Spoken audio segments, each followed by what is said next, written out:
we go ahead and get started here. Okay, so we're going to forgo a recap of last time. I think you all are well aware of what occurred last time, and for anyone that's forgotten, you all went through the portal, and engaged Shothragot, the 4 giant statues, the constructs within the room. Giant females, 66 feet tall, snakes for hair. The Varicot immediately started battle with them. And the essence of Shothragot lie within the pit below you. But before we begin, as we come to this final battle, this fight for existence, as all of reality waits on bated breath, terrified and trembling at the seams of whether the threads of creation will be unraveled by the calling forth of the Chained One of Tharizdun, in this headspace of finality, whether good or bad, a journey has brought you to this pivotal point. And so I'd like to take a moment and each of you pick out 1 or 2 of your favorite events that your character has gone through, pivotal moments or quiet moments, but relevant to your character. And I'll let whoever would like to begin.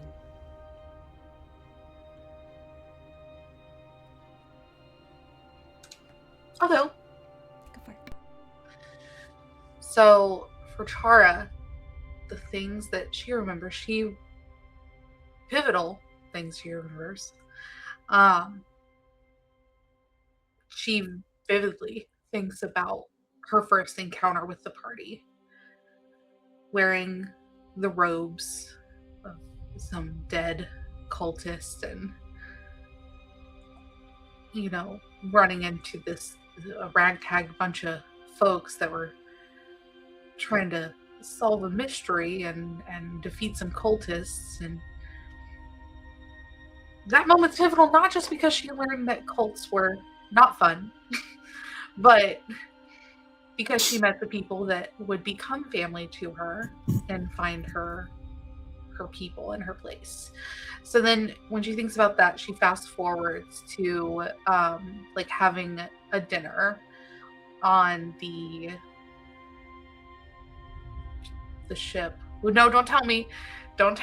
It's the Manta Rose.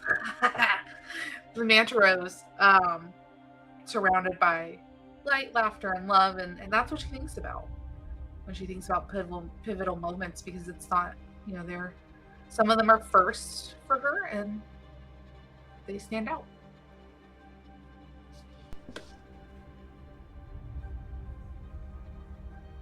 Who's next?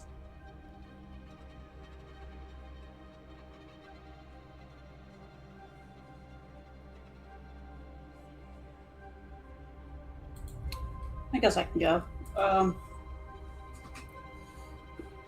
Rowan thinks about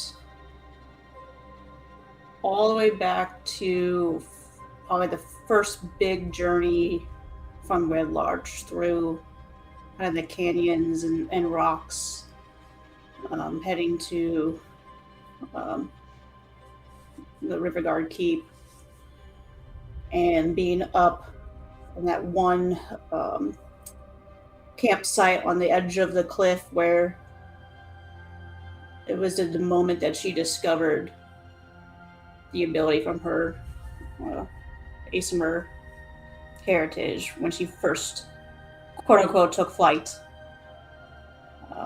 diving off that cliff, which completely changed the path of her trying to figure out why she was so different from everyone else.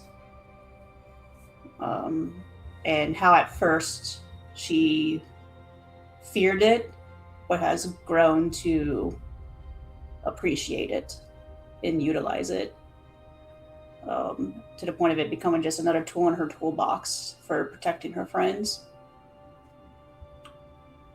And then she probably flips over to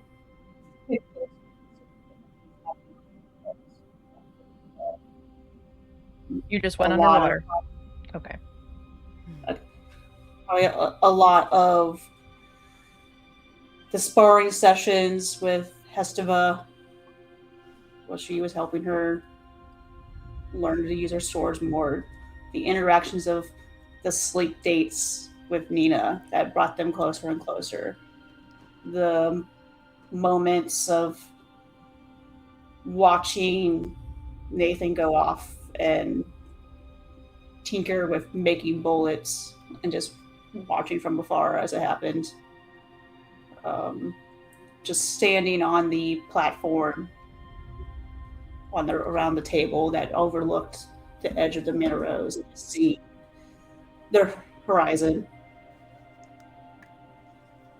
And finally, she probably flips to probably a more recent moment where had almost a little conflict where things were off, and knowing and remembering that even Nina knew her so well that something was wrong. And the rest of the party knew, but they also didn't just throw her aside, that they were like, something's up, we'll figure it out, we're going to keep moving.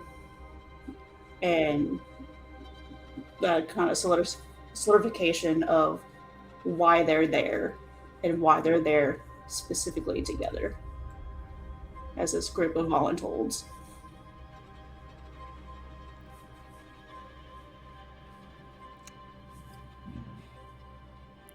Would like to go next? I think for Nathan, it's kind of the first few moments that really stood out and changed things for him was slowly starting to get his memories back was kind of a big thing. The first time somebody actually asked him if he was okay really stuck to him. When Nina had her birthday and he sat down and made her bracelet for it, and he realized that in that moment, his entire life, goals, thoughts, what he was going to do, his purpose was changing. And he was accepting that and wanting that. It's kind of a big thing for him. When he did get his memories back, something he's never actually said to Rowan yet, but he's been super proud and happy of the person she's become after being able to save that life and seeing it become this important, strong, amazing person. And he's been holding that in because he knows a lot of the times if he said that, Rowan would probably just laugh at him and get all shy and tell him to shut up. So he's just kept it to himself. But that has been a big thing for him. Knowing how important everybody is to Chara when she actually decided to threaten to kill him was hilarious. But at the same time, he knew that how much everybody meant to her because of that. And then just, everything else that's happened that's been important between the wedding, despite how the DM ruined it, as well. And just the little celebrations have been amazing. So.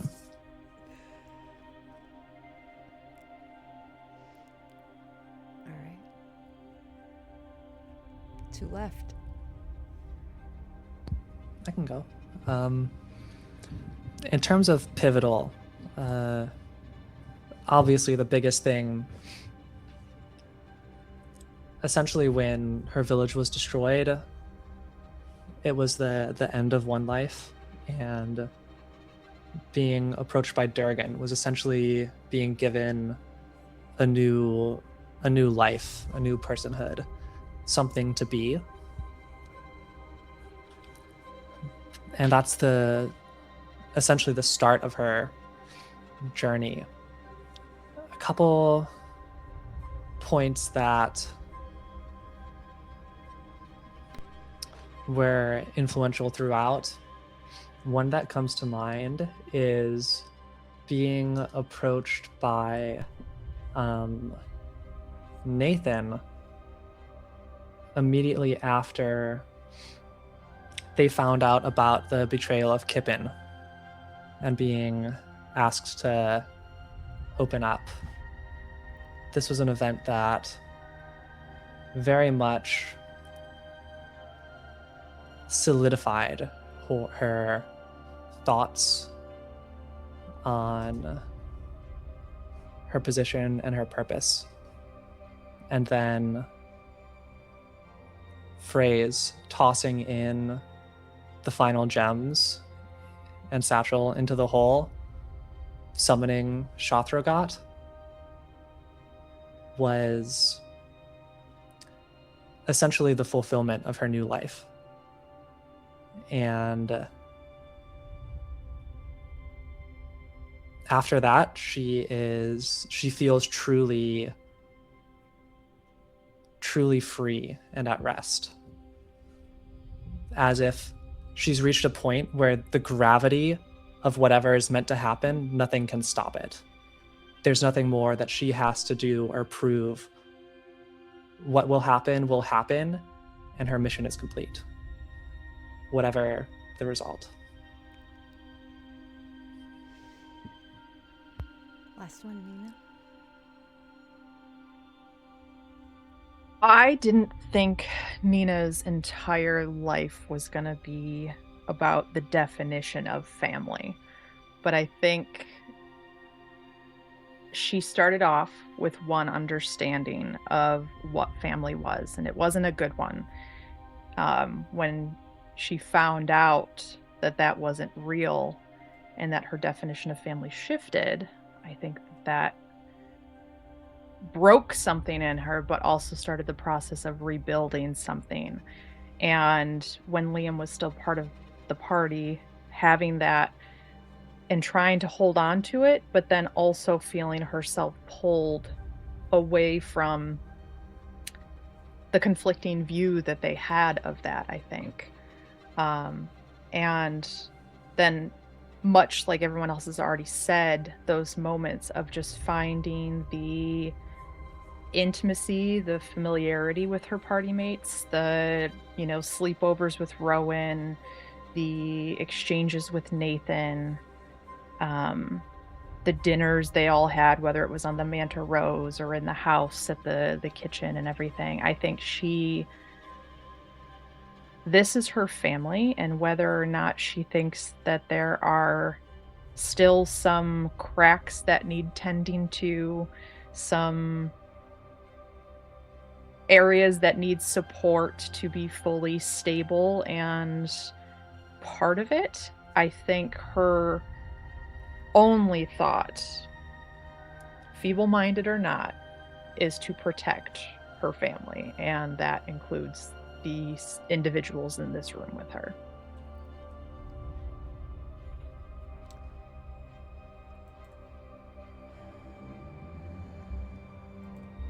Thank you. Whether good or bad, a journey has brought you to this pivotal point.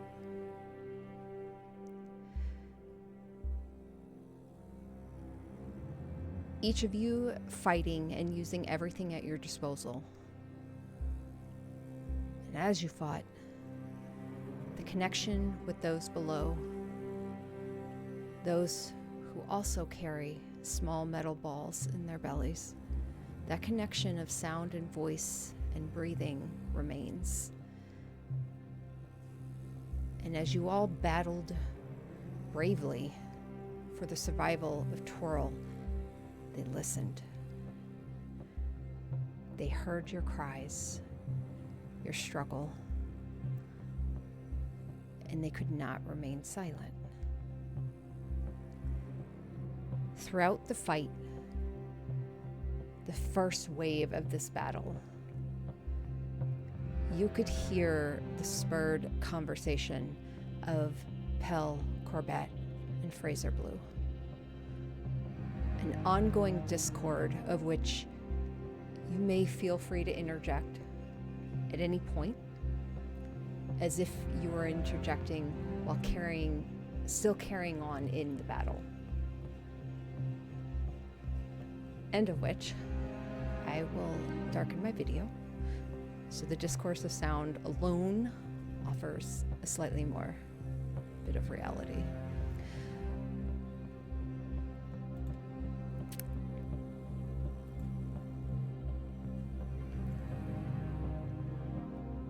You need constructs older than the weave to unbind it.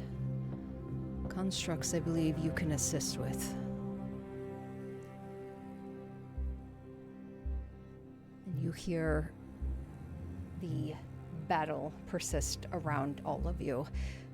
Oh, just fucking out with it, would you? It's a bitter pill. Would be easier to swallow if it came from a trusted source. What say you, Voluntolds? Enlighten our dying frontiers to what constructs we speak?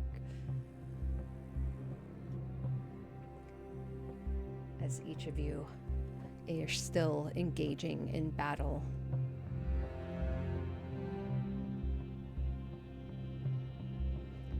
you hear the chuckling of phrase strong in your head.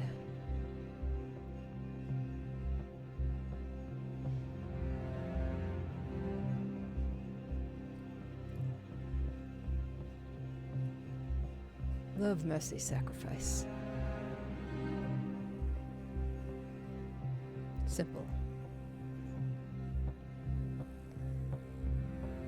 3 constructs, 3 shards of the Gatekeeper's crystals. We must each represent one of these constructs to activate the crystals. 2 could potentially survive the blast wave, but the 3rd will not, which is in the very nature of sacrifice, is it not? Judging by the rate of Shothragot's growth and the rate at which the drow is currently losing blood, I'd say our time grows very short. You must choose which you will represent. The sound of the battle around you narrows, and you hear breathing. The quick breaths of a small child, thinking, scared. The other is somewhat ragged breathing, but otherwise quiet, thoughtful.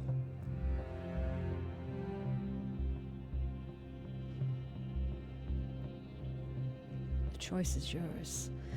Unless, of course, you'd like me to make the choice for you.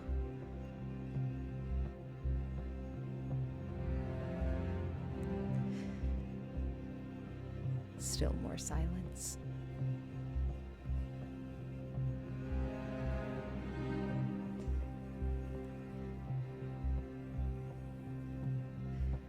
I have not invested this amount of time and energy amongst humanoids to simply off myself at the end of it. I have a home to rebuild in the abyss when this is all said and done, so obviously mine won't be sacrifice. Besides, it's against the demon's nature to self-sacrifice. I think Rowan, in this moment, as he just keeps me on, just like, do you ever just shut up? Or do you like the sound of your own voice? I do, actually. When you're locked up in a prison of your own kind for centuries, with only your own voice, you learn to love it. Yeah. No one... We got more important things to do. Well, then perhaps you'd like to choose for them. All right, I say you should take yourself. Take the easy way out. As I've said, I've got too many things to do, and it's not in my nature. Sacrifice won't be the thing I do. Oh, I was giving you the choice of an easy way out. Because when I'm done here, it won't be easy. I applaud your optimism.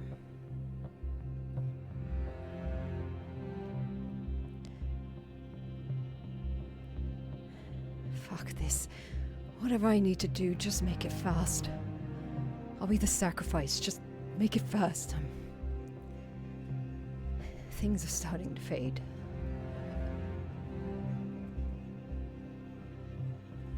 It's not much of a sacrifice if he's already dying, is it?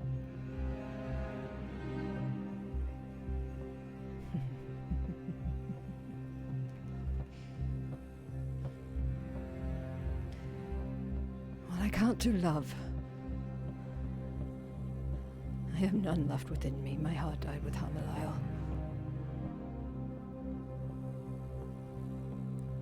No, you're wrong. You're wrong. You helped Gulliver teach me to read, and he didn't even ask you to. You spent time showing Glick how to swim. You helped us dig up worms to fish with you. You made sure we stayed out of trouble for the most part and never missed a meal. You love us, and we love you. I just wish you loved yourself as much as you show love to others.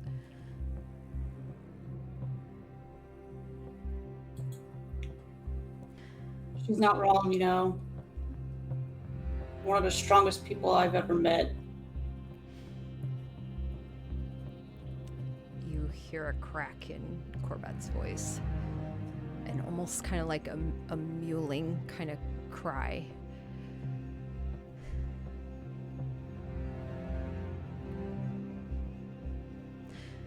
The net of sacrifice falls to you, child.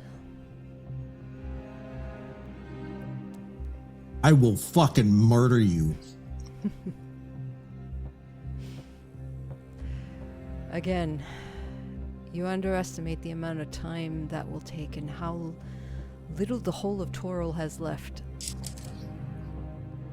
No, There isn't anything in this goddamn universe that will stop me. I can do it.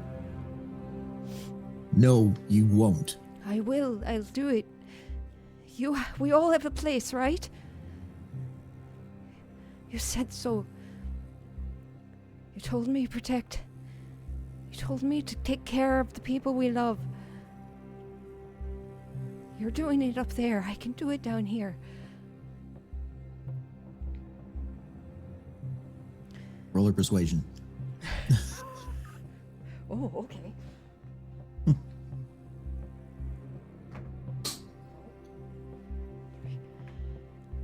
5. Yeah, fuck no. I also think you just hear like that same like pained mewling sound, but it's in Nina's voice. Like not words, just a pained expression coming through the mental connection. Then I will show mercy by letting go of my plans of vengeance against Espada.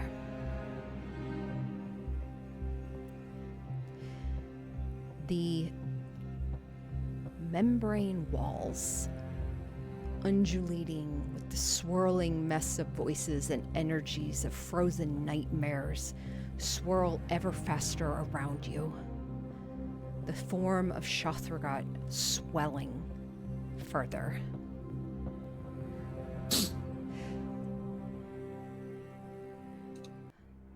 I love you.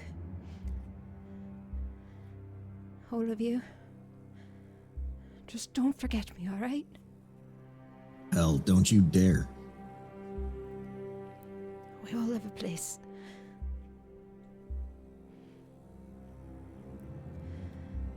You hear her gasp suddenly. What?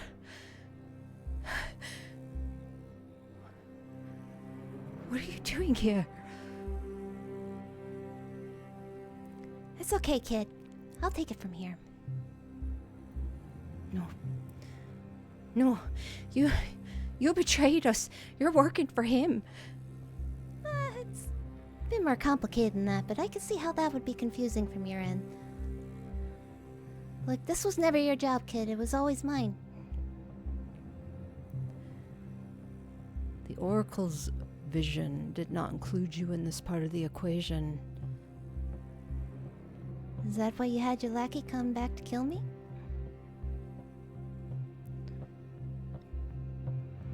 Your love for the boy has always made you reckless. Bitch, please. I was born reckless. My love for Nathan focused me. Come on, kid. Hand it over. No. You're a traitor. They said so. Guys, a little help here? Even traitors have a role to play, pal.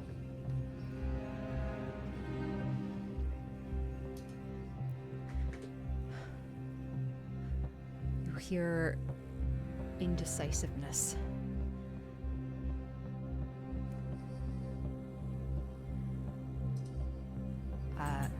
Tempo, go ahead and roll me a persuasion check with advantage. Yeah. Nervous. Okay.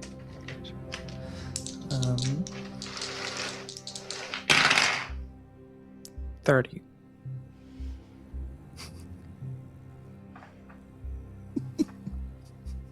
A 19 plus 11.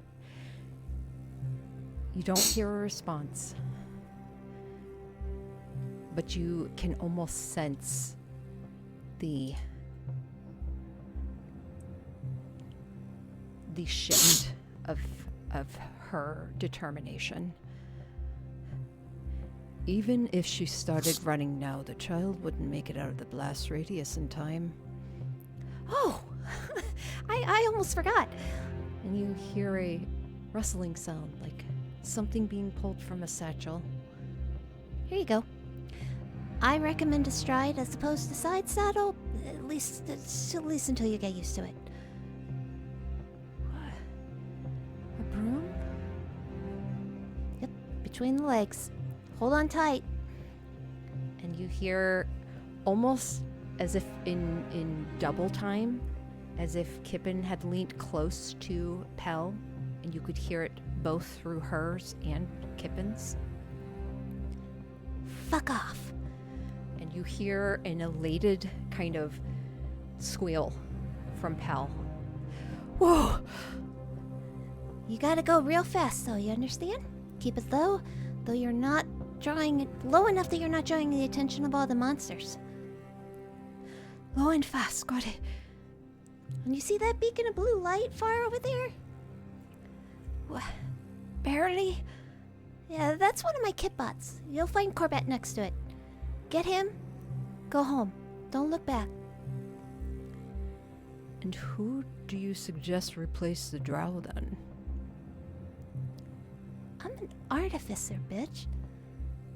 I was making bots before I could walk. You think I don't know how to make a machine that can resonate my thoughts and feelings through? Also, if you'd be so kind as to hand off your crystal to the kitbot coming up behind you, I prefer to be a one-woman show here. And you hear an uncertain chuckle from Phrase. Love I get. Sacrifice obvious. But how are you going to show mercy?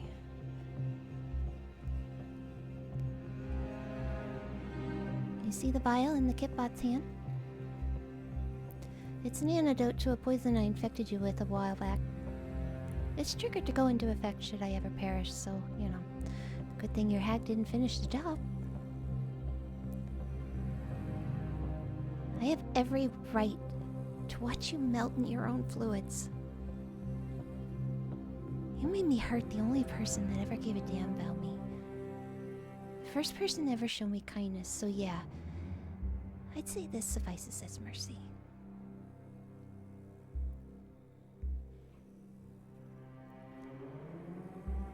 You have my respect.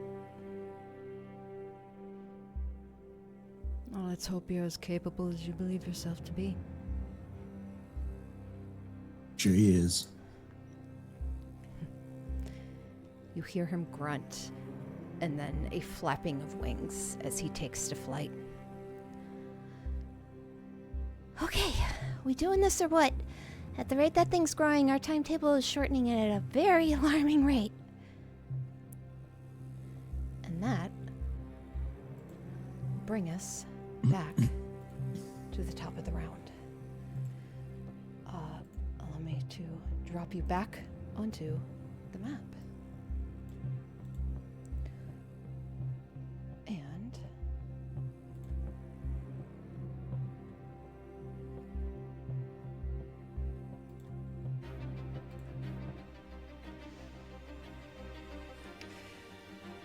we come back as that conversation recently ended. You all have a plan in place. The battle continues ongoing. Rowan, you all have just had a top of the round lair action that occurred that brought two of you down by a good amount of points. The psychic damage, the screams lasting within your psyche. Rowan, as you stand there shaking that off, you are up. What would you like to do? Oh boy, okay.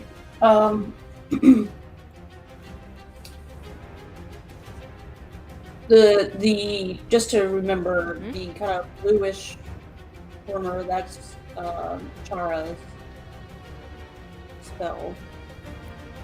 Which I did maintain concentration on at the end of last session, so it is still up. Yeah. And then the other circle is from Tempo. That's the Cloud kill. Cloud kill thing. Okay. So I had moved over to get out of it. So when I pop out of the cloud kill and finally can see me, I look over and Nina is gone and replaced by a giant T-Rex. I'm like, Think where? demon. Think fiend. Or the demon thing, not T-Rex, yeah. The demon thing. I'm like, where the hell did this thing come from? That's Nina. What's left of her? Wait, what did you say? That's Nina's wife? What's left of her? What's up? Okay. Yeah, Rowan definitely clocks that final statement, but doesn't waste time trying to understand. And she is going to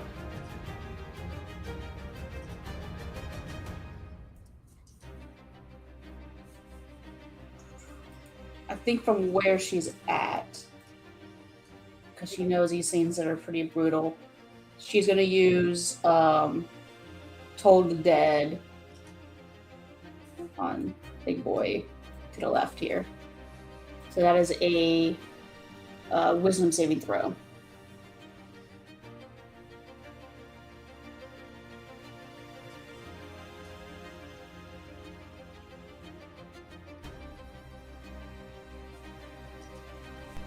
I was muted. Sorry.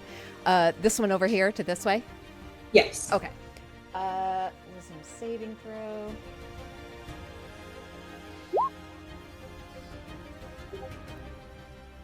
Natural 20. Of course. Alright, so that doesn't do anything. So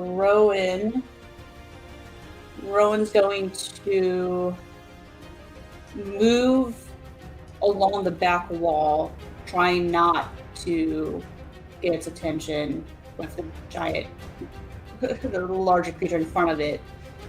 So basically trying to kind of be more sneaky. Okay. She's gonna Any try to circle around. Yeah. Okay. Keep in mind, and I don't know if I did this last time or not, any of the fallen bodies of these gigants are going to be difficult terrain, as well as any of the cracks. I know I didn't say this, but it helps to read, Megan. Any of the cracks along the outside of this pit are also considered difficult terrain. Okay. You want me to do a stealth roll or anything? Just to see? No. Okay. So I did my movement and kind of circling around, seeing what the reaction is from this creature, because she's also wanting to gauge what kind of intelligence it has. So I would say it. Are you trying to sneak behind it? Is that? basically, I know that's would technically be another action. I'm just gonna move. It's not gonna be like super slow. She's still moving kind of quick. If I recall, Nino is also big and up in its face. Like, I was, like, attempting to grapple it and shit before, so I was making myself a menace to this. So I'm not, like, slowly, but I'm trying to not be as, like, I'm not sprinting or dashing, I guess you could say. I'm just almost shimmying along the wall. Okay, you're shimmying along the wall. And then anything else? No, that was a cantrip, so it was one and done. Okay. Okay. Let's see. That'll bring us... Nope, that one's down. Tempo. Oh, you know what? Actually, in between. Sorry. Shothragot's going to use a legendary action.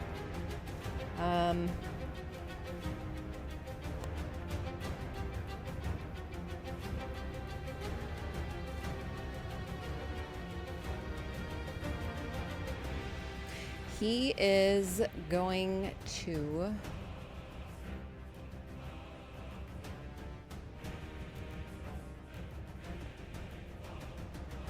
He's going to cast a spell.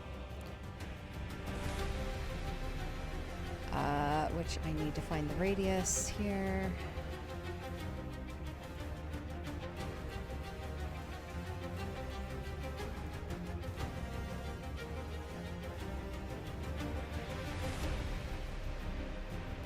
Cool.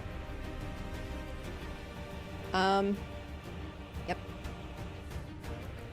Right there. He is going to cast a spell that I will need.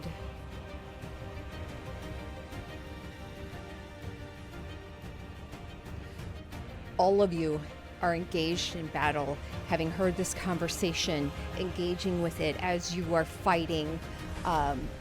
And Rowan, you attempt to cast a spell and try and dart across behind. As you're running, you feel your stomach upend. All of you do, as Shothragot casts reverse gravity. And all of you find yourselves suddenly thrown upwards. It's a 100-foot high ceiling, remember? I think. Hold on. I already forgot. I'm pretty sure that's what we said. It was like... Yeah, because the statues are 66 feet tall, I think, and Yep. you still needed space above them, so that 100 makes feet sense. overhead. Yep. Okay. So all of you are thrown up into the air, 100 feet. Go ahead and roll me. A creature can make a dexterity saving throw. Yeah, all of you make dexterity saving throws. 19. Oh, that's right. It's against theirs. Nat 20 for 25.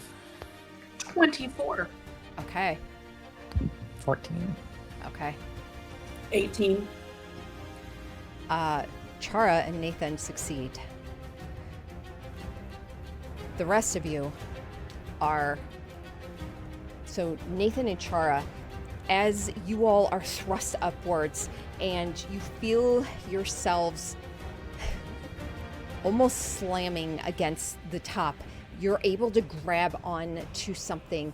I would say it's probably the leg or something of one of these creatures as it falls against the ceiling.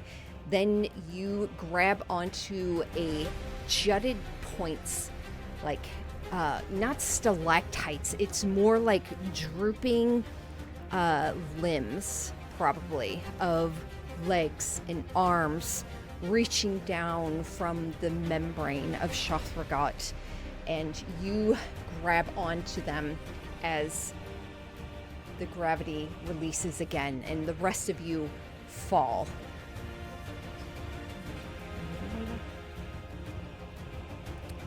Okay. I would say that means, what is that, a d6 for 10? 9. It's everything after the first 10 feet, so 90 feet. So Perfect. Okay, so 96. Wait, but how tall is Nina right now? Does that count? Would that cut some of the damage off of Nina? Yeah. Because Nina's like 20 feet in the air. I'm not Nina good at can math, also so I'm not fly. going to want How to tall figure is this she? out. She's a large, so I'm a huge fiend. huge. You're huge. Yeah. So I would say, yeah, we can probably knock off about 20 feet of that. So let me do theirs first. Sure. 96. What creature are you again? The Malaxis. Here, I will. So that's 24 bludgeoning damage for the rest of you. Nina, for you, it'll be... Actually, I would say less than 20 feet, because you're... Let's do this. We'll even it out. 66. 19 damage for you, Nina. Okay. And then is it only Which is us half or because you're resistant to bludgeoning in that form. Yep. Yeah. Did Yeah, the I'm other gonna- guys fly up and hit the ceiling? Oh, so Nathan and Chara, the two of you don't take that damage as you all hit the ceiling. What about the I statue? think she means the enemies. Yeah, the enemies. So the enemies hit the ceiling. Oh. They do indeed. Sorry. No. I'm Oh, full yeah. of questions. Gotta milk all of the hit points out of them we can. Oh, they can make dexterity saving throws too. Hold on. Megan. Since I'm the avatar of battle where I take, I'm resistant to bludgeoning from non-magical attacks. Is this like the fall damage non-magical? Or is it part of this spell? I just want to assume. I would say it's probably non-magical. Yeah, because Um, reverse gravity itself does that's not do fair. damage. Right. It's just because you're hitting things in the way. If the ceiling wasn't there, you would just continue to go up. I'm gonna make sure it's a half 24. It's okay. Okay. They all failed Terribly. beautifully. Wonderful. Okay, so that one's down for sure. As you all fly upwards, slamming into the ceiling, and take that damage, one of them shatters across the ceiling. All of you kind of get your bearings around you before the gravity releases. One more. Yes. PM. The Vericoat. Does he need to make his Oh, dex saving thank throw you. or not too? Appreciate that. The Vericut. Does he have to say? He does not. Okay. That's fail. So he also takes 24. Okay.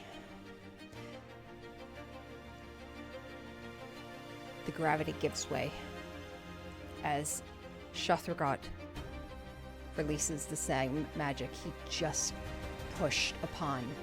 This is his realm. You are in his area, and he commands it here. You all drop again, and I will put the number out again. That is 90. Can I try to catch tempo and take on her damage as she's like right here next to me? You can also fly, so I guess you don't technically have a hover. But like,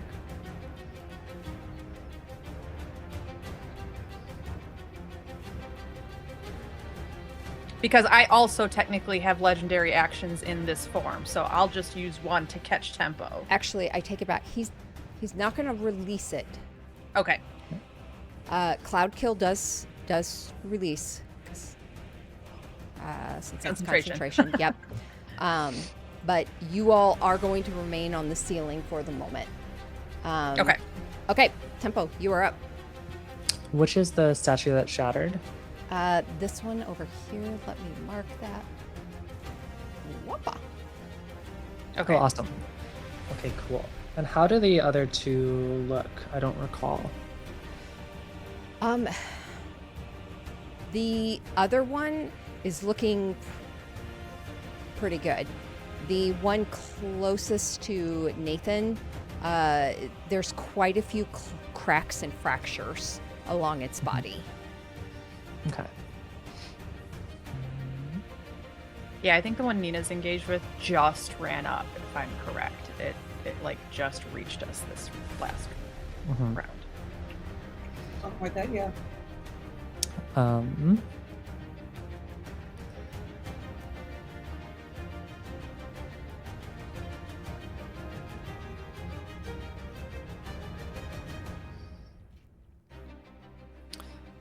I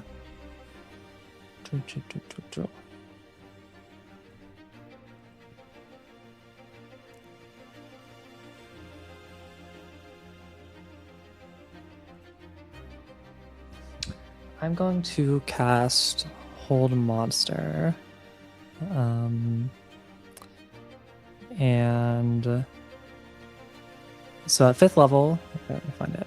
Hold Monster. At 5th level, usually only targets one person, but you can spend an extra spell slot level above 5 to do it, which I cannot do, but I have Meta Magic Adept, so I can use one of my 2 sorcery points to target an additional creature. So I will target both of them with Hold Monster. So the Shadows of Moyle will drop. That was obscuring me, but they both need to make Wisdom saving throws. Okay. Was Shadows of DC Moyle, was that the 19. blue thing we had up on the No, map? that's Chara's. Chara, okay. Laura. Okay. You said Wisdom? Wisdom, DC 19. What does Chara's aura do again? Is that like advantage for us? Yeah. I think it has to be where I'm at. I don't think it's actually touching y'all on the ceiling now. Sure. But it was holy aura, so No, so to be clear, we're all on the ceiling. You guys just made your dex save, so you didn't take the damage. But we are all on the ceiling. Right, DM? no, I Yes. thought we Yes. didn't go to the ceiling. No, All of you you went guys- to the ceiling, but Nathan Oh. and Chara, you guys were able to grab onto one of the monsters and not one of the gigants, which allowed you to not slam and take that bludgeoning damage. Excellent. Okay, so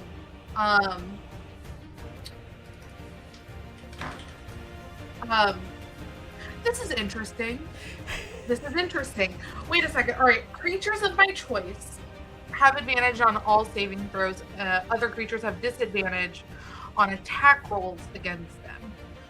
So that's specifically what's happening with people I've chosen. And then it says, in addition, when a fiend or undead hits an affected creature with a melee or attack roll, the attacker must succeed on a con saving throw or have the blinded condition until the end of its next turn. So, but I don't think that actually works because Nina's. Yeah, I'm not hitting an affected creature, so it's That's it, I'm yeah. not gonna blind myself. Yeah. You're not going to blind yourself. Okay. Cool. Was anybody in the aura that got shot up to the ceiling just now for that gravity thing other than me? I was. Tempo is. I rolled my thing with advantage, but I still failed. Okay. Gotcha. Just making sure. I'm not worried about the 9 points. I have Yeah. 183 temporary hit points on top of a full bar health. and then creatures have disadvantage on attack rolls against those in the aura. So that's Mhm. it. That's only Cool. So the 2 dragons are paralyzed, which Jeez. means they are incapacitated, so they can't take actions. I think that's what incapacitated does. Yeah, they can't take actions, bonus actions, or reactions, or speak. Their speed is 0. They automatically fail strength and dex saving throws. Attacks against them have advantage. Any attack roll that hits them, if the attacker is within 5 feet, it's a critical hit. Hell yeah. Okay. Amazing. I think one of them, did I say that, already had... I sure one of them was already, I think, stunned or something. Okay. So now they're paralyzed. Yep, both of them. Amazing. And they get to make another save when they take damage and at the end of their turns. Okay. Brilliant. Yeah. I will move. Where will I move to? On the ceiling here. Huh.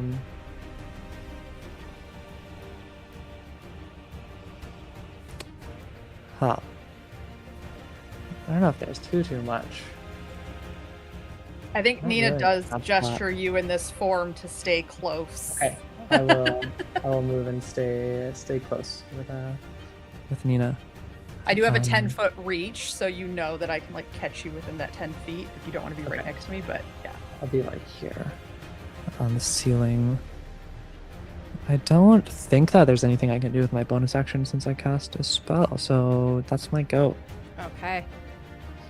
Don't forget about your bees. I think that's a bonus action. Oh, I don't think that's anyone true. needs it yet, but don't forget about the bees. Yeah, how is everyone looking? If I could get because I can see everybody here. Health check. Yeah, what do people look like? Rowan's pretty beat up. Pretty mad.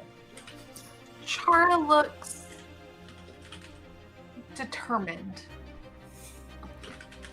I don't know. She's just fine. Okay, I'll send one at Rowan. Bonus action. Yeah, 3 sharp whistles. For it to come out and beeline towards Rowan. Beeline. All right. I think it's 40 HP. Yes, it was max. Yep.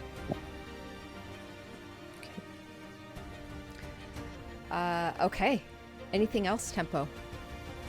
Nope, that's my go. Ceiling.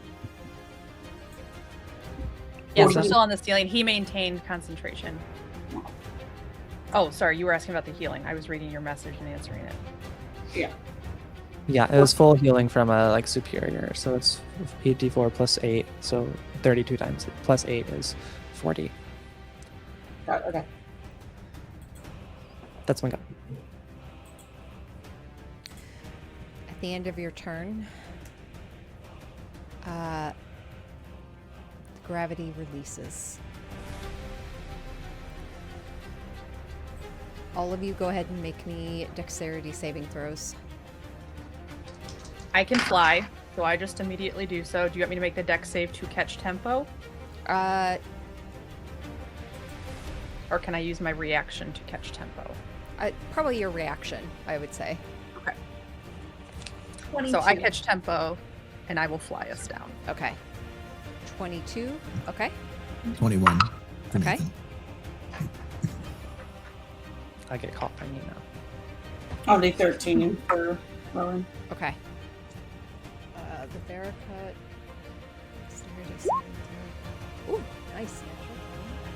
And the 2 remaining. They are targets. automatically fail because they're paralyzed. Perfect. Okay. But I think this means they take damage, so they get to re-roll, you said, right? For the save? Yeah. Yep. They get to roll against their hold monster for taking Oh, damage. because they're taking damage. Okay. I'll wait until after. All of you drop, except for Nina and Tempo, who fly down. 96. So the rest of you take 28 bludgeoning. Wait, what saved? None of us saved? Mm-mm. Okay. Nathan, did you roll with advantage on your saving throw? I did. Surprisingly enough, Dex is not one of my my saves. I did not. Oh, but it didn't matter. All right, so I'll take the 20. 28, and then roll for concentration, but I have advantage on that too. What do you roll for? You roll Constitution for saving throw?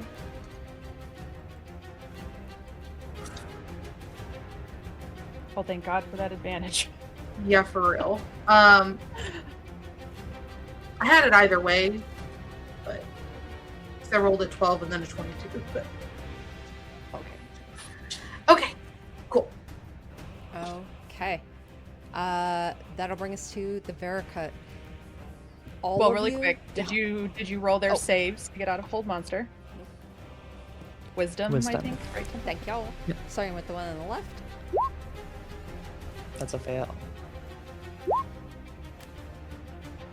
One on the right succeeds. That's a success. Well, at the end of that turn, I'll take a legendary action to hit the monster that I'm in front of. I will. Fucking legendary actions with players is so rough. That's a 29 to hit. Oh, that for sure hits. Cool. So it's automatically a critical. Okay. Which means 4d10 plus 6, and then I get a roll 4d10. So 46 plus. Where are all my d10s? Jesus. What's your... So this is your reaction, right? To hit him? No, it's a legendary action. Legendary. Okay.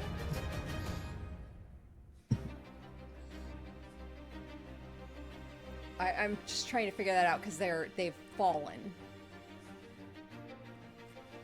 100 feet.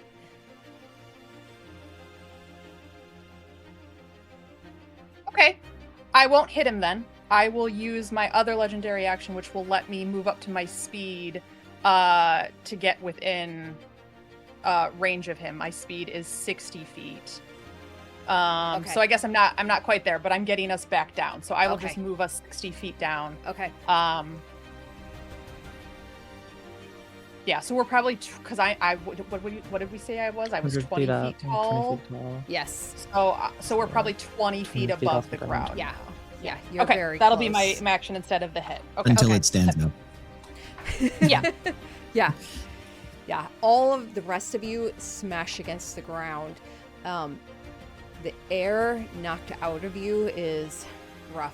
You're able, because it's a 100-foot drop, like, I imagine you're like grabbing along the sides of the skin wall, the arms, the heads kind of grabbing out because, let's face it, a 100-foot drop, like, there has to be some kind of slowing, otherwise you'd be splat. So you do hit the ground though. Probably some of you bouncing off of the gigants that also crash against the ground. Their screams pierce and bounce across the flesh of this shell around you. The Vericut. Which one of them saved? Which one of them is not paralyzed anymore? The one in front of me. One on the next to Nathan. The Vericut is going to Which shit. use half his movement to stand.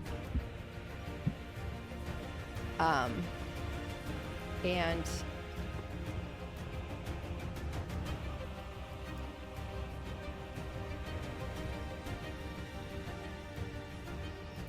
you see the light on its eye like flicker, like it's trying to cast a spell. Its headdress kind of shifts a bit, seemingly stuck in a place, and it doesn't seem to be able to produce what it wanted to in the moment. So instead, you will run to here. Oh, he used half his movement to stand, and then he has 20, so he can only get to there. And he will take his 2 attacks. That hits. 25 force. And the second. That misses. As he goes to slam a second time, you see him draw his arms up, and you just hear almost like some kind of metal device within him engaging, like he's locking up. He has taken a heavy amount of damage. Nathan. Okay. I think he is laying on his stomach at this point, just kind of for a half second takes a deep breath and, Chara, you alright? Yeah. Alright. And he'll just pull his guns up and barrel and try to get up. And since you're the only one close, Chara, you probably see pieces of almost marble falling out of his shirt. And he's pushes himself up. Ow. Turns and he will let loose. You know what? I'm just going to burn another action surge and put 6 shots into the statue next to me. I'm so sorry. I keep forgetting to do this. I do need you to make me an intelligence saving throw.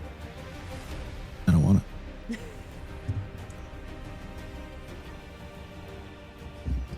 You have advantage. 19. Yeah. Yeah, thank God, because one's a 3. That's it, straight 19. I don't get a bonus to it. That is a fail. You suffer disadvantage on all wisdom and charisma saving throws until the start of the essence's next turn. So essentially it would be straight rolls, because I think right now you have advantage on those, correct? Yeah. Being in the, okay, so straight rolls for those. Okay. And you said wisdom and intelligence? Wisdom and charisma. Wisdom and charisma. Okay. Got it. Wisdom. Okay.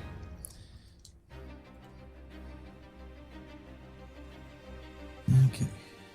And I have no advantage. Because where is the Verakuth right now? Is he fighting the one I'm at? Because I can't see anything further than the 10 feet. So. Yeah, you're not sure.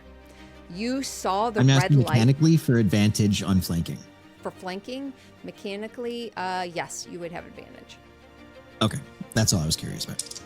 He is Okay. a device of war. Fair enough. So the first one's a 33. That sucks. 18. That hits. That's 9, 14, 13, 23. 23 points So that's of gonna damage. be a hit. No, that's just a hit. That's my first 3 that shots hurts. so far. That hits. She did say that this is the one that's looking bad, so I don't know if you want to. Do you want to go ahead and roll your damage first? Sure, for the first 3 shots, I can do that.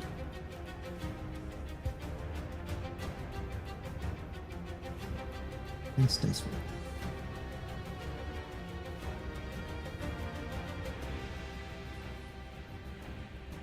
Plus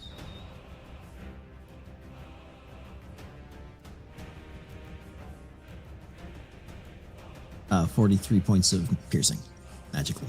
For the first shot? First 3 shots. Oh. Yeah.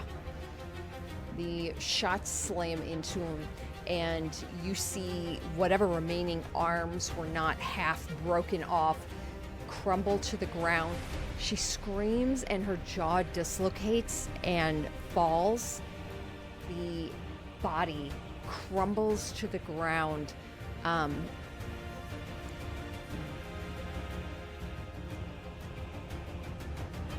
Make me dexterity saving throw. You got it. And just no, that one's not one of the three. Advantage 18, 23. Okay. Oof.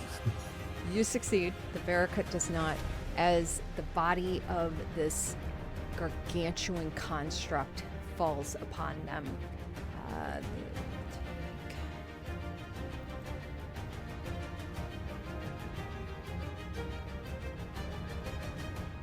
Oh, how do I get out of... Oh, simple roller. There it is. Let's just do 8. 8 additional bludgeoning. This one down. What else? He will walk over to Chara, which is not far. Can I hand her something for bonus action? Yeah, you didn't take your last shot. So he will pull out his potion of psychic resistance and hand it to you, Chara.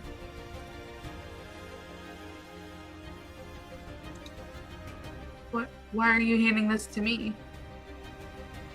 Because everybody here is going to need your help soon. And I'm running out of bullets.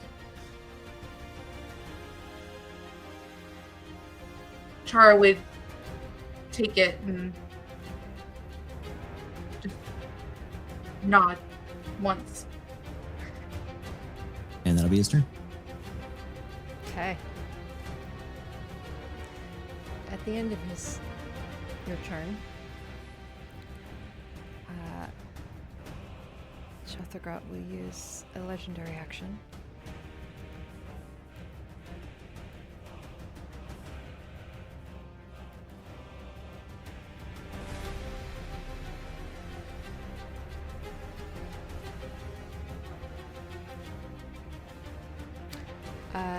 Okay.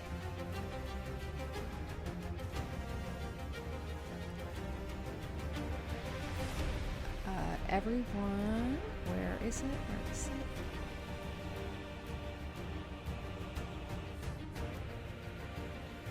Chara and Nathan. Well, that's mean. I need you to go ahead and make me Constitution saving throws.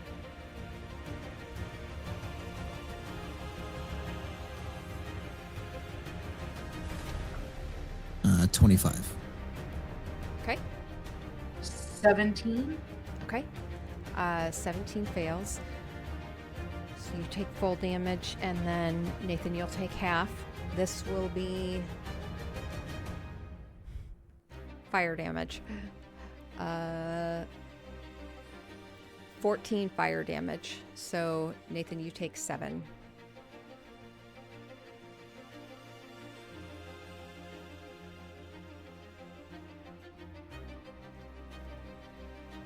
I think whatever fire damage it is, the reason why it doesn't hit Nathan so hard is you watch the coat just like eat the flames.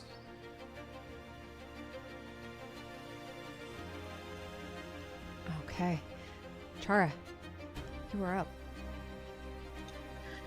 I think for Chara's turn, so Nathan is standing right in front of her. They're looking at each other. Oh. What? At the start of your turn. Mm-hmm. Intelligence saving throw.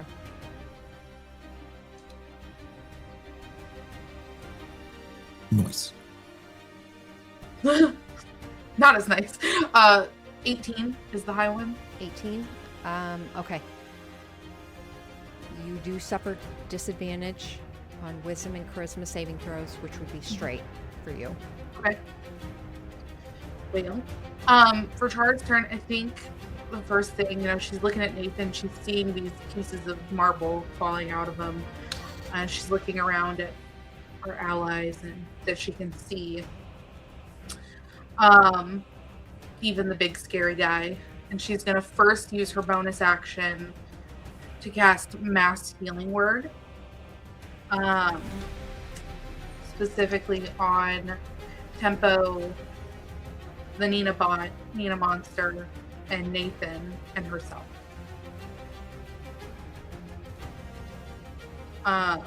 So that would be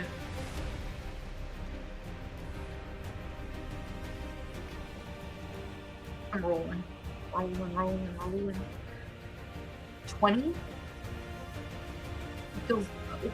It's Healing Word's just a little bit of a lower thing because it's the D4s rather than the D8s of Cure Wounds. So yeah, that's- well, Mass Healing Word, it's only 64 at level 7 compared to. Go ahead, Ian. Oh no, you're good. I just want to make sure. What level did you roll that at? 7? 7? There should be.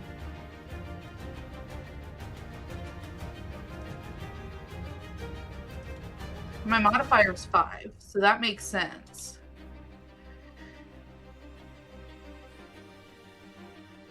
Okay. Yeah. 7 minus 3 is 4.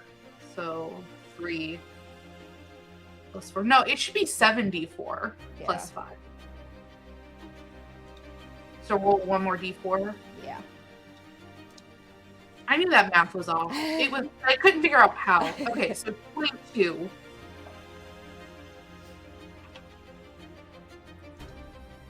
You all got that? What? You said that was Mass Healing Word? Yes. So who did everyone get that then? I can't see you. I don't know where you are. I'm so sorry. No, you didn't. I was really glad Tempo sent the B your way and not my way because I was like, I don't know where Rowan is. Rowan right now. Yep, all good. And with that, Chara will, as she casts that, she'll kind of grasp Nathan by the forearm and just like, we're gonna get through this. The world will get through this. And she is going to cast Wish. Unfortunately, that's 2 leveled spells in one turn, so you'd have to choose one or the other. You can't do Healing Word and Wish. Even as a bonus action? Mm-hmm. Oh, Yeah. well then I guess we're not healing. Like, Okay. because the thing is it's gonna buy, I think, everyone Yeah. in some capacity what she's gonna do. So, Totally fine. that's fine. I don't think I have a healing cantrip. I don't. So, Yeah, I don't think there is one. well. Anyway, so to grasp Nathan by the forearm, go to heal everyone, and then instead she's gonna cast Wish. And specifically, Nathan, you'd see her close her eyes and start to speak slowly and quietly at first, and then get louder and louder. And specifically, I have a poem. You know. She would, like I said, start slow and quiet. Just by root unbroken, seed asleep. By waters buried, dark and deep. By dawn that follows every night, I call the end of the blight.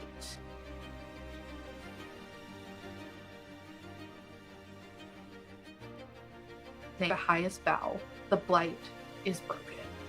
And she's going to wish to reverse specifically the effects of the blight that prevents the god's powers from reaching their people.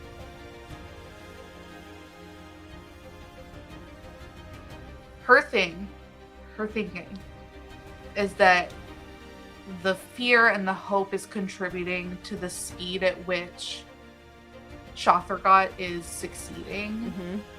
and bringing this back will not only affect And it doesn't necessarily need to affect in here, but it will affect out there. It will keep people alive. It will give us more time, and possibly weaken Shothragot. Okay. So you're essentially wanting to basically bolster everyone below to a degree? To a degree. You're kind of wanting to reverse the weakening that happened, The weakening. right? I'm sorry. I keep calling it the blight. I'm an idiot. I mean the weakening. So, like, that's what Chara wants to target. Essentially, countering the effects of the weakening. Okay. Let's talk through this. Yeah. Because the world is currently cut off. It is surrounded by a protective barrier that the gods put in place eons ago when they locked away Tharizdun and its herald deep within the bowels of the earth, the herald of Shothragot. Or herald, which is Shothragot. And this protective barrier, this symbol in the sky that now keeps Shothragot on where he is, unable to leave and go call forth Tharizdun. He is essentially attached. He is leashed to Toril, to your planet. It's a sacrifice the gods made. If Shothragot continues to grow, it will consume the I'm planet. confused. For the weakening, That's different, yeah. that's Yes. different. The weakening is all of the temples were broken and destroyed. Not all of them, but a good majority of them in major cities, which caused the faith to sever for a moment.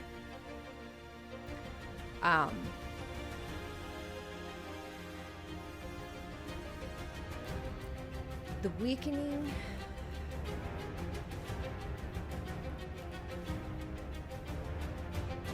it's not necessarily a like thing that can be dispelled.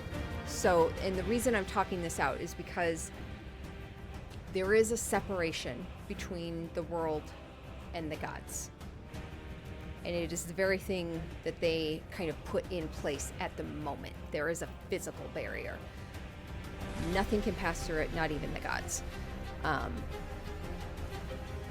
But the power of the gods is a portion of what they are, but also it is the faith of those that worship them. That is how the weakening came to be, was when the cultists broke the temples. They showed a weakness, and people were so terrified and frightened that their faith, they lost their faith for a time. Interesting. Okay, because I thought that people like went mad, and I thought it happened at one instant. And then Rowan felt that she was cut off from. Yeah, it felt magical, but I think what you're saying is that it's not actually that they were magically cut off. It's that everyone had a crisis of faith literally at the same time. Yeah, literally at the same. That's kind of, sorry, I didn't explain it very well. Lack of faith, literally at the same time. That caused a massive weakening in their abilities to reach their followers. The reason Rowan could still even communicate with hers, with the chalice, was because the chalice was already so close. She was en route to all of you. That's kind of where that is. But Shothragot, the thing that you don't see because you're within him, his essence, every single person that can lay eyes on the form, which is a good portion of Faerun, definitely the Sword Coast, they are getting a sense of dread. It is a feat of what his presence brings. So the battle below is not going well. And people in their own cities and towns, as far as Chult, that can see this huge moon-like thing, black and roiling, growing in the midday sky, they feel terror, and madness is claiming a good portion of Twirl at the moment. So if you want to utilize that in a way of bringing back faith, bolstering these people, the whole of Twirl, I would say the people can be drawn to those that they see, to the powers that they feel. And you can say no. But I think if you wanted to use this to reestablish faith, I think you could do it for both Yala and for the Chalice, who are the only two that remain. That's tough.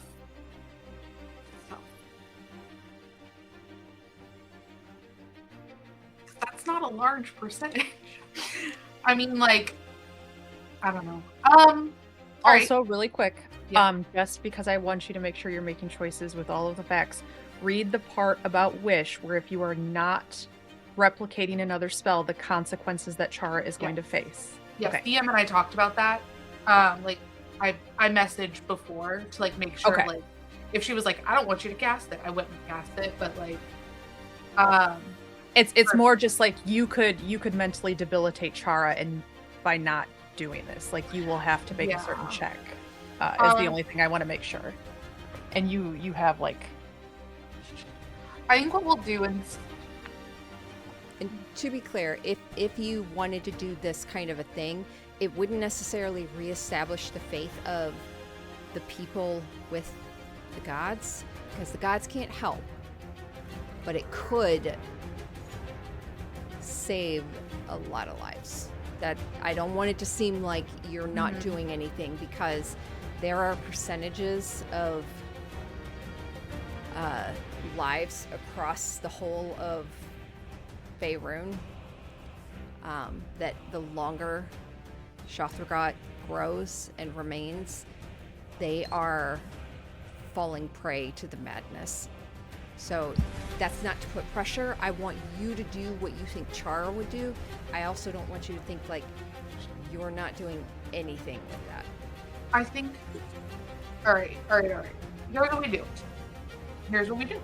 We're playing D&D. We'll leave it up to a roll. It's Chara after all. All right. 10 and below, she'll do instant health for the party. 10 and above, she'll use it to bring back faith to Toro. Or Faerun. I don't care. I don't know how far Yala and the Chalice reach, okay? Just leave it up to her.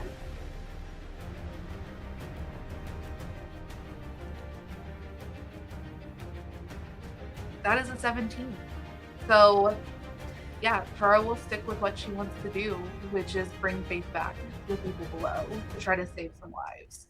Especially hearing, like, the chaos that happened and the dying and all of what Phrase said in their ears about this is going terribly, we don't have enough time. I want you to tell me, as Chara casts this 9th level spell, one of the most powerful spells there is. It is not a small thing. As you feel yourself, the essence of Chara extending outwards, connecting with all the threads of magic that still exist, you find you have a voice. What does Chara announce and say to the majority of Faerun? To the people in their homes, terrified, holding their children as the dark form of an elder evil hovers in the sky high above.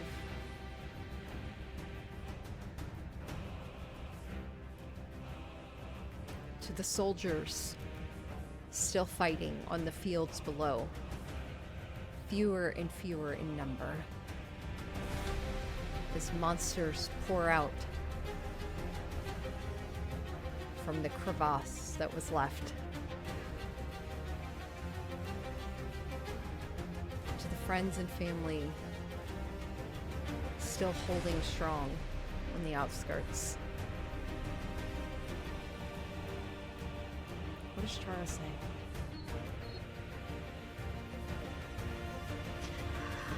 Chara says,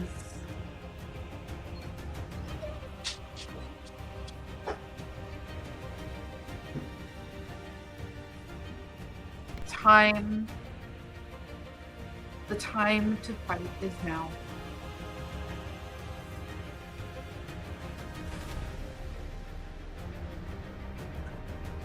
Together we rise and together we fall. So, get your ass up and go.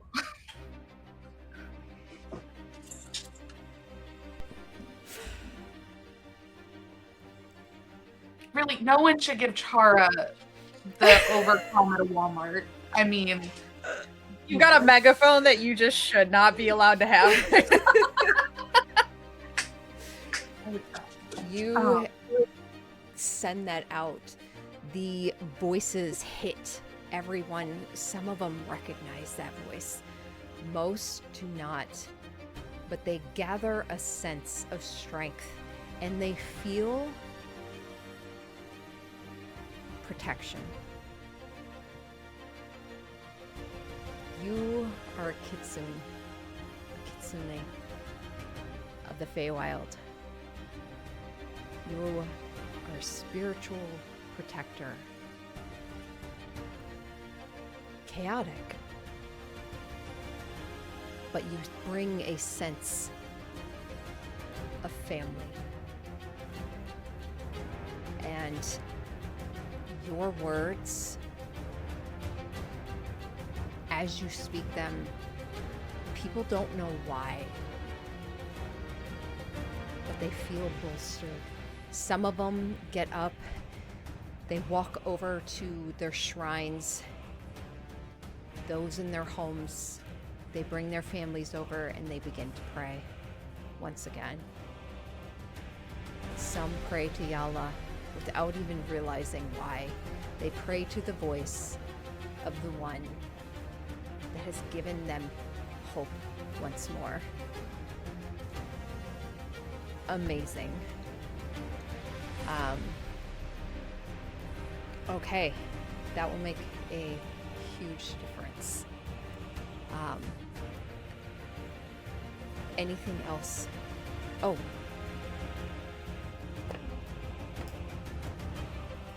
I do believe, if I remember correctly, so this is because we are going outside of the basic realms of this spell. I think there's a 33% chance. I don't know how to do that other than to... It gives instructions, I think. It just says 33% chance you can't cast it again, ever. So the only way I could think about how to do that in a roll is to roll a D100 Mm-hmm. and then Choose which end it's gonna be. well, so I was kind of thinking there's 33 breaks into 100 3 times, right? Yeah, what happens if you roll a 100 though? Well, Did you roll a 100? I was gonna break it up somewhat off of 1 to 33, 34 to 66, and 67 to 100. Oh, okay. I'll roll that D13. Go ahead, Liza. I was just gonna say, you can just roll a D100, and if it is greater than or equal to 34, you're fine. But if it's 33 or less, you can't cast it. Okay, we can do that. That's what Google just said is the easiest way to figure that out. I mean, you are totally welcome to do your way if you want to do the math behind it. So you're the DM, totally your rules. I kind of wanted to do it this way just because then there's a little bit of mystery to it. Sure. On No, totally. Which I was not even gonna say my thing until you said my name, so you're totally fine. No, you're good. Okay. Megan just wants to add chaos. I do. Yeah. I think it's fun. Yeah, you do all automatically. Your strength score is going to become 3, and you're going to start taking that damage every time you cast another spell. Those happen regardless of this roll. I thought it becomes 2d4 plus the 2024 rules is what we're going by. Okay. So specifically, we talked about which one to go, and Megan liked 2024 rules. Yeah, shrink Oh for wait, 3 for 2d4 days. It is 3 for 2d4 days. I can't read. I'm sorry, Liza. You don't need to apologize to me. I also have the spell and have read it a lot, trying to think of the scenarios in which I would use it in, and I just want to make sure that we're all on the same page. Stop yelling at me. Okay. Stop it. Okay. Go ahead and I've got which one is going to be the 33 percentage, the percentage that you have to roll around. If you get within this percentage, it means you'll never be able to cast it again. So go ahead and roll that. 80. 80? Yeah. You make it. Not that I'm gonna do it again, but whatever. Awesome. Good to know I can. Okay. All right. Go do anything else. Any movement, Chara? Yeah, I'll use my bonus action. I'm gonna use half my speed I'm gonna use my bonus action just to roll on my table. Okay. Since that is not a spell, it doesn't cost me anything to do that.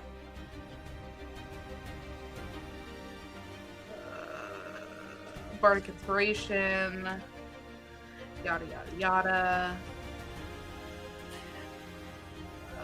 So I keep seeing this spot right here on the On floor. your carpet? Yeah. Well, I was like, oh my god, did a cat pee in here? And I keep seeing it in the camera, but it's just the way the carpet was like scrubbed from a foot. It's throwing me off every time I see it in the camera. Yeah, it's really visible in the camera. That's weird. And then I'm gonna take use half my movement speed, and I'm gonna move away from the edge of this hole.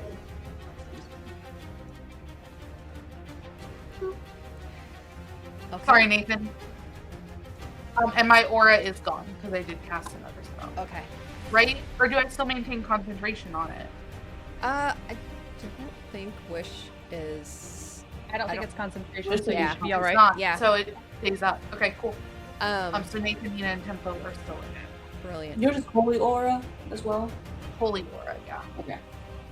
At the start of For the fact that they have to have disadvantage on hitting people in there as well. Yeah.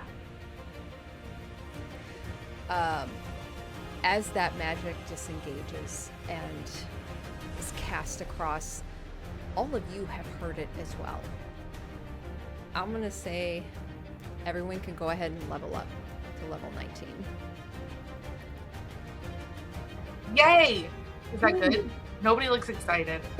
I'm just gonna wait to do mine until I'm out of this polymorph, because that's gonna fuck up my extra stats and everything right now, and I have a ton of like extra HP from this form, so I will level up when I drop back down to regular Nina. So do we get health back when we level up? What's the rule? no, your health grows, your max health grows, and you'll get that amount of whatever you roll in your hit die added to what your current health is, but you don't like regain all your health or anything. I thought I'd ask. It's worth asking. It is. Totally. But perfect. All right, I'll do it right now, and that's my turn. Okay. Nina. I just want to say, you have your two legendary actions, right? So you could use them to hit him with your hammer before your turn starts, I think. Yes, and I was going to actually do that. So at the end of Chara's turn, I will be using my last legendary action to hit him. That is a 28, so it's an auto crit if that hits. Oh, yes it does. And go ahead and roll me an intelligence saving throw too.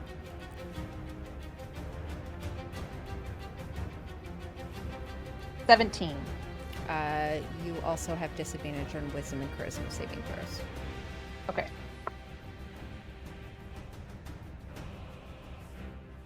So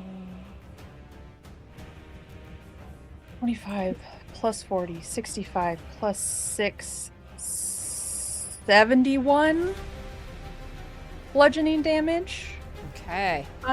onto this guy. Okay. Okay. So that was legendary action. So now it is actually my turn. I will use 20 feet of my movement to fly down and set tempo down on the ground. And then I will use my 2 Forge Hammer attacks on it again. So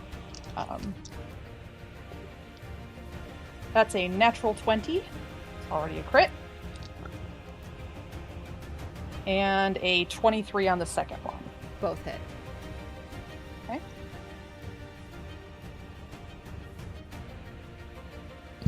So it does get a save to see if it Is unparalyzed. unparalyzes after each hit. So you can roll that So from the roll for the action. legendary, roll that wisdom saving throw for the legendary action. 13. It's a fail. Okay.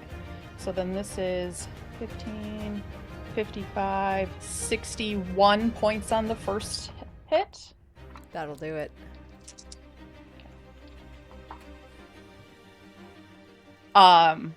To which I think the second hit is just Nina in like a rage and fury, just swinging a second time and like cleaving it into smaller pieces, maybe to make it so that it is not difficult terrain. Maybe we get rid of one that is not. You know what? I'll But allow that'll that. be okay. I'll allow that. Yeah. That'll just be Nina's turn. Okay. For her there. All right. Yeah, you continue to smash and rage against it, pummeling it into a dust almost. Any big pieces you are breaking down, stomping onto. All right. Okay, actually, one quick question. Uh-huh. We had determined last session, I think, that because True Polymorph says you are limited in the actions it can perform by the anatomy of its new form, we agreed legendary actions. I technically have legendary resistances, but do we want to say I don't have access to those in this form? It's like a weird gray area. I think you're supposed to be allowed to have them. You were even allowed to have them in 2014, I think. 2024 just changed whether or not you get legendary actions and took away the ability. The counter is it took away the ability to cast spells while you're transformed. So Right, okay. it took away like forms that could cast powerful spells. Okay. But you should get your resistances. Okay. Is that okay, DM? Okay, then I will have used a legendary resistance to ignore that fail charisma wisdom check then. Okay. Thank you. Yeah. And That's my turn. all right. These have no turns at the moment. The essence shall take its turn.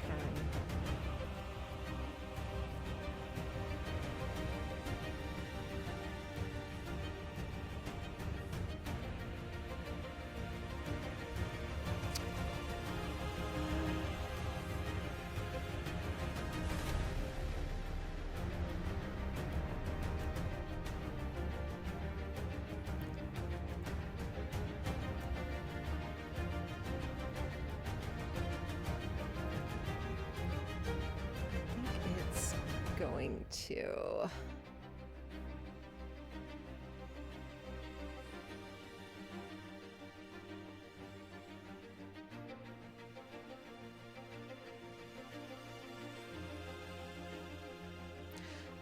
Okay.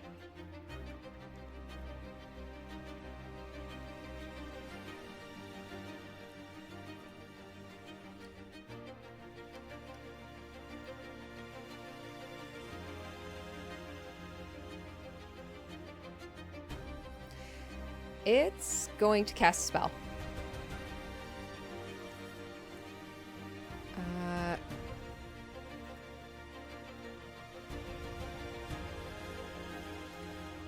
Sorry. There's just so many juicy things it has. You know what? It's going to go ahead and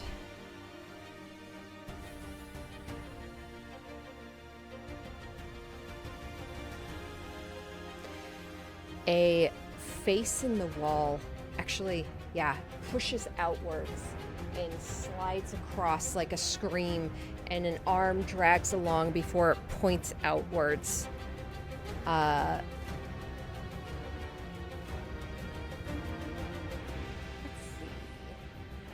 have 1, 2, 3, 4, 5, 6. Oh, I do have 6, but that's not part of them. Okay. Sorry, Nathan.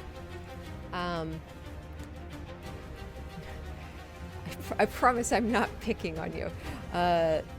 Necromantic energy washes over you. Go ahead and make me a Constitution saving throw. Am I still within your aura? Okay. I hate that I can't. God. Okay. Wow. It's a fail. Okay. I rolled 2 1s. Oh. Okay. Fuck. For an 11.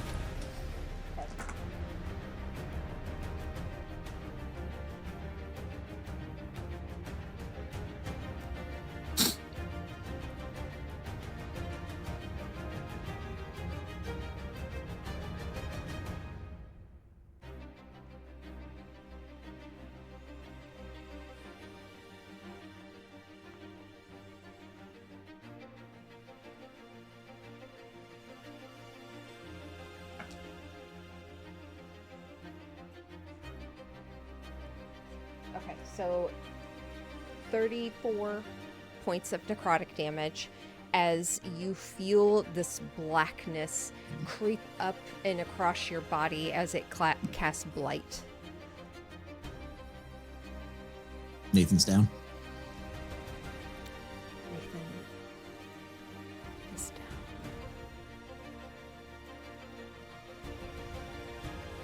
Okay. Nathan's body falls to the ground.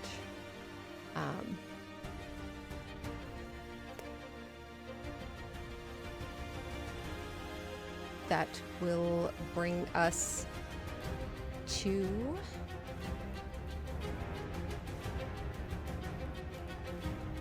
top of the round. But before that,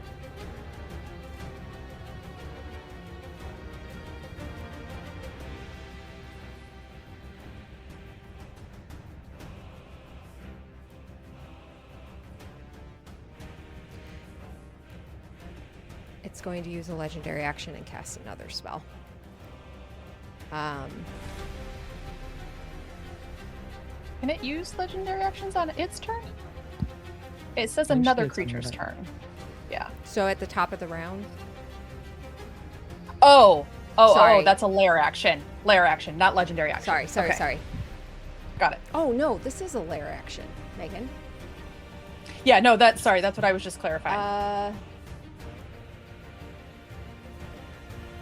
Okay. I need everyone to make a Constitution saving throw. Nathan, yours is an auto fail. Yeah. 27. 26. Does succeed? 20. Succeeds? 17 for Rowan. Okay. All successes, except for Nathan. That is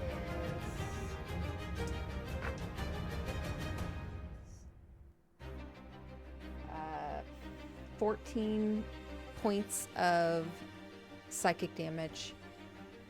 Nathan, you lose a death save. Can I take psychic damage?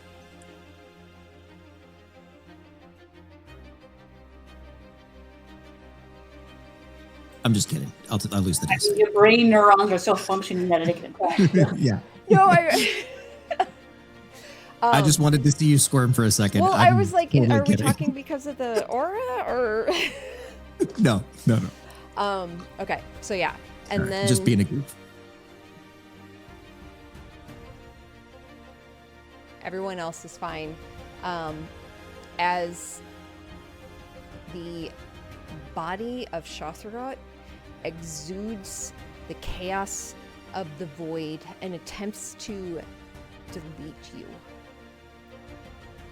Creatures within the Elder Evil, on a failure, they take psychic damage and their movement speed is halved for their turn as their brain struggles to comprehend non-Euclidean space.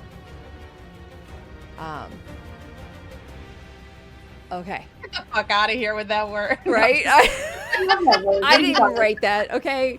No, I know. I'm just that's why I'm saying that. I would never have said that. if I it had was to just look it like- up like what it even was in meant. the thing. Yeah, Okay. love it. I'm just teasing. All right. That will... That'll bring us to... Oh, whoops. Rowan. Sorry. Top of the round. All right. For, I guess Rowan would look over at Tempo. I don't know how you want to necessarily play this out, but like, if Rowan would be like, is Nina herself still in there or whatever? She's trying to understand how much faculty. Shothragot shattered her mind. She still knows whose side she's on. I turned her into this to keep her useful.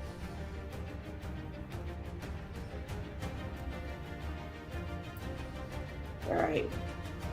For DM, this is going to be another. Let's talk through this. I'm ready for it. So,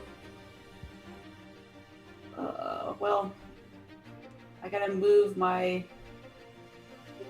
30 feet back. I can't see everyone, so 5.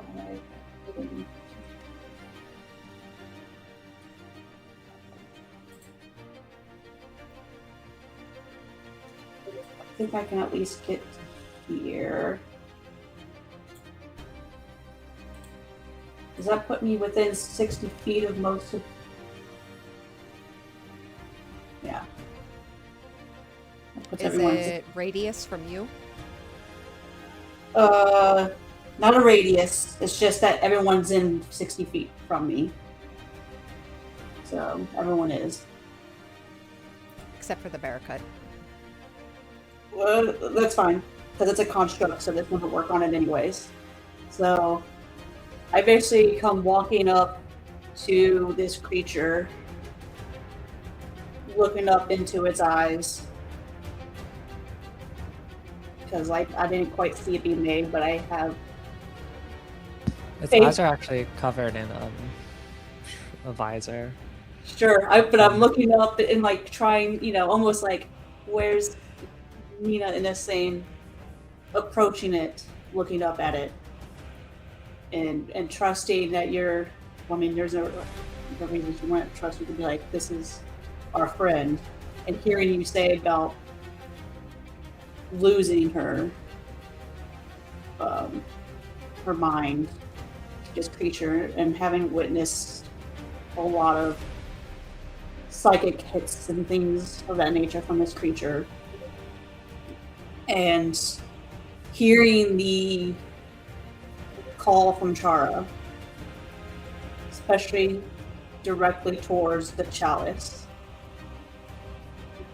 and feeling, say, like a pulsation from the pauldrons reacting to the wish spell and that embellishment of faith, and seeing that my friends are still standing when nothing else is currently around us. I'm gonna cast Mass Heal at 9th level. So I'm gonna restore up to 700 hit points divided to any number of creatures within range. And this is where the question comes in. Part of Mass Heal is creatures are healed by this spell and also cured of all diseases and any effect making them blinded or deafened. I don't know if you would necessarily consider Heal Mind any sort of like disease thing, but I think Heal it's is one of the listed spells that does cure it. so it said However, Heal is the one that can cure it. This is, I guess, like a grade up, but it's also not specifically the heal spell. Heal has the she's same also language not about like, currently Nina. blinded, deaf, and poisoned. But like Ellie just said, heal also Yeah. doesn't say that it should cure feeble mind. So it's the same language. It really is a DM's call. Yeah. so wait. Yeah. So if you look up the spell just heal, a lot of the language is very much the same. Mass Heal just goes to the next level of that Mhm. with more HP. And let's see what else. Mass heal. Okay. Yeah. It's mostly more HP and more creatures. But Okay. So Can I also just throw in a little side pitch to support this and Chara's doing? Because Rowan is doing this with what Chara just said in mind, and Chara used the wish spell, which is another spell that's supposed to be able to fix feeble mind, can that bolster this in any way? That's my pitch. You don't have to respond to me directly, but go ahead and consider that. You want to leave it to a roll? I feel like we should leave it to a roll. We are playing D&D after all. And I will say you can have advantage with the bolstering of wish backing it. Let's make it a wisdom roll.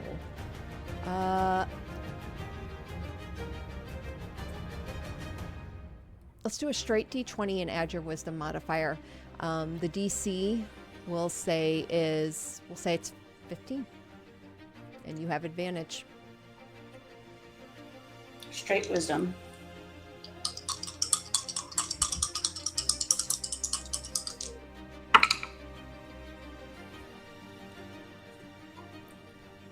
That will be a 22. Wonderful. How do you want to divvy up those hit points? As it, Nina, you feel your thoughts realign. You have been working on base. This is my quarry. This is my I have to protect. Now as your thoughts come back, you all can divvy up those health points with one small caveat.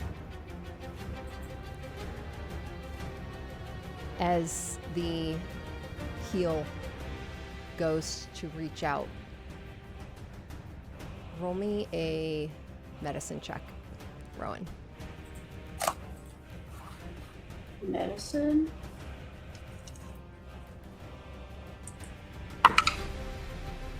Natural 20 for 31.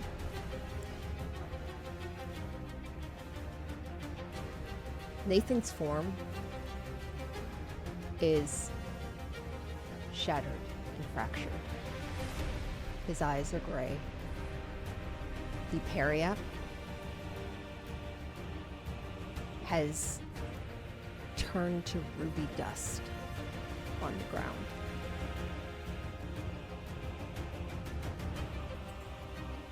The heal points won't do anything, but they can for the rest of your party.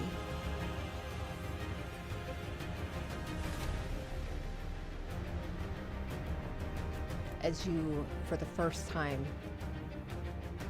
realize you've lost a party member.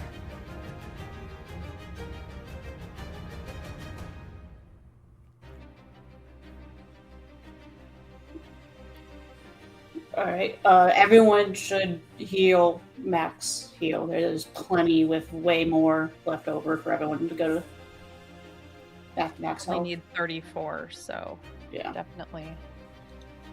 I need 93. 140 some odd. I mean, even if I assumed everyone had like 150, and that's Yeah. with 700 to give out. Everyone should heal back to full health. DM, I did also send you a message. Good fucking move, guys. Thank you. Yeah, I don't like being a useless spellcaster. I can take away my charisma.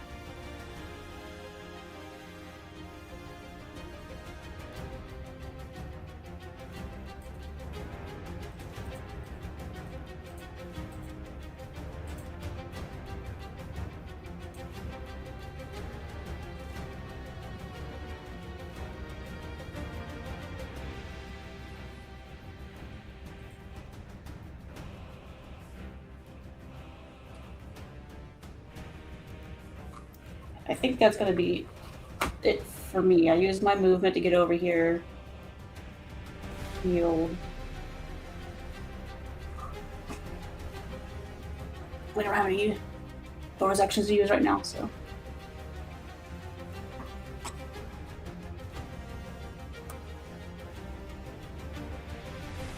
Just everyone feels that flood, a flood of healing energy course through them. Do you say anything in the moment? Is Rowan speaking anything? I'd say she'd look up at the creature in front of her and like kind of behind the shoulder or leg of the creature.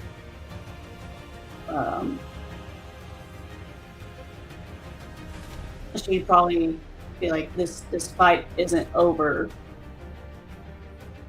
And then basically repeat kind of the word shards. It was like, it's a get up kind of deal. Mm-hmm. And then realize that, like, after saying and get up, that Nathan didn't move. To which that creature lets out a blood-curdling shriek as Nina becomes herself mentally again. Mm-hmm. Yeah. Nina, you especially, you've been waiting for this. You know what this moment is. Okay. That will bring us to tempo. The beginning of your turn. Can you please make me an intelligence saving throw? Yeah. And this is not the one that I got immunity to from saving. Oh. Not... No, it's not. Sorry. Okay. 10. Okay. So, disadvantage. Yep. Wisdom and charisma saving throws. Okay.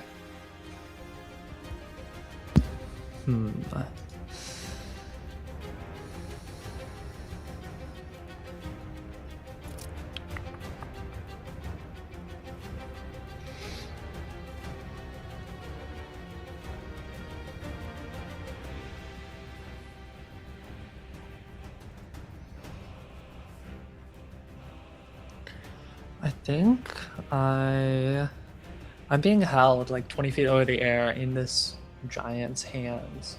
So I should be able to like see over, probably closer to here. I should probably be able to like see down into the pit. Because I'm up in the air here. And I did So- set you down before I took my attacks, but if you want to stay in my hand, you totally can. Oh, okay. I lowered it to give you the option to jump down Gotcha, safely gotcha. before if you wanted to. I think from my leverage point, I would be able to see Cool.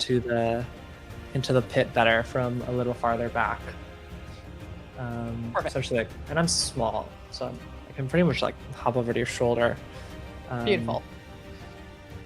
And I want to Eldritch Blast down into the hole. The pit is vast. at least 66 foot wide. And you see that whirling, I don't know if you probably don't. How far is your dark vision? My dark vision is 60 feet. Okay, so you just see the top of the roiling mass at the bottom. Okay. I raise my hand and let loose Eldritch Blast. Go for it.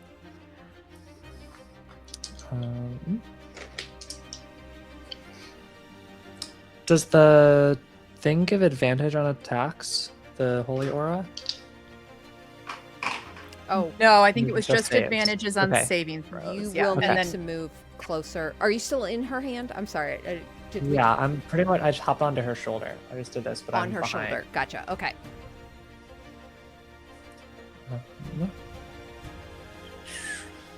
So straight rolls. What's that? So a 15, I imagine hits or misses. 15, I imagine misses. That does miss. 22 is the next. That hits. Okay, then a 25 and a 27, so Okay. 3 hits.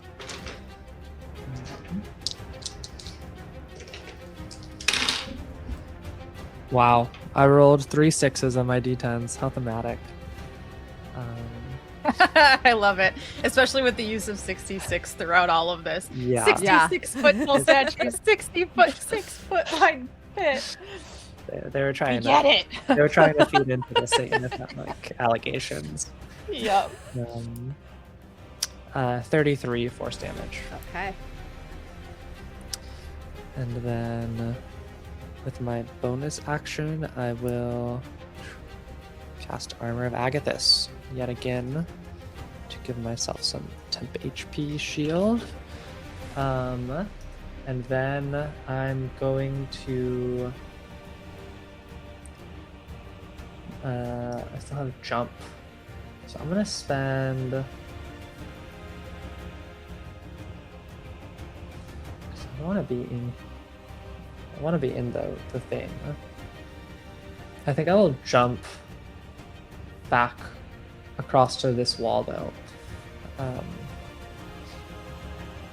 Being maybe here.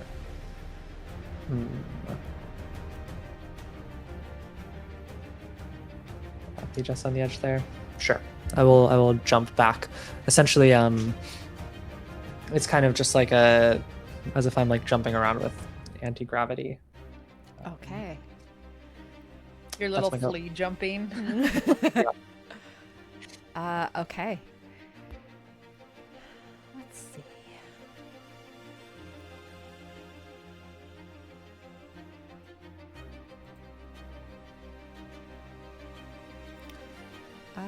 All right.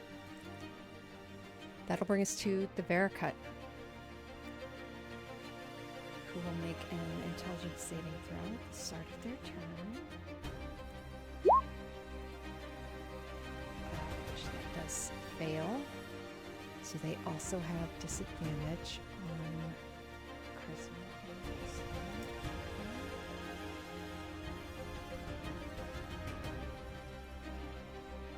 Which is wonderful. Okay. The Verakut, with no more enemies atop, runs forward and will dive into the pit. He'll be fine, I'm sure. Sacrifice! He came Probably here to finish this. You can probably handle it from here, I think.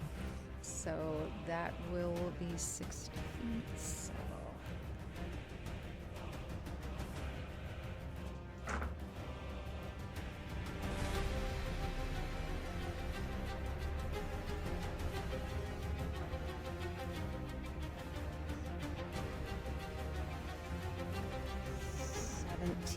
Bludgeoning. As they fall, slip on it, and grasp so that they don't continue to fall. Noted. Okay, that is the Verakut's turn. Really quick, I was planning to use legendary action to throw the magical hammer, but I got a 2, so I missed. So just know that that happened. We're gonna fast forward so you don't have to wait for my turn. Wait, did you want to do that after the Verakut's? After the Verakut. Yeah. Go for it. So, no, I did. I rolled a 2, so it failed. So gotcha. it's sorry. just Nina blood curdling, screaming, turning around and just whipping that magical hammer down after it, but it just like swirls by, comes up on the other side, and returns to her hand like Thor, because that's what this devil's hammer does. But it missed completely. So. Amazing. Okay. That will bring us to Nathan. Nathan, you felt the shattering and the cracking of bone. The skin of your limbs shifting and bulging, splitting in areas and quickly turning dark and mottled. The body becomes very still, and your eyes have turned gray. A moment ago, you felt your body break for the final time. The shattering of your bones, the splinters lacerating your organs. And now, in this moment, before you sits Odin upon his throne, made of rough-hewn mountain rock. And he looks down upon you with glowing white eyes.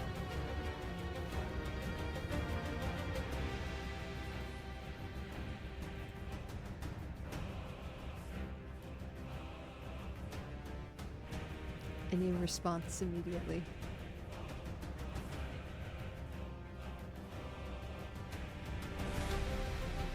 I think he kind of just looks around and looks up, sees him,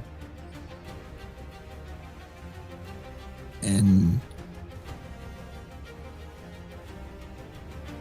I think he asks, "Where is everyone? Why am I here?"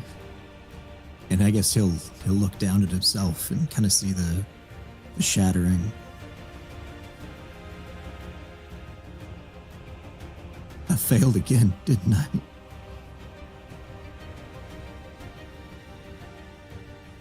You see the head nod.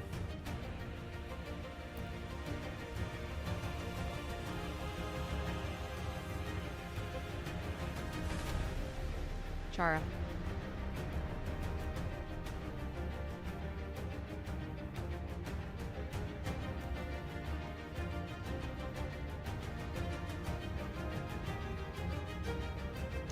Just remember, this is the end game.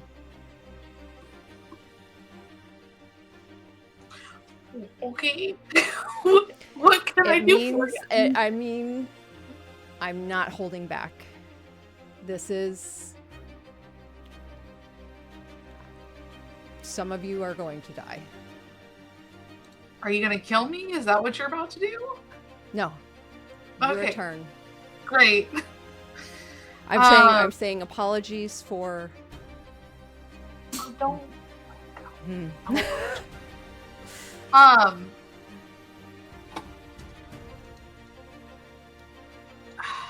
So I see the Barracut jump down. Mhm. Doing this thing. I guess that's what we're doing now, is jumping down into this hole. Could you have ranged attacks? I don't know that I would recommend jumping. You hear whispers around you. Join me. Do it. Let me see something real quick.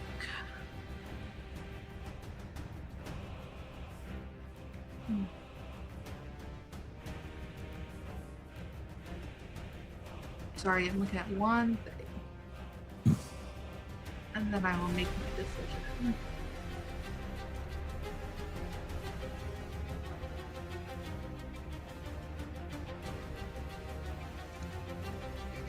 I'll wait to do that. I'll move to the edge of this, decidingly not looking at Nathan's shadowed body. I peer over the edge of this ledge. What do I see? How far is your dark vision? I don't know. 6, 9 feet? 90? No, I don't think that's right. It's usually like on the bottom left of your kind of, well, midway left of your sheet. I'm trying to find it. I'm sorry. It's under your passives. It's under my passive, 60 feet. Dark vision, 60 feet. 60 feet. Okay, so peering over, you see the curved darkness of this oily form about 60 feet down. Oh, okay. Well, I'm going to cast Eldritch Blast, because that's a cantrip, so it won't smack back at me. I'm just gonna shoot at it. Go for it. That's 4 beams. Okay. First is a 26. Okay, that hits. Second is a 17. That misses. Third is a 20, 20. That misses. Third is a dirty 20. Okay, so one hits. Fourth is a dirty 20. Let me read something real quick. I mean, they don't hit, but that's right. Okay.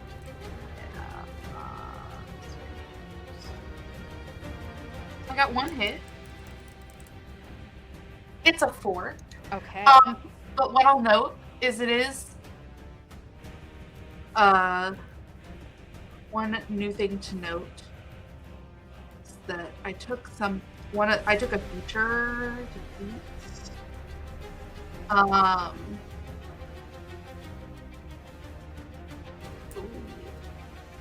Hang on.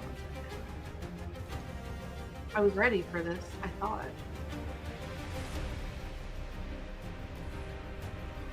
Oh. I took the wrong feet. Okay, I gotta fix that. But anyway, I clicked the wrong one. It doesn't matter. Yeah. I think that's my turn. Turn. I'm gonna hold my. Yeah, I think that's my turn. I used my movement to move, and I hit it for 4 force. Okay. At the end of your turn, Yeah. the essence is going to use a legendary action.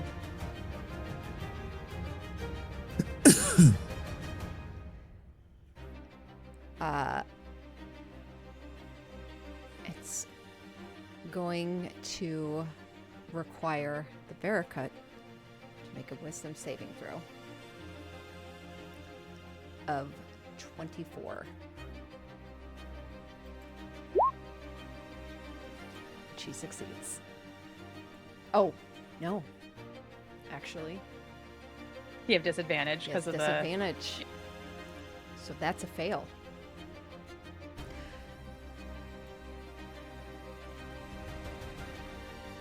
Eight. Let me also look at the other thing. So it's not altering its form.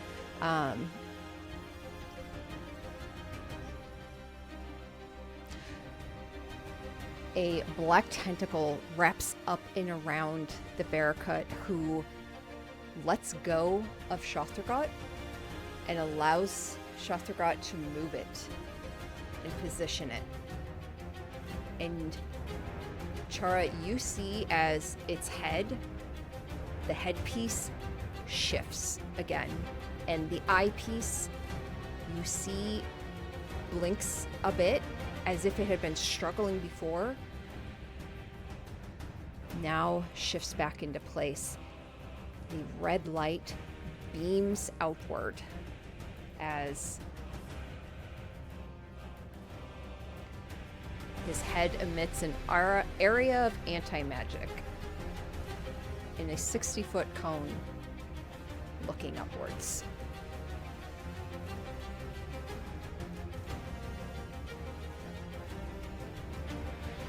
That is his turn. Or that is legendary action over. That'll bring us to Nina. Okay. I don't think I want to actually get close to this thing because I can hit it from afar. I have true sight up to 120 feet while I'm in this form still. So I think she just does continue to like throw that hammer, and then she'll use her whip for the second attack. So one hammer, one whip, while the hammer's returning back. Okay. These are just straight. My hands are so sweaty every time I go to pick up the die.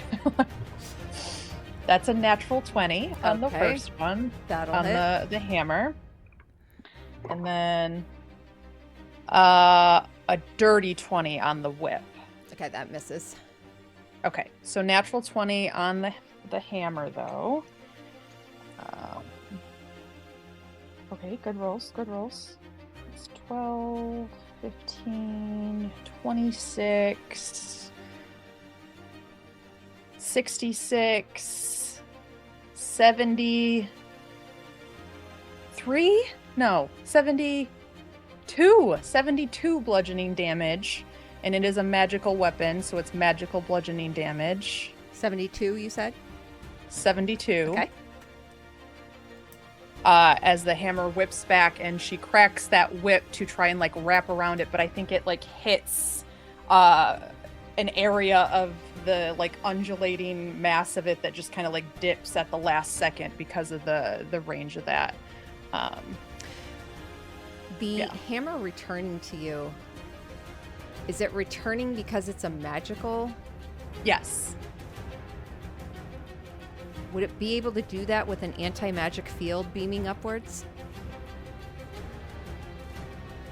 There's an anti-magic field beaming upwards? From the Barracut. Oh. So that's the How, red can you, beam can of you light. place the radius on Yes, this, because I need sorry. to know mechanically how to work around this then. Okay. It is... I let's do spell templates. Because you're right, it wouldn't. But if I can get around it, or if I have to fly down and just hit it really hard in melee range, I will. But Okay. So just so we have a mechanical template. it is a 60-foot range. That's range. That's upward. I mean Right. cone. radius. So the Okay. at 60 feet from it would be the lip of the pit. And I'm trying to think of what is... But it's not going to be able to... This wouldn't hit you because it hits the lip of the cone and still only is able to go upwards. So we're just going to say it is only the surrounding portion of the pit, essentially.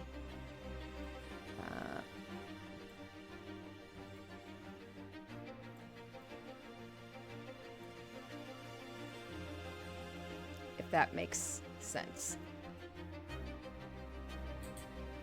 And you said it's It does. anti-magic. Yes. Okay. It does. It does make sense. My wings in this form are... Oh, if I fly into this, is your polymorph going to drop on me?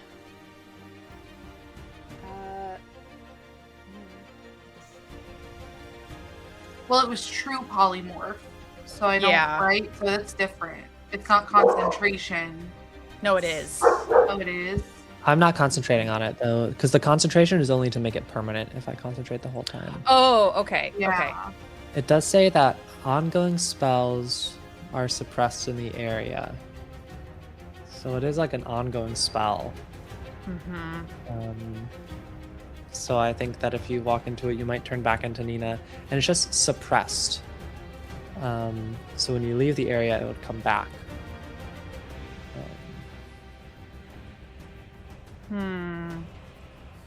You gather this is an ability the Vericut has had, but he has not used it because you haven't been fighting magic thus far.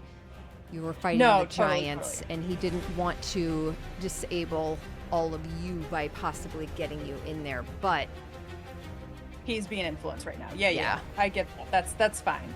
I'm just trying to make a decision here. I said I threw the hammer, so I threw the hammer. So it'll do that damage, but it does not return. And I think Nina just screams even louder with that whip now in her hand. And that will be my turn. the rage of continually things being taken away from you, Nina.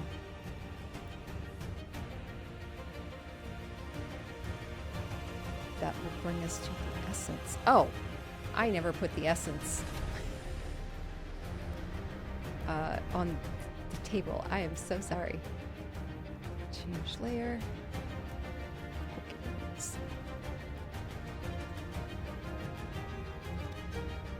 Okay. The essence. Yeah, it's going to fly. No, actually, it's gonna stay where it's at for the moment. It's not gonna take a turn at the moment. Rowan. Might I recommend, since we're at the top of the round, doing a quick break. break, Do you want to do that? Okay. if betters are in agreement?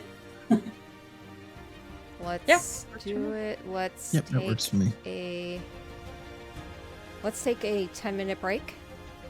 Give everyone time to get some snacks, food, drinks, and we'll jump right back into this. Thank you.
Snacks obtained.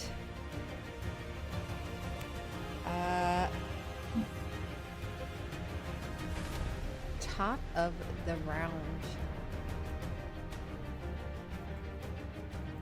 Rowan.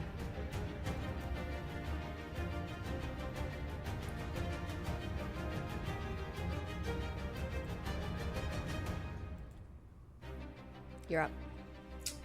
Yeah. Sorry, I left it a little up in the air with my inflection. I wanted to make sure you knew I had nothing else to say.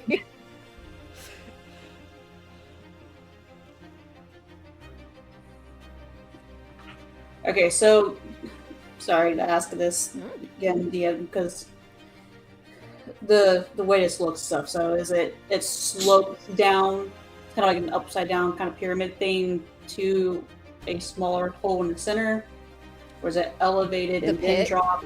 Yeah. The pit is a 66 feet across, and it's a square. They are 60 foot down. Because it's down, it looks like it gets smaller, but that's just how sight works. So it's 66 foot across all the way down, and they are a big creature that fills it. Yeah. Does that answer the question? Is that what you were asking? Yeah, so it's not like, when I look over the edge of the pit, it's not really necessarily like curving like this. Nope. No, that's just the art perspective of the map. Yeah. Great walls. Straight down. Okay.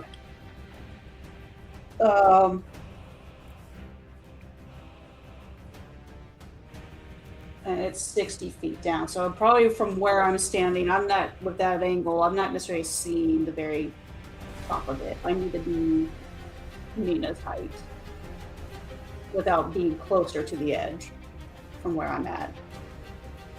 Is that correct?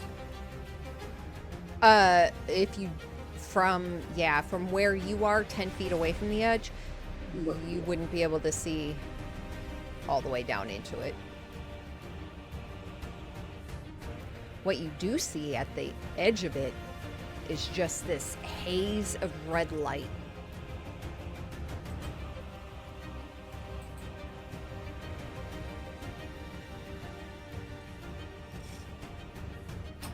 All right. Okay. It's not magical.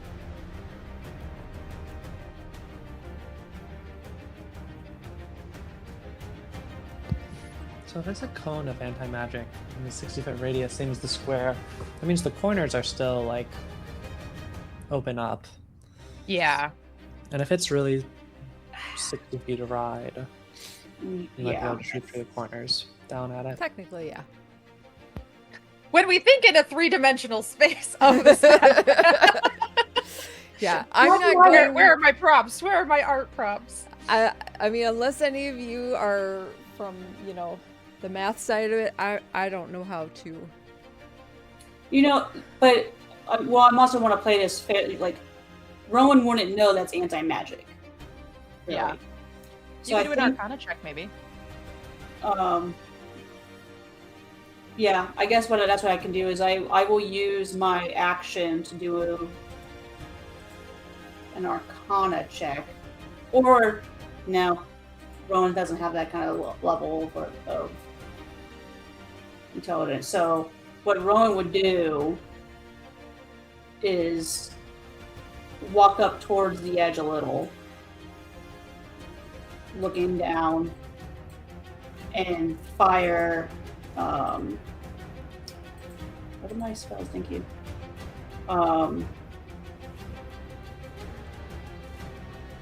Would fire a sacred flame down to see what it does. Okay. What's the distance on that? Is that 60 feet. Okay. Actually, wait a minute. Sorry.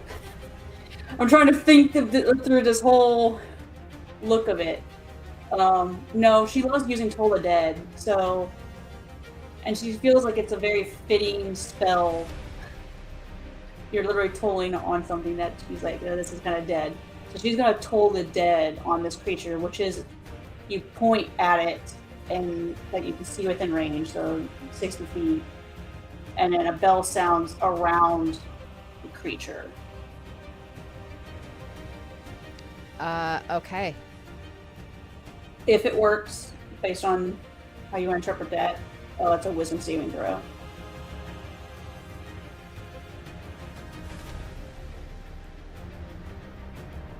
Whoops.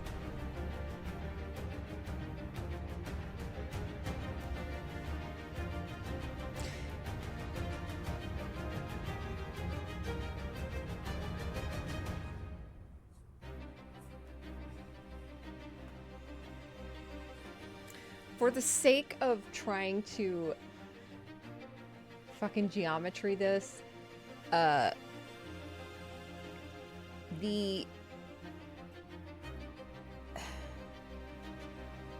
cone, technically, it goes for 60 feet. So 60 foot from Shothragot, right? Because 60-foot radius would fill beyond what the lip of this thing is, I'm going to say it fills the entirety of the pit, if that makes sense. So the spell does not take. Okay, and that's fine. And I'll basically just kind of, I don't know if you want to, but I kind of feel that it just didn't work. So what you see, normally, I'm trying to do this so it doesn't affect any of you. You're just going to have to imagine that, oh, you know what? I have a square one. We're good. Okay. Yeah, we It's got more after using it and it not working. Okay.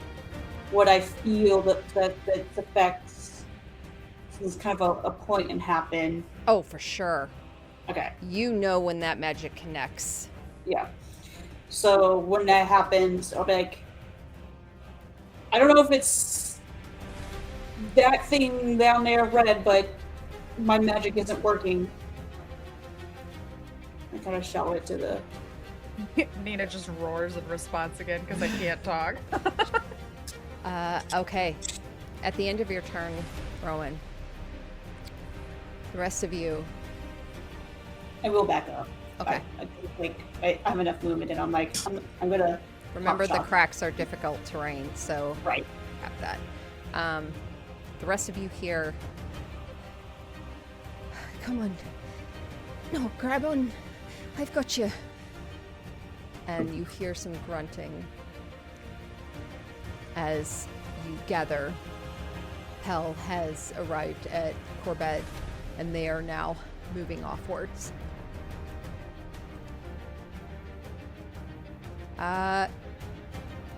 Tempo. Yeah. Huh.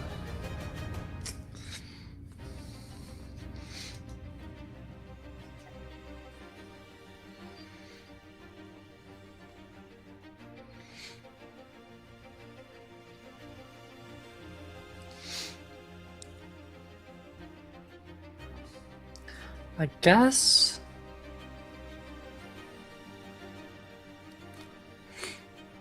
I don't have any like insane buffs or anything to do. So like my options are either hold a spell, trying to cast it if the anti-magic moves. I could cast fly on some people, but that doesn't help with the anti-magic up. I could Shadow of Moil, but that's just advantage on attacks.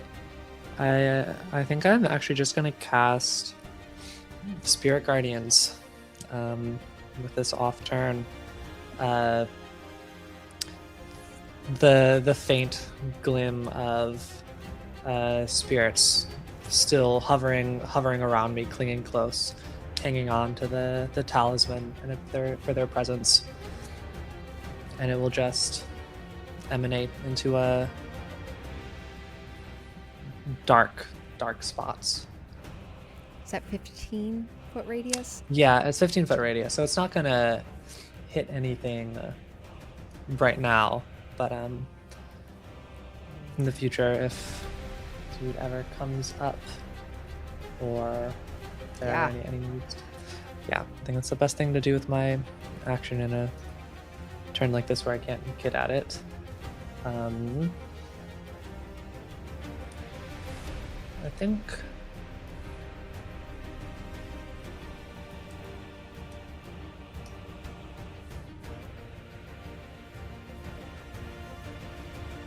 think I will move along. So that was a jump.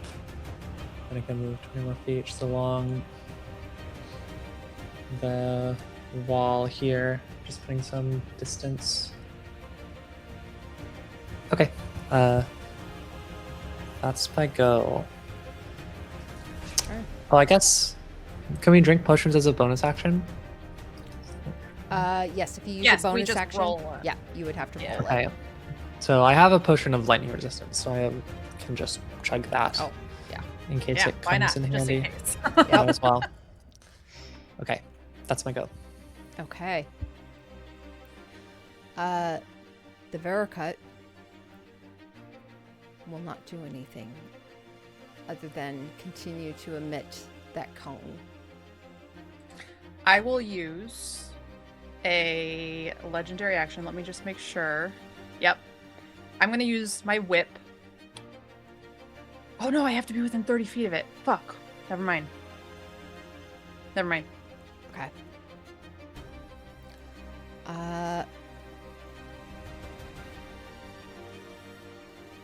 Who's after me?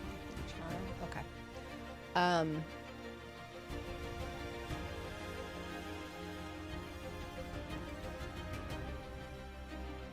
Nathan.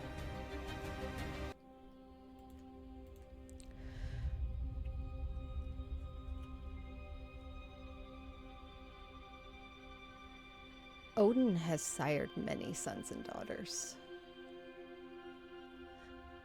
Many of his children walk the realms, never having returned to visit their father. Only upon death do celestials return to that place which they were sired. Your father sits upon the gray stone throne carved into the very rock of the mountain that sits behind him. You asked him if you failed again, to which he gave an affirmative nod.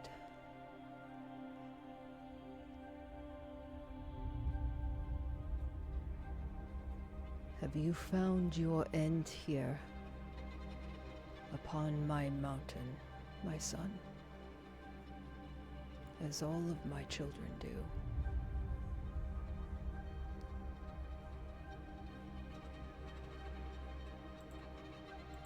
As you look down at your own hands, you see spectral, dimming light. Your form, as you look it over, is corporeal. Your spirit alone has survived and returned home. Your body is broken and cannot be healed. This is the bargain you made.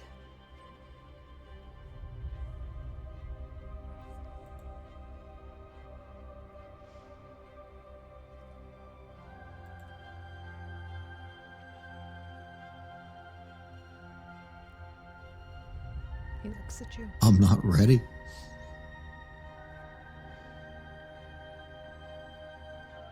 And his head tilts. This is the bargain you made.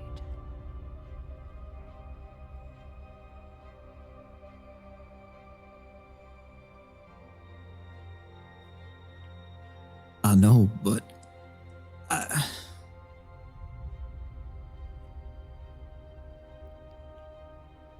I'm not done.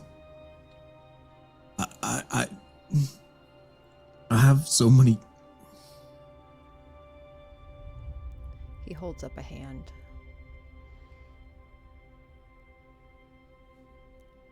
Do you know what Valhalla is?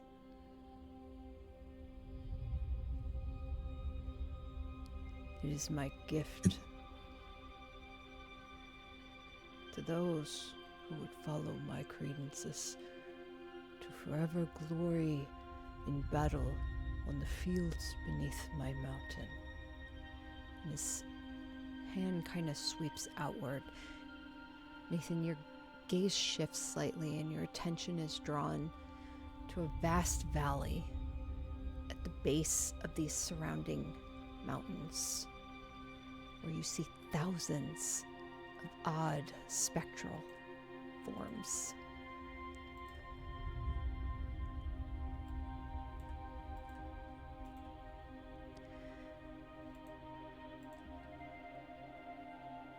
Odd, not in the manner of profane oddities that you've been battling against recently. Odd more in the sense of spectral warriors caught in a never-ending battle. But some are not entirely spectral. You see some that have solid living elements to them, like a real arm on a ghostly form, or a real eyeball looking out of a spectral face, splotches of skin, bones, muscle, teeth, and limbs in various states of scattered amongst the thousands of fighters below. The gift is not the battle. That is the journey.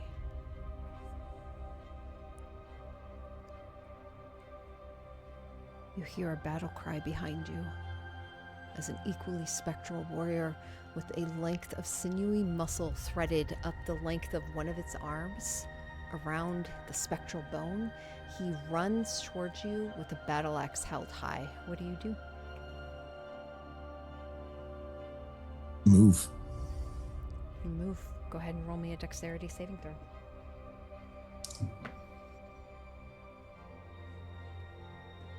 23. You succeed. You dart out of the way as he slams down into the rock splitting and scattering as it turns and looks towards you. You see that muscle flex. Do you do anything else?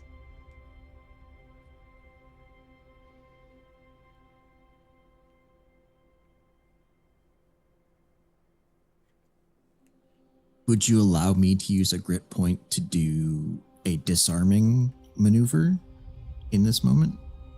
Yes. Okay. So I think, his brain just kicks into training, history, experience, and he just literally puts his foot kind of on the shaft of the weapon and will kind of like put both hands on the shoulders of it and just move it off and basically try to like knock the weapon away from their grip. The weapon kicks away and he staggers to the side. The weapon is out of his hands. He goes to move towards it to regrip it once more. You can't beat me, brother. Don't bother.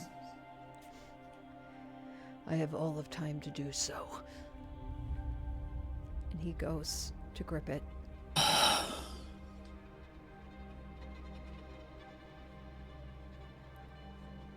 You have a moment before he does. I think he just darts forward and lifts a foot and goes for essentially a kick to the chest to push it away from the weapon. Or push them. Go ahead and roll me a unarmed. That's for me, unarmed is that plus strength. So essentially, okay, so 16. 16. That misses. As you go to kick at him and he darts to the side, he will regrasp the axe, yank it free. And He charges towards you. He's going to make another hit towards you. Nope, that's a 15 to hit. Wearing armor or not wearing armor? How did you like to handle that? Not wearing armor. Okay, let me take it off quickly then.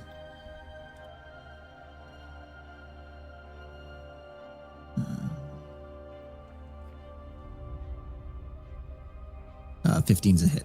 Meets it, beats it. Okay. He slashes across you. And he looks confused for a moment as he looks at you. Before he gives you a slight nod. I understand. And he moves forward and he goes to swing at you again. Nathan, you have with you the weapons with which you carried unto death.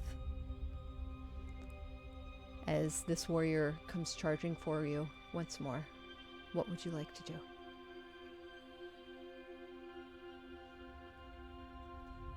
I think with regret, he pulls life and just instantly drops 3 shots into it. Go for it. Roll those damage. Roll those hits for me. Okay, so 16, 40, so 30, 28, and a dirty 20. Those all hit.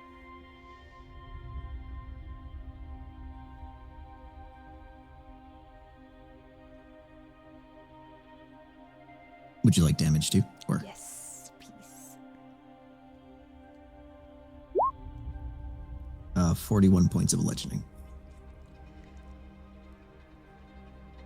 The spectral form, as life blasts into it, and it's odd because life is real in your hand.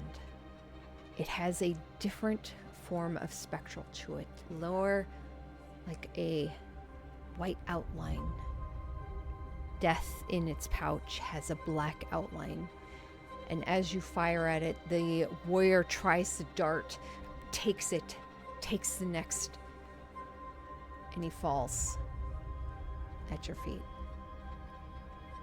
You hear a flapping of wings as a woman in a mix of leather and plate armor drops to the ground, her eagle-like wings folding behind her briefly as she kneels down before the unmoving spectral form. Her gray skin haunting in the hazy moonlight, peeking out from behind a vast sky of storm clouds. The majority of her face hidden behind a smooth plate helm, with only her dark lips and strong jaw visible. She reaches into the fallen spectral form, grips the thread of muscle, and rips it free. The ghostly form disappears, and you see the briefest of flashes in the battlefield below. And you turn, and you see that warrior now back on the battlefield. Unharmed, same spectral form, same thread of muscle reformed in place. You see him regrip his weapon, smile, and rejoin the fight. I think that's a feeling Nathan knows very well, given his time here in the Blood Wars. And he kind of just lowers his head again.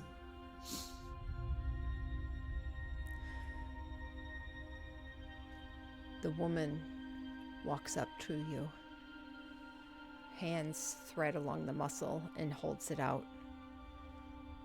And as her dark lips part and she speaks, her voice, like that of several feminine voices, split apart with varying tonations and emotions. Those faithful to the Father and to death with the battle scars they carried in life. Your bargain has left you with nothing. Therefore, you must fight for everything. She reaches forward into your spectral form and lines the muscle along your right arm. You feel warmth and light pulsating from it. The woman leaps into the air, her eagle wings spreading outward, carrying her back over the battlefield, where you now see hundreds of Valkyrie swarming overhead, darting into the field, tearing free pieces of living flesh from the vanquished and reforming it to the victors. And you hear your father's voice reverberate across the stone, washing over you. Journey well, and receive the Allfather's gift.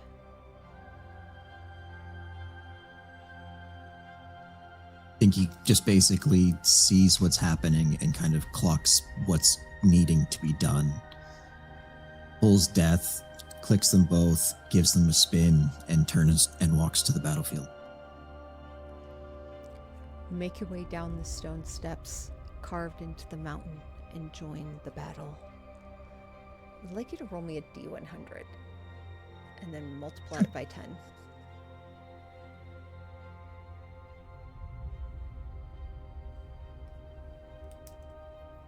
That is...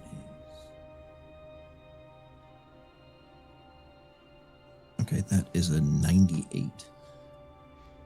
So times So 10. 980.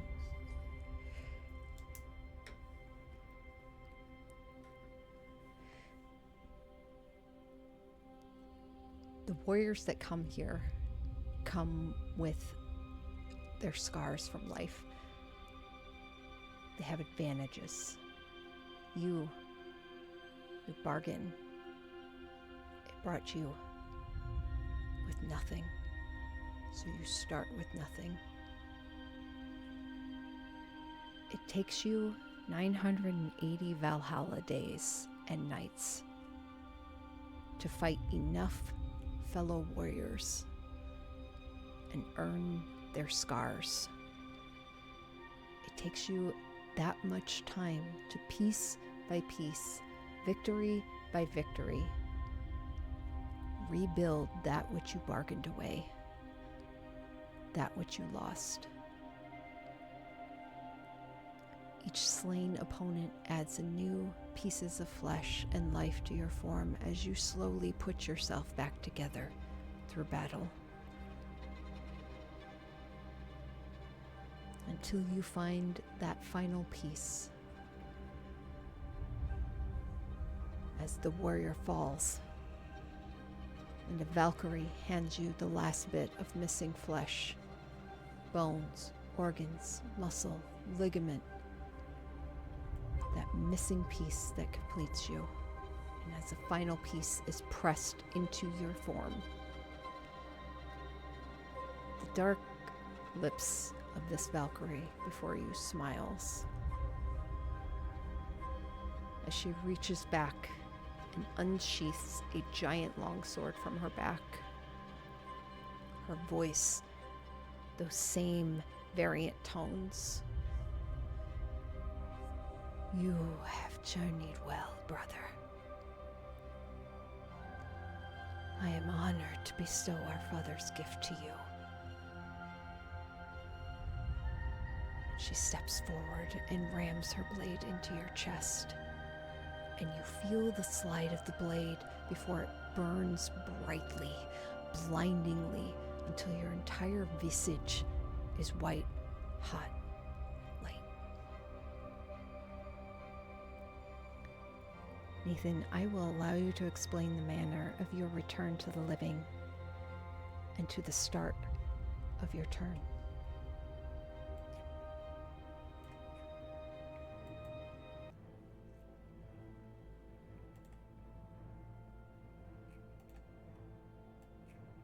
I think I will wait. Okay. I will hold my reaction. Okay. So, are you giving up your turn? All right. Chara.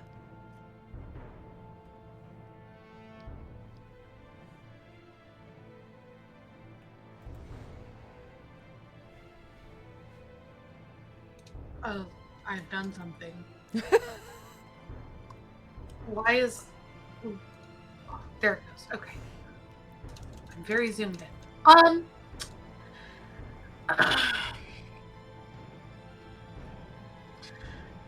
don't know about y'all, but I'm not jumping down there.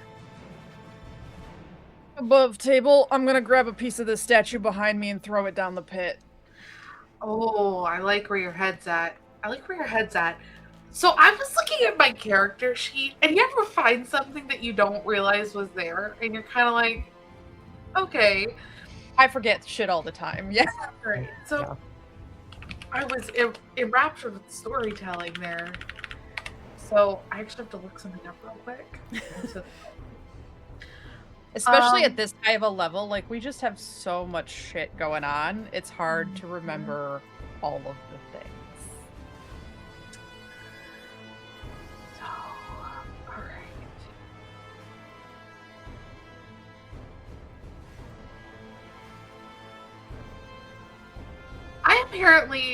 I have a charm that allows me to cast conjure animals that casts conjure animals at 3rd level. It's just charm. Can cast conjure animals as 3rd level spell 3 times.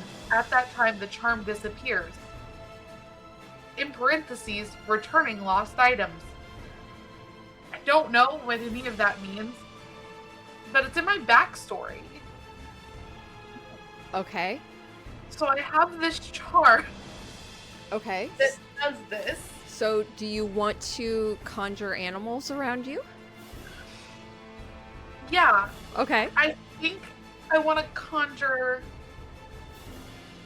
Let's see. I'm looking. I think I want to do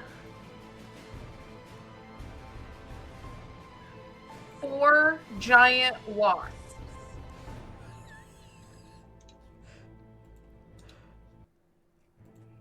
Okay. Oh, they only have 13 hit points, but that's not. Yeah. I want 4 giant wasps, Okay. I think. I think I can pull those actually. Hold on. Giant or not giant compendium. Compendium. Giant wasps. Please. Thank you.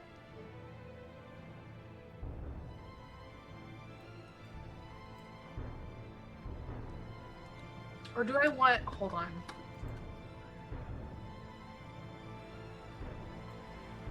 No. I'm sorry. I know I just said...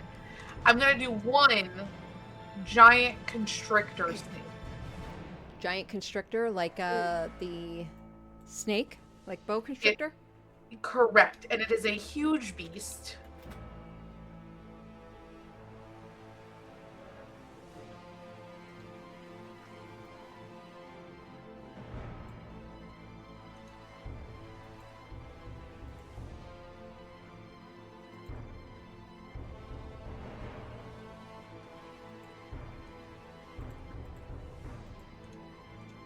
Okay.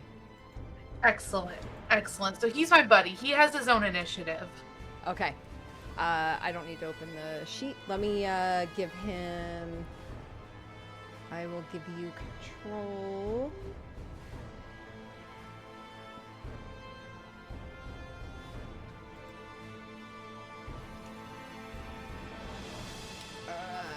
Can be edited and controlled by... a whoppa. Safe. Okay. You should have control over him. Beautiful. Alright. Oh my god, he's so big. Alright. Here's what I want to do. with my boa constrictor now that he's here. So wait, hold on. Let me finish my turn. So that's my action. And I'm going to activate this charm once. So I've activated it one time. And then I'm going to use my bonus action. What did I say this was? This was...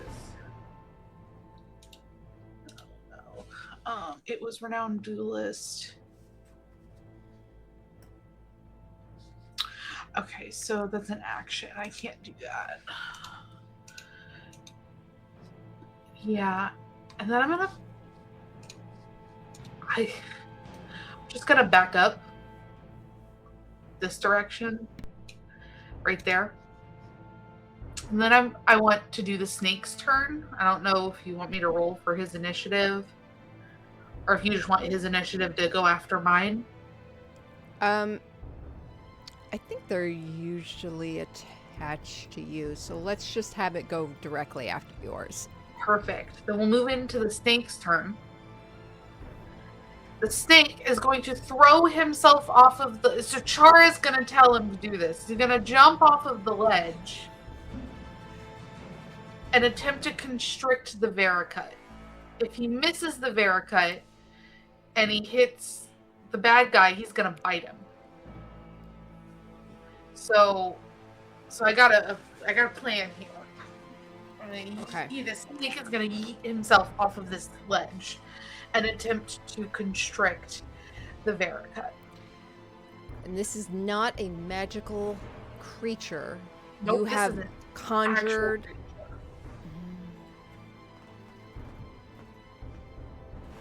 I'm trying to think how this works because we also don't have teleportation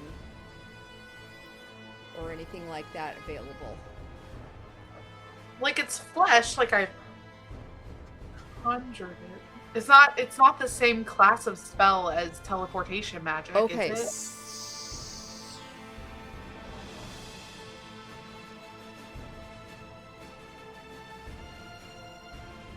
I'm trying... Teleportation is conjuration, and you are conjuring or summoning these creatures, so they are of the same school. I'm not trying to argue either way, just throwing that facts out Yeah, there. I was wondering, just want to okay. make sure I don't break that wall because Hold that'll on, change and a it lot is- of things. If Well, and it's so the effect of teleport and like Misty Step and stuff, the effect is teleportation. The Right. effect of conjure animals is summoning. So I will say it is a different effect, a different outcome, but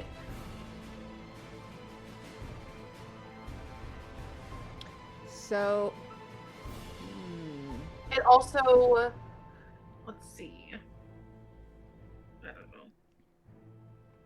This is specifically the 3rd level spell conjure animals? Yes. Or is this... Yes. Okay. let me look at it. And this one, hold on, let me look at the 2024, see if it's any different.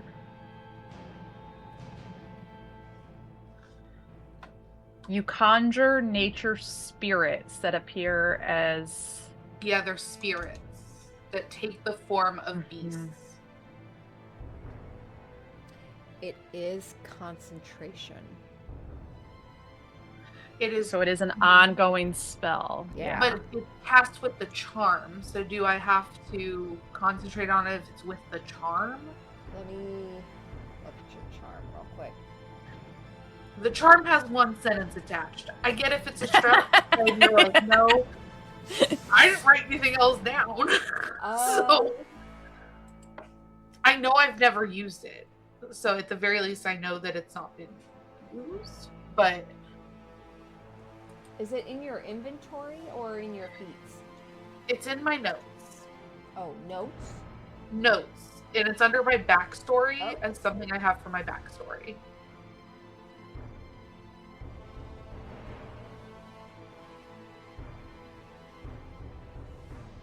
Okay. I think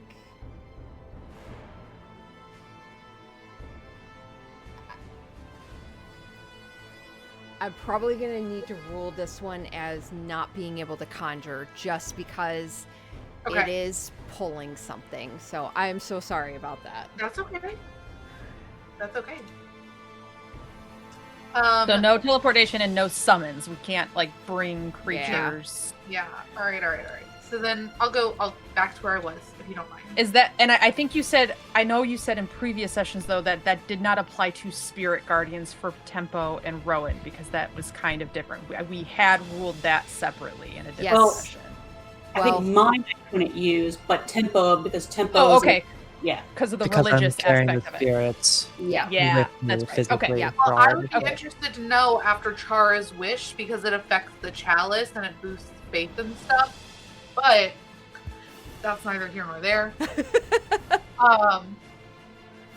Okay.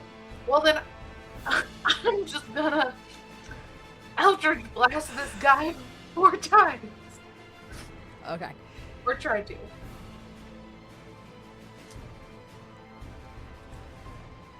Gosh, darn it. That's a 15 on the first. On the first one, Yeah. you see it sizzles against, it shoots into the light and just completely fizzles out. And I can't hit the Vericut, essentially. Correct. This is the worst situation. I'm thinking. I can't do summon stuff. Well, you did just use one blast to figure that out, so that's your action. So I've got 3 more blasts. I don't know. They'd be no good. There's people Yeah, up I here think you that's cannot probably fight. your action then. Excellent.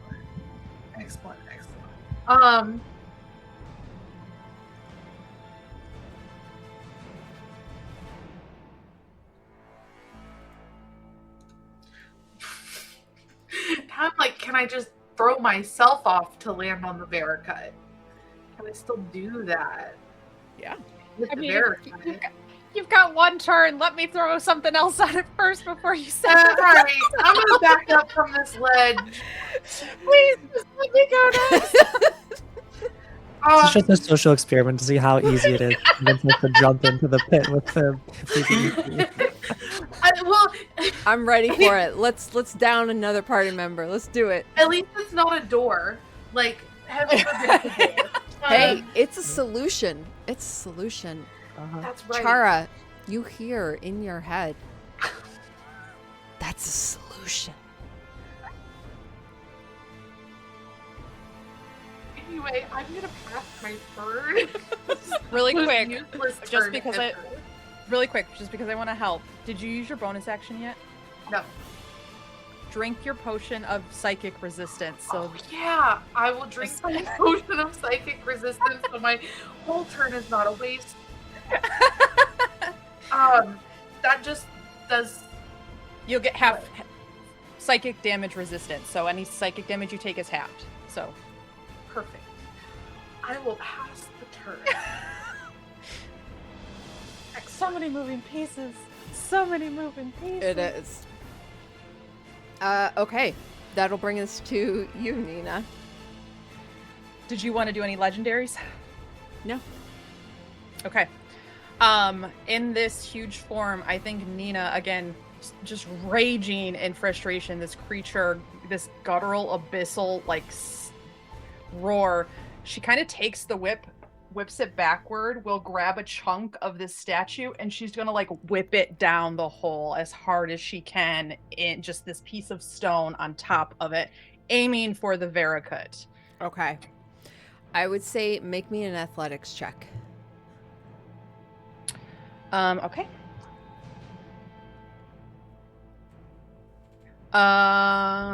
15? Okay. It's not bad. It doesn't have to be a big piece. I'm Yeah. literally just wanting to make my I'm just kind of like a Hell yeah. another axe, but using my whip as the. That's not bad. Yeah, you grasp a boulder and shuck it. You're You're a huge creature Huge. at the moment. Yeah.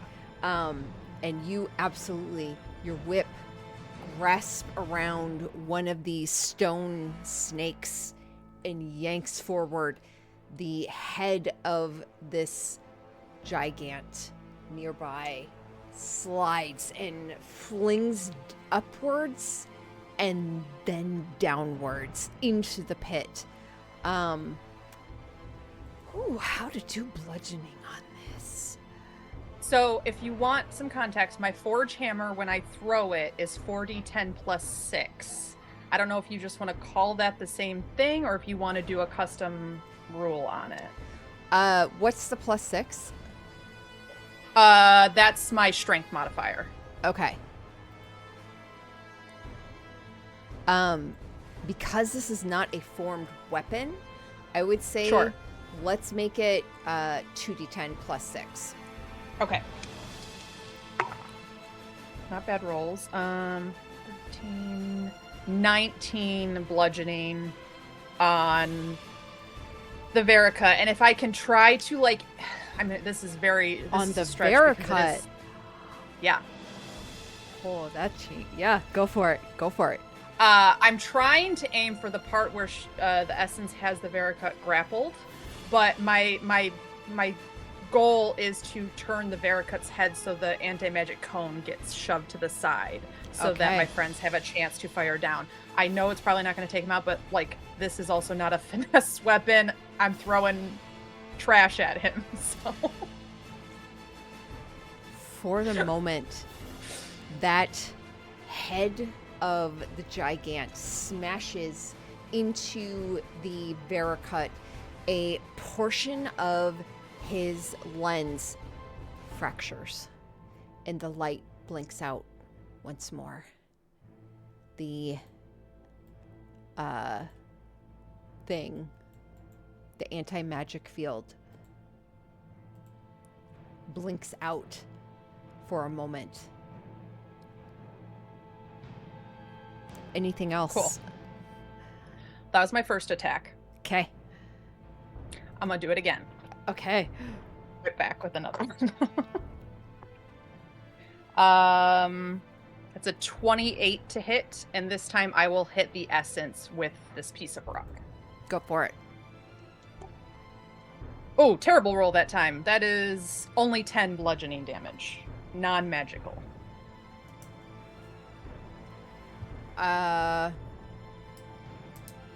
It does no damage.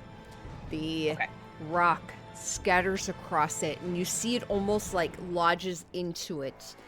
You hear this sickening like slap as it lodges into it, and it takes it into it. Okay. Another just furious roar before she kind of like flies over and just lands in front of Nathan to be just this giant shield against his body for anything else that may or may not come up out of this pit.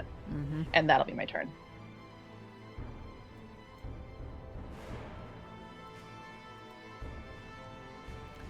Shothragot. May I step in for a half a second? Sure.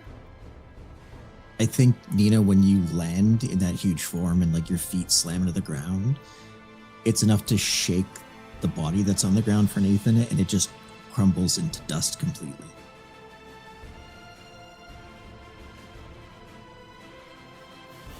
The most pained feral cry you guys have ever heard echoes through this chamber.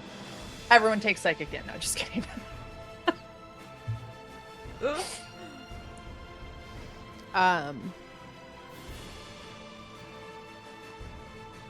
I will say this. The walls around you, that face in the wall that you saw in the other area, huge. Hundreds of wailing faces, laughing, gibbering, reform into a ginormous one in the wall of the skin behind you. And it presses outward. Huge smile as its eyeballless, just vacant eyes, it turns towards you, Nina, as if feral and just resonating with that anger and that pain.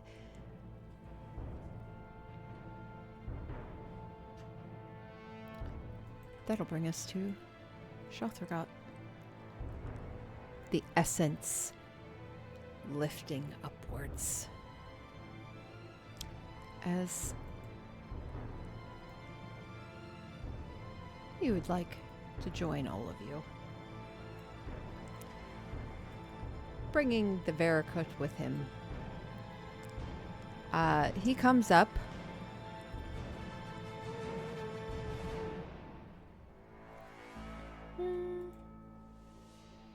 Just for flavor, because I know Nina can't actually talk, but I think because her form can speak Abyssal, I think in Abyssal to the Elder God, she goes, "Welcome to the fucking table." Fuck yes. So nobody understands it except Shothragot, but she will shit talk this creature. You Wait, don't I see know a little bit of Abyssal? a rippling. Oh, do you? I don't know. Do you- I thought I did. What did Personus teach me? Infernal. Yeah, infernal. The other Earl. My bad. You see a rippling along the skin of this essence. It is pleased as it joins. It is about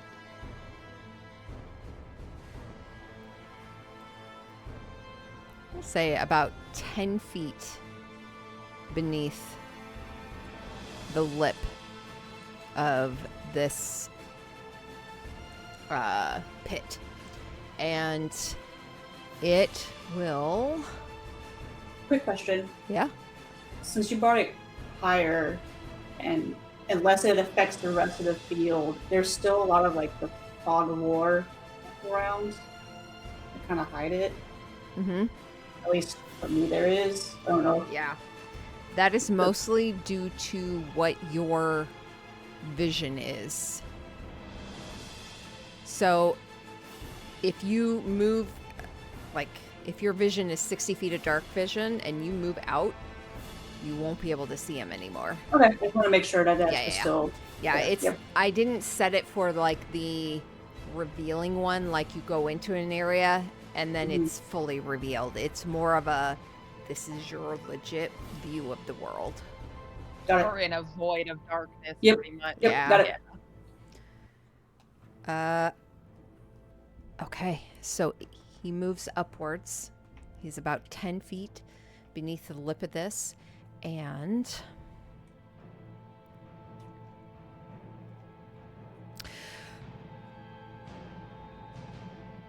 he's going to make his attacks for the first time.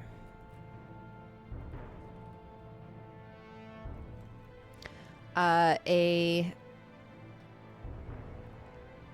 tentacle will sweep outwards towards you, Nina.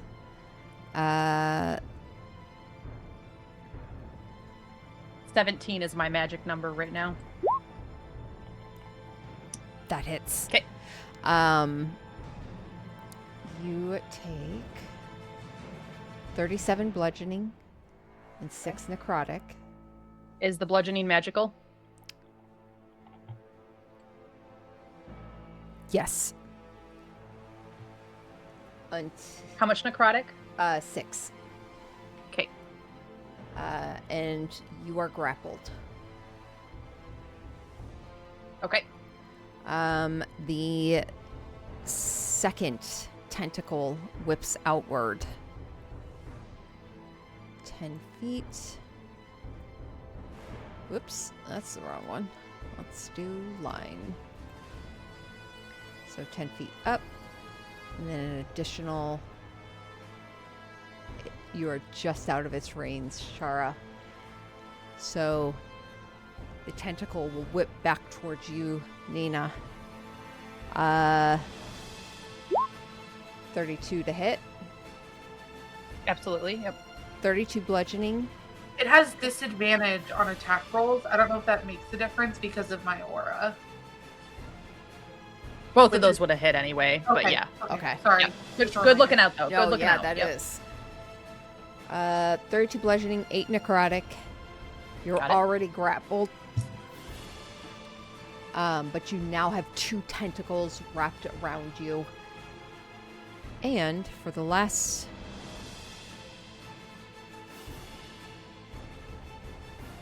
Oh. Okay. So the last one, it actually can't do at the moment. It can't use its bite because it's not close enough. However,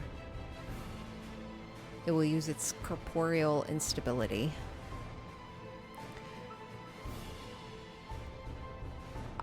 Which it tried to hit Chara, and it was unable to. So it's going to use this on you instead. I need you to make me a Constitution saving throw, Chara. Okay. Well, well, good thing I have advantage on that. 25. 25 succeeds.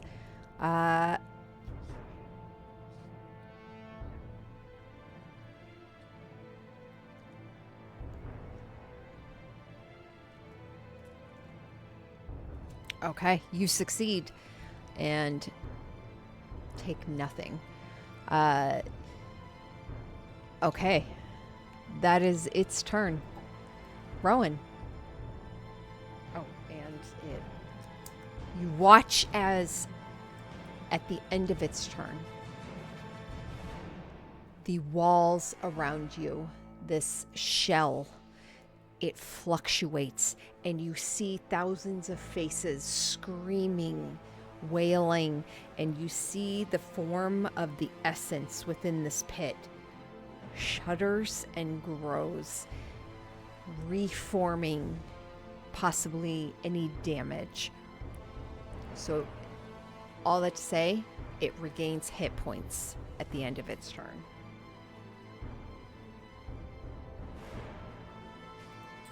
Son of a bitch. Yeah, of course it does.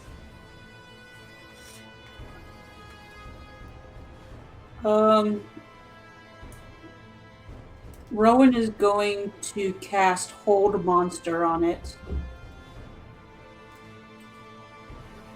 I need a Wisdom saving throw.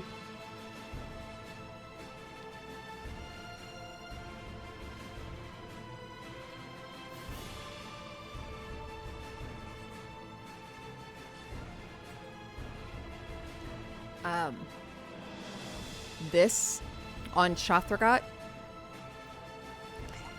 it does have an ability. It has freedom of movement. The essence ignores difficult terrain.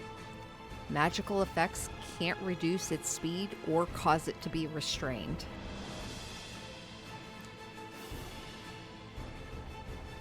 One monster would still do the other effects of taking its actions away Oh, fair enough.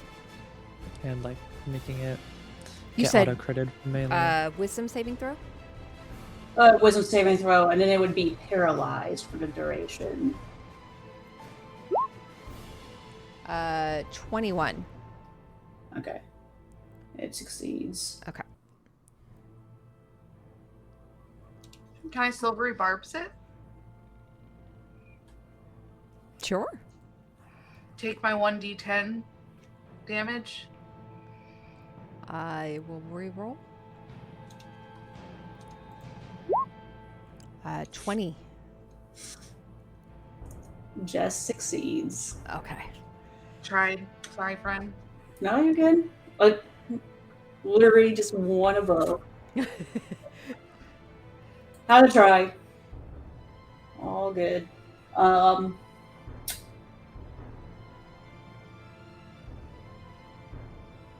think Rowan feels kind of too far away from some of her friends, and also sees kind of like that shimmer of aura from Chara, so I will slowly move closer, but that's all difficult terrain, so I think I can only get to about there.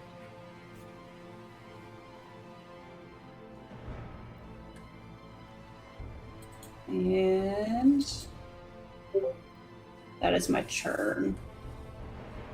All right. Tempo. Yeah.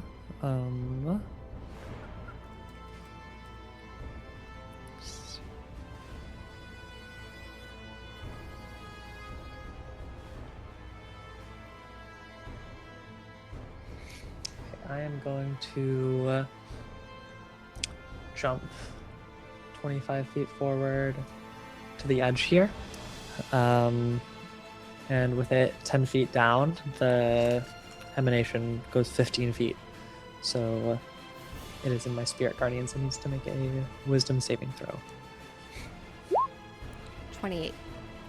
It's a success, so it'll take half damage. Okay.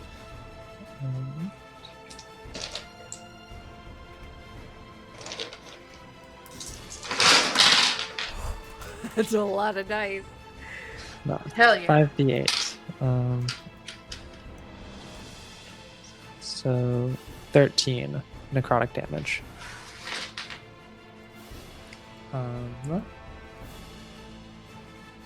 And then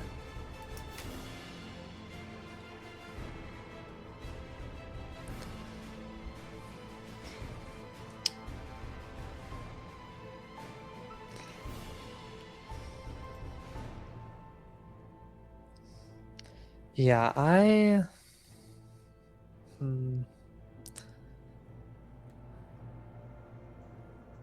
Did that damage seem to be as effective as normal? Is it possible to even tell with this thing?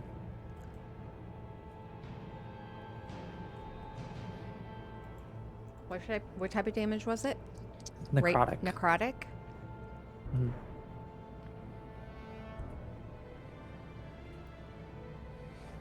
Yeah, it seemed to work. Okay. I am going to split my focus and cast Hex with my bonus action. The kind of the spirits are whirling and at these dark pinpoints of shadow around me, and you just see kind of a essence kind of flow from me towards them. See these kind of tethers linking them to me, kind of appearing and disappearing as I share my mind with them, allowing me to concentrate on a second spell. So I cast Hex on Shothragot. Really quick, just to clarify, you're sure you don't have to concentrate on True Polymorph? I am pretty sure. I will go read it again. Because I know it's if you maintain it for the whole time, then it's permanent, but I think that still suggests that you have to maintain concentration. Which I'm okay if you drop. I just want to... Let me read it. The transformation lasts for the duration or until the target dies or is destroyed. I guess that isn't... Because it says under the duration line up at the top, concentration up to an hour.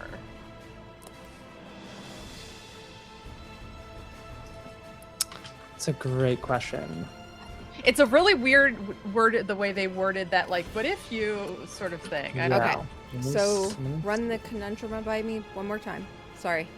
Well, she's using her split mind or whatever to do trade into spells, and I just want to clarify whether or not she has to use one of those to concentrate on True Polymorph. Oh. Because if that's the case, I have you have one to do that. says concentration up to 1 hour for me summoning a celestial, and so that's a concentration spell. I feel like split mind in and of itself sounds like something that a portion of you has to concentrate on.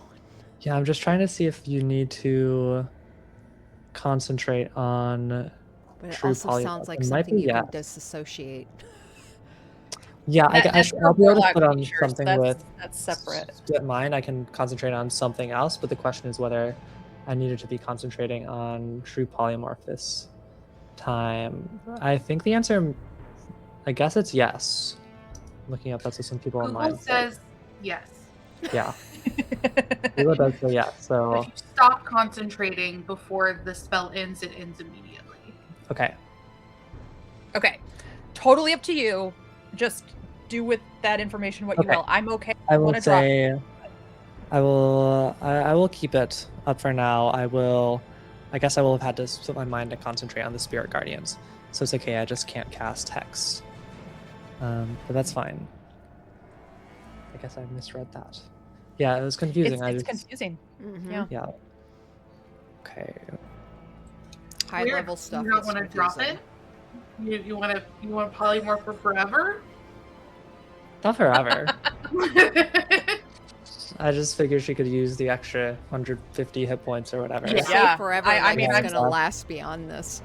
Mm-hmm. I'm still at max HP with 100 temp HP. All things Yeah, considered. after the temp HP drops, Yeah. the form will end.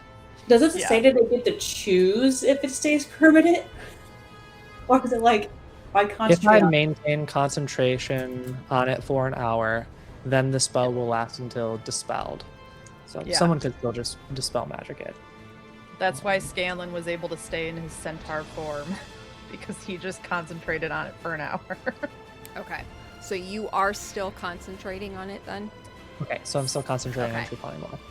And okay, so I split my mind to concentrate on Spirit Guardians, I suppose, Okay. at the same time. Okay, I'll just Sorry. blast. Sorry for that misunderstanding. I'm sorry for making us talk through that right now. I love it. Oh my gosh. There's so many things going on.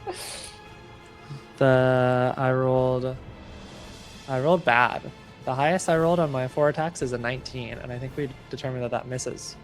That does miss. So all 4 beams miss. Rough. Okay. I'm a little scared to move away, because he's for sure got reactions to hit me with the big tentacle if I move. So I guess I'll stay right here. That's my go. The essence shudders with pleasure as it recognizes fear within Nope, you. don't ever say that. Don't ever say that again. I'm not enough of a monster fucker for that, okay? Never, ever again. A hell of a soundbite. The Vericut.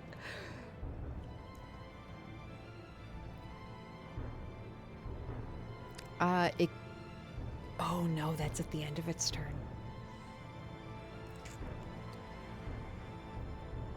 The light within it blinks. The tentacle holding it raises and holds its form, its legs and arms dangling. And the only thing moving, you hear a whirring as the eye dilates. And you hear the blinking until that red light and the anti-magic cone reappears. And this time I can put it up as an actual cone. Also, sorry. At my last turn when I moved the magic field, the axe or my hammer would have come back to me in that moment. Oh, Because of the magic returning, beautiful. right? Yep. Just to confirm? Okay. Yep. So I have that again. And my whip. In my whip.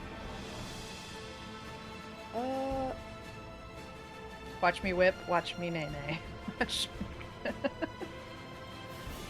Okay.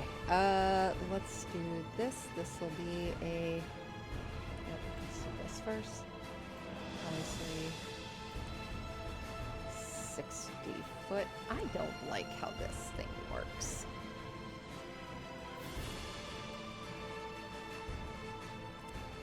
I thank you for whoever is helping me in that moment. 60 foot from it.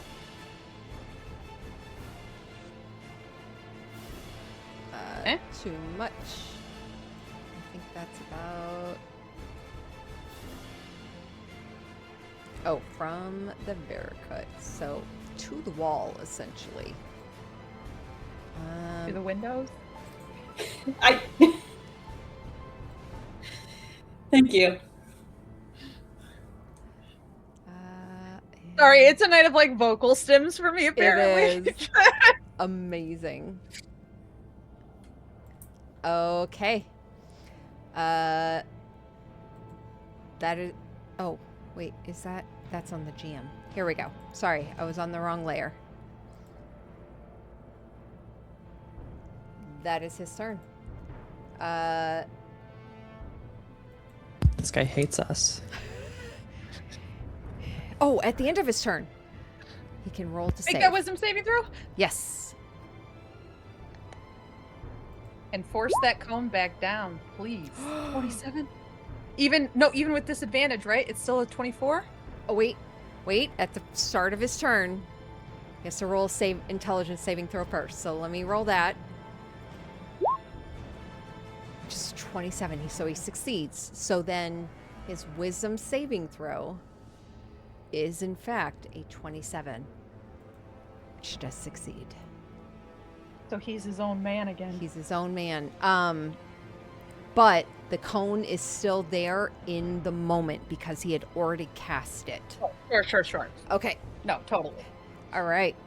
That'll bring us to Nathan. Nathan's body is still broken Stop reminding me. on the ground. Chara. While the cone is up, Nina is herself again. For now. Until leaving the cone. Oh, yeah. The true polymorph is suppressed. Good call. I can just get out of this cone. But at the same time, if I get out of the cone, Shothragot's magic can hit me. Right? Like, the cone protects me from Shothragot's magic. 'Cause Wait. it's not... What are you saying? What? Say it again. Shothragot's magic also can't pierce the cone, right? Correct. So if I'm in the cone, I'm safe from his magic. You are. I'd stay put, honestly. That's kind of what I'm thinking. Well, your aura is also suppressed then. Oh, that's true. Yeah. Just remember that. Yeah. Well, Holy Aura, I think it drops this turn anyway, because we're on... Yeah, it drops this turn. If I counted correctly, this will be about a minute. This will be a minute since I've cast. We're And on I'm bad round at math, 7. so there's no telling. We're on round 7. So what is So that? it's not been a So full is that minute. round 7 from today or from starting? No. From the start of combat. Oh, then it hasn't been a minute. Okay.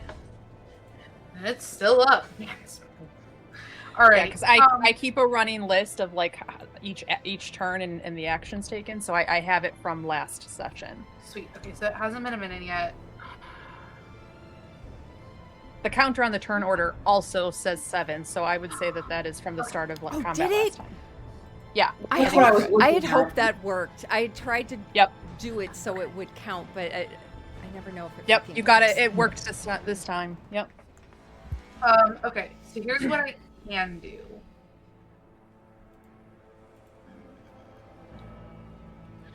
Everyone's doing pretty good.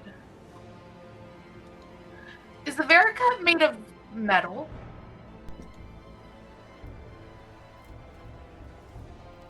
Yeah, it's construct. Made of metal. Made of metal, you say? Uh-huh. It's been a minute. It's been a minute since we've encountered anything made of metal. Oh, Oh, buddy. Oh, buddy. All right, DM. I'm gonna hit you with this hypothetical. I'm If ready for I it. go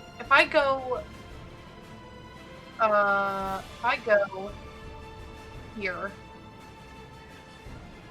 and stand on this. This is 25 feet away from my current position, and it is on the other side of the cone. Technically, the cone's cutting through that square. I think it would. Yeah. You would need to probably move 2 to the Like here left. or here. Probably there.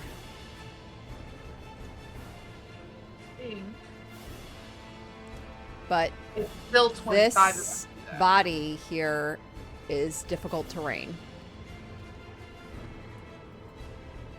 So that's 20, and then that would be 5.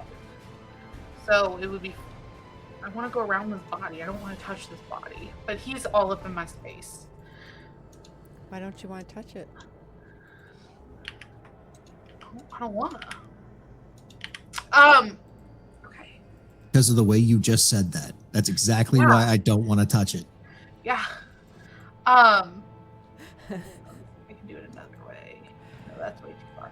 This is the only way I can make it work. All right. So Chara will go up the 20 feet here. And then I don't want to touch this body. Shit. But I want to do the thing that I want to do here. Really quick. Yeah. Is heat metal concentration? Nope. You sure? Yeah, sure. Fuck, it is Because it will drop your aura. So you just gotta choose between that again. No, I'm not doing that. Fine. I'm sorry, guys. No, not at all. or Look, all over the place. this I'm high only like level, yeah, something. you guys have so many feats, so many spells. Like, it's hard to track, so no need to apologize.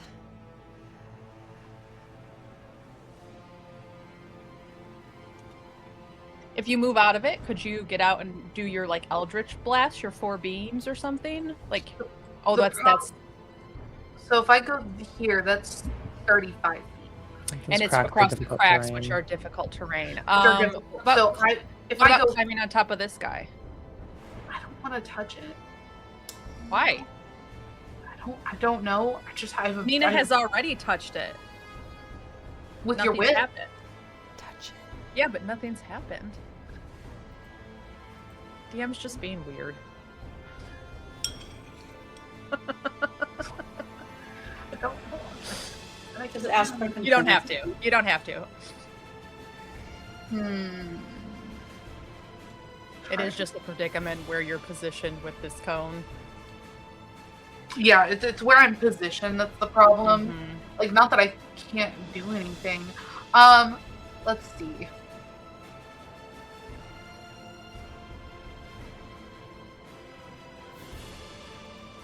Can I cast? No, it's preventing the magic from going out. So I can't, like, cast and, like, target an area that's outside of this. Alright.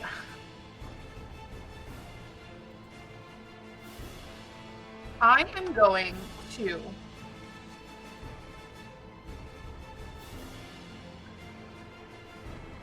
I'm gonna hold an Eldritch Blast. Until if such a time as this cone drops. You can't even conjure it to be able to hold it. Can't even do it. Fine. Fine. Fuck it. I'm a bard. I'm gonna give someone bardic inspiration. I love it. I'm gonna give it to Rowan. I'm gonna say, Rowan, you're beautiful. And don't let anyone tell you differently. And I'm gonna give you bardic inspiration. Because you're in the middle of all that rough terrain. It's gonna be a bitch for you to move anyway. That's what I'm gonna do. And then I'm gonna that's the last of the bardic inspirations. And then I'm gonna move backwards. What's your inspiration die at? No? D12. D12. Nice. And I'm gonna move back. And I'm gonna move 15 feet in that direction. And I'm gonna pass the turn. Thanks. Nina. Okay, I'm trying to find. Oh, here they are. Okay. So I'm in my own form right now. I think. Can anyone remember? I think my wings were up. My dragon wings. Does anyone remember if they weren't? I don't think they were. They weren't. Okay. In that case, oh, You are also grappled. oh, that's right. That's right. I am. Thank you. Yeah. Yeah, I think Nina then, she doesn't have that hammer and whip in hand in this form, so I think she's just stuck in this grapple, just sobbing over Nathan's clothes that are there because his body is not. And it is, again, just the most feral cries racking her body in this moment. Like, this is what she's been unable to communicate in the other form because it just isn't capable of it. So I don't think I have a turn this thing because I will try to maybe get out of the grapple just with my feralness, but I don't think I'll succeed. But it doesn't hurt to try. Okay, regular stats. Hold on. I have to remove my strength mod for this for a second. You also haven't done your level up, I think. Oh, that's right. But I think I just get my epic boon, so I don't think it will do anything. Okay. So athletics. Yeah, athletics or acrobatic. No, it's athletics. Athletics. It's just a +1 to this. Yeah, 10. Okay, yep. Fail. Yeah, so that'll just be my turn as Nina is just unconsolable. The tentacles wrap. You feel two of them sliding tighter around you, but more so, you feel it like a cold embrace and laughter in your head. You are better off. You don't need that tether.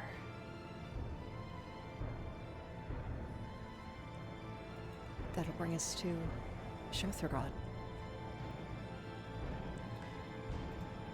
who will make the remainder of the trip upwards to the lip.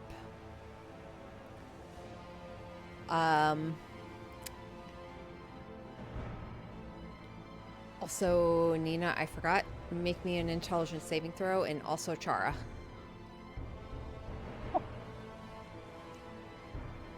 Oh. 4. Okay, so disadvantage on wisdom and charisma saving throws.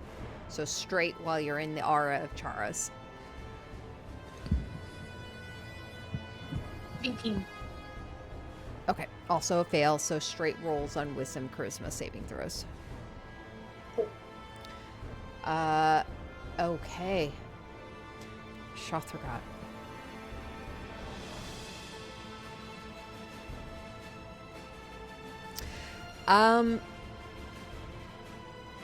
Yeah, he is going to whip out a tentacle at you, Rowan. 19 to hit. Wow. Yep, that just hits.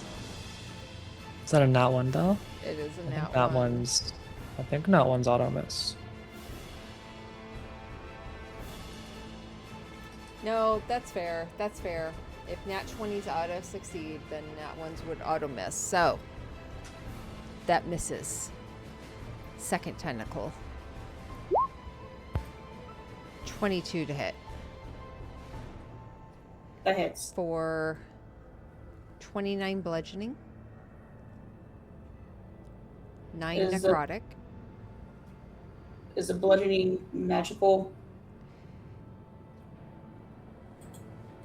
That is interesting, because they are magical, but are they in a anti-magic cone?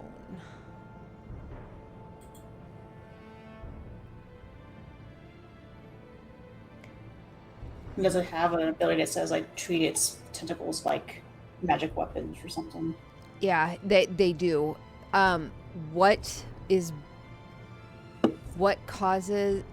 What is it? Is it your armor that it has to Nope. be magical, or? Nope, it's just it's a feat or a feature that I get once I hit 17. It said that I'm now just an avatar in battle, and it's specifically getting hit by magic weapons. Okay. Or what? Well, here I'll make sure to read it right. It's one of my features. And it's you gain resistance to bludgeoning, piercing, and slashing damage from non-magical attacks. So not even weapons, just non-magical attacks. Interesting. I am.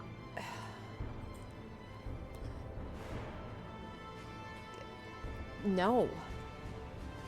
I feel like this tentacle, it becomes a physical manifestation. It doesn't have the magic behind it as it passes through that cone. Can it still hit you? Yes, but it doesn't have the magic behind it. So if non-magical items don't hit you, then I would have to say this thing probably doesn't when it swings within the cone. Okay, so it's basically I'll just have resistance to this damage then. Yes. Okay. So then halved, right? So Yeah. I also have resistance to necrotic, so I'll just have okay. So 29 is down to what? 14, I think. Yep. And then 9 necrotic, you have resistance, so halved and halved. So what? 4 and then 2 necrotic.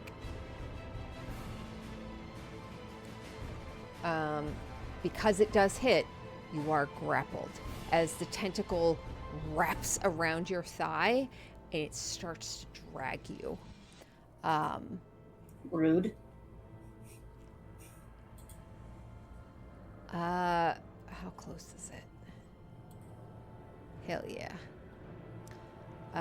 It's going to make a bite towards you, Tempo. Okay. Yeah, 40 hits. Okay. 41 piercing, 11 acid. Oh, wait. Oh, I get to choose. It has a plus 36? No. It does for its Jesus bite. Christ. Elder evil! The gods are fucking afraid of this thing. Okay. Probably shouldn't have pissed it off then. Where are the gods? You know what? It's gonna... Yeah, that's my question. They can't penetrate the symbol they put up there. Because they're whiny little bitches. And they've also been weakened.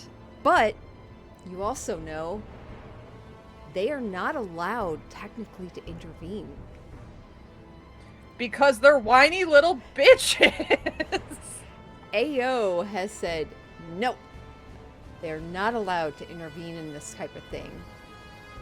The fact that the chalice did is why she was also stripped of the majority of her power. Okay. No, we know. We're just And because they're whiny little bitches. Yeah. 100%. Okay. I'm gonna stick with acid for now. Okay. So 11 acid. Okay. Interesting. I just realized I have Armor of Agathis up, but I guess that effect would be suppressed while I'm in the field. So I think it all just goes to my HP. This fucking field. Yeah. It's rough. So I'll take 52 damage. I kind of was like, this Vericut feels like an ally, but at the same time... They were always meant to. They had one purpose. Makes sense. Okay. And one last thing.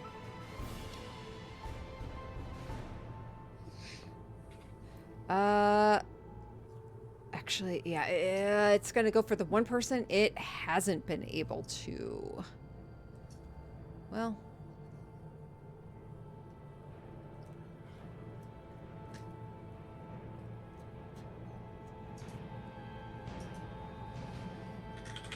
No, it's gonna go for you, Rowan.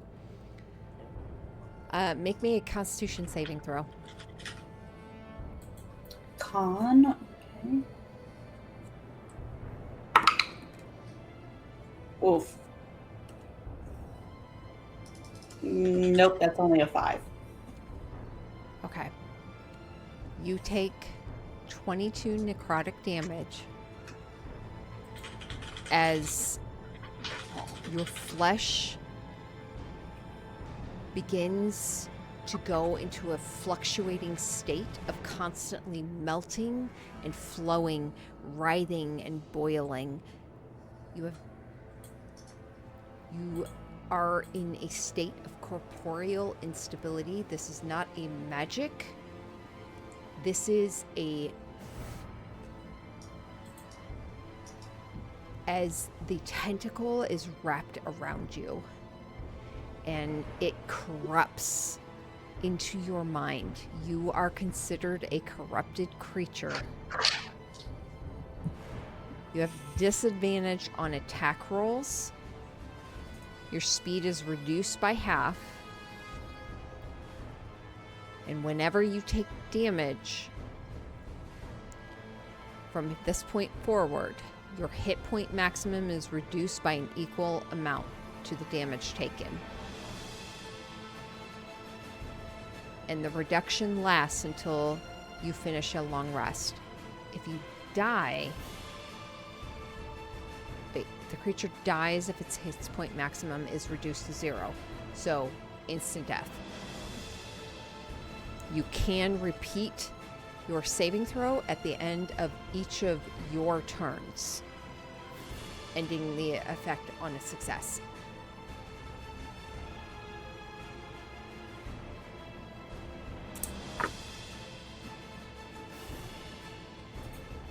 Gnarly. Okay. Rowan. It's your turn. Oh, you are grappled. Let me add that to yours as well. I guess I'm just going to take distance and swing at the tentacle wrapped around me. Okay. Go for it. Okay, so I have disadvantage on attack rolls. If it's attached to me, would it have been advantage? No, I would say it's still a disadvantage just because of the you are corrupted to a degree. Your skin is bubbling. 13 to hit. That does miss. Okay.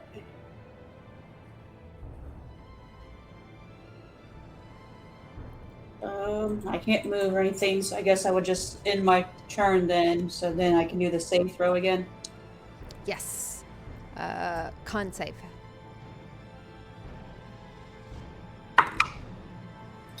Ooh. 19. Total? Yeah. Okay. I can roll a bardic inspiration to add to that. It is currently a fail, so... So a d12. Come on. So that now... What's that? That's a 24.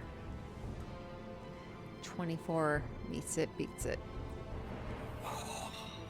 the skin bubbling and writhing. You feel it, your muscles vibrating, and you holding dissonance swing and miss. And you feel the red cords around you start to tighten around you and almost forming like a layer of muscle around your arms.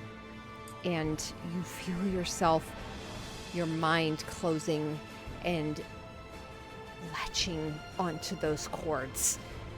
And you are able to shake it off, your form recentering itself. You are still grappled, but you are no longer have any of those instabilities. Okay. None of them. Okay. Tempo. Uh-huh.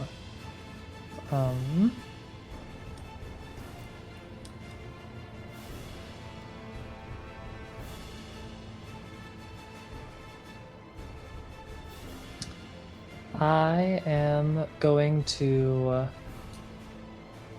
move forward here. So there's like a bit of a gap between Shothragot and like the edge of this pit. Yes. So I'm going to walk forward just off the edge, right outside of the anti-magic cone, and press off against the wall to jump 30 feet. I'll jump not quite so far, but I'll jump Sure. over here. Okay. And outside of the anti-magic cone, the Spirit Guardians pops back in, so it will make a wisdom saving throw. Okay. 26. That's a success, so it will take half of damage.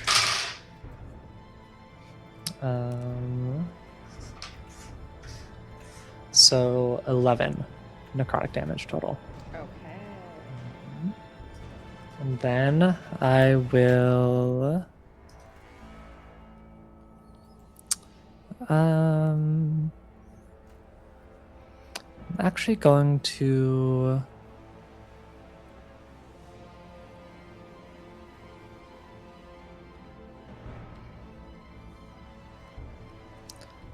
I will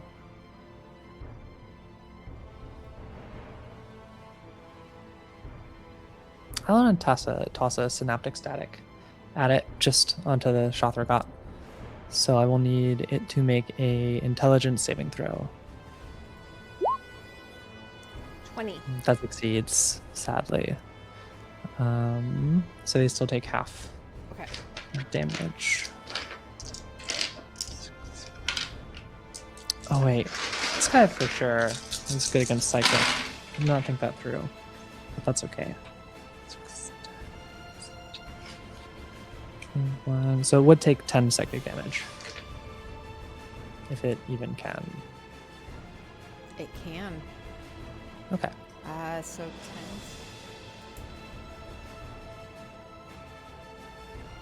10. Okay. I'm actually gonna be right here for this giant. Okay, that's my go. Vericut. Fully in control now. The plates of its head shift and reform, forming into a full headdress once more as the eye blinks out, the anti-magic field dissipating.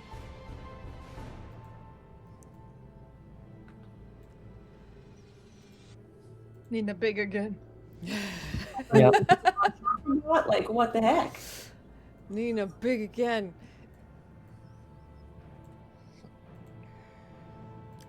Okay.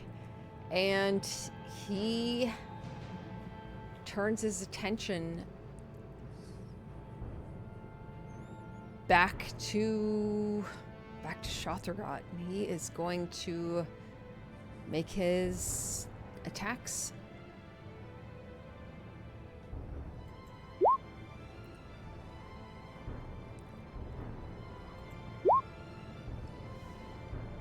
He's struggling. As his systems are still in a state of reboot and unable to fully have control over his limbs to aid in this assault.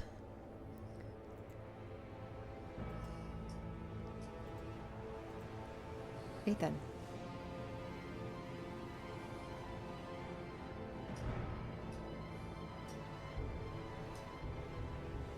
So I think for Nina, kind of in front of you, this really excruciating bright light just appears, essentially. And from the top of it, it almost like it starts to, like the shell of the light starts to crack off and move downwards. And at first it's Nathan's blonde hair, but he's not facing you, he's facing away. And as it moves down, he's not wearing his clothes because he doesn't have them currently. But you see that it's the old body that you saw, the scars that he used to have, everything that his body had prior to giving it up. And kind of in that moment, he just reaches his hand out and life just shoots him through the palm, and all of his clothes mist over as smoke and kind of reappear on him. And he turns it down, clicks it back, and he will use a Ruin of the Stars to try to take out the tentacle, restricting Nina. Do it.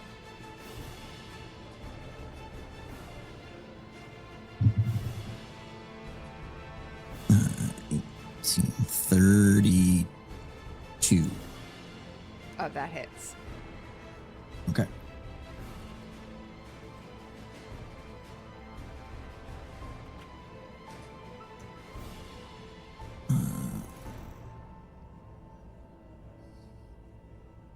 Uh-oh, where are you?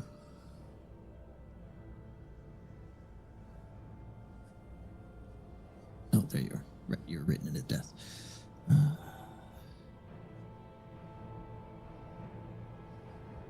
And I will also need a Constitution saving throw from them. Which you have advantage on, because you're in my thingy. Oh, wait. No. No, this You're is not bad, have to make guys. one. Yeah. My bad. Do I have No. advantage? No, Yeah. sorry. I was wrong. I didn't realize he was doing it. 25. Okay. Is it hitting the Varicut too, or just Shothragot? If it's in a 40-foot line and the Bearcut's in front of me, yes, because I can't see it.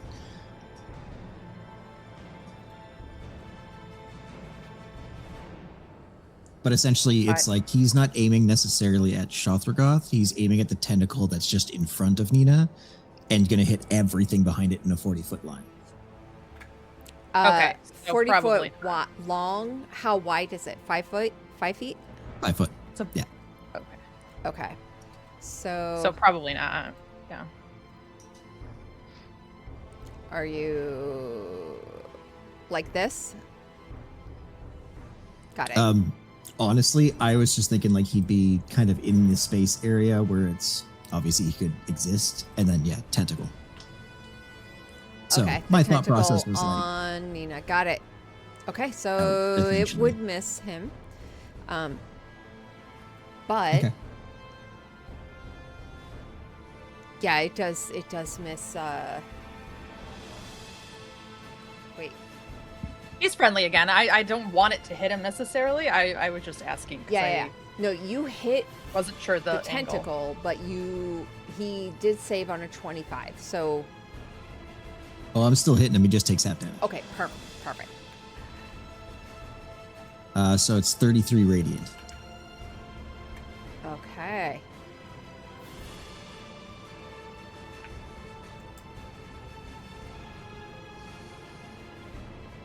Okay. And I'm mainly trying to release that grapple on Nina as well.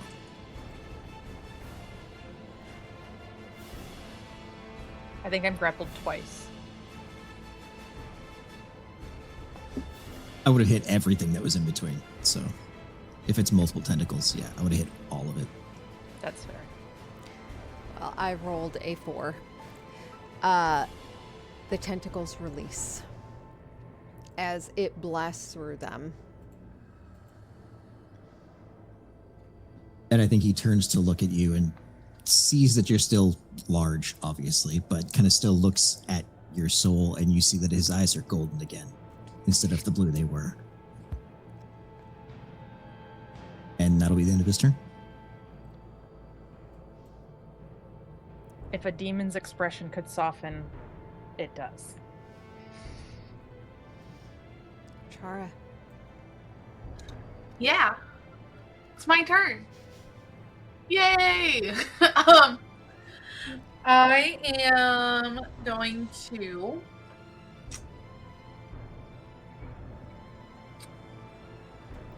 I think I will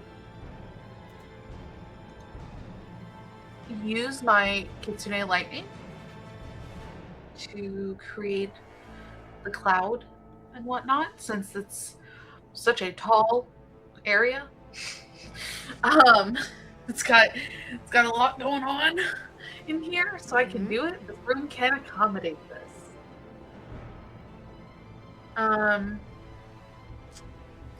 So my Kitsune Lightning. Yes. Was that like 60 foot? It is a 60-foot radius. Okay. And where do you want to put it? Wait, it's concentration. I don't want to drop this aura. That's a tough one. Hold on 1 second. I'm sorry. No, you're good. Because we're getting a lot of buff out of this aura. And like the disadvantage on attack from him is a big deal. I think it's better to leave that up. Okay. But like the potential for 90-10 damage is pretty large, but yeah, I think I'm gonna leave it. I'll leave it for now. And if it comes to that, then I'll do it. So I guess what I'll do instead is just I'm gonna do an Eldritch Blast with this guy. Keep my buff alive. Hell yeah. Yeah. Oof, that is a 27 on the first. Yep, that hits. A 24 on the second. That hits. A 21 on the third. That misses. And that one does not hit. So I got That was so close to a natural 20. I know.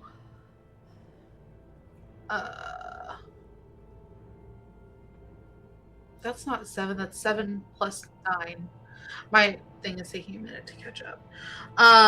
So 18 points. 16. 7 plus 9 is 16. 16 points of bludgeoning. Nice. Bludgeoning or force? It's force damage. Oh, plus a d6 for each because of my spirit thing. Not spirit thing. The what is it called? Focus? No. I'm sorry. I'm looking up the proper term for it. Deals damage using my spiritual focus. So holding on to my little candle guy. Roll a d6. So that's for each. Which is an additional 8. Nice. Sorry about that. And that will be my turn. Okay.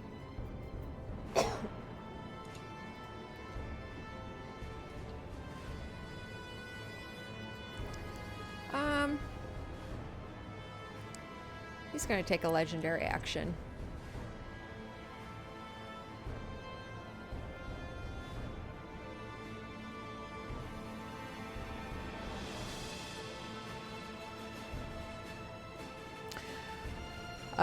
He has only one creature in his grapple, which is you, Rowan. So he's going to throw you up to 60 feet in a random direction. Which is going to be...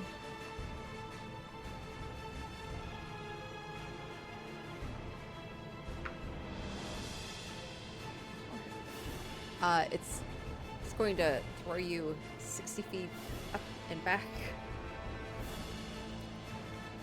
So what that means...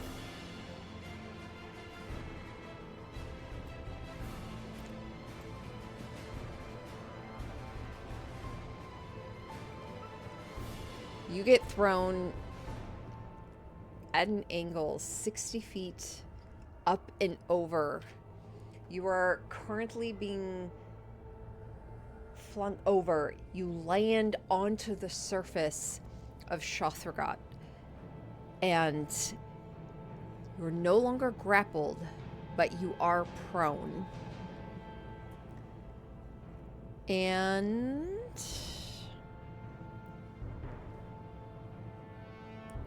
you take... for every 10 feet. Oh, so... Ooh. So you were... oh, so 66. Okay. I know math. 66. You take 26 bludgeoning damage from the fall, and you feel the air knocked out of you as you kind of slide along the slick, oily features of this creature.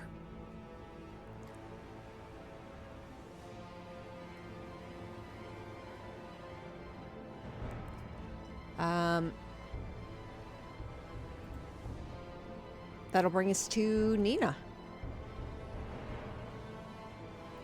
Okay, and it's right up in my face, so I'm gonna hit it with a hammer twice, or try to. A 24 That and hits. a 27. Both hit.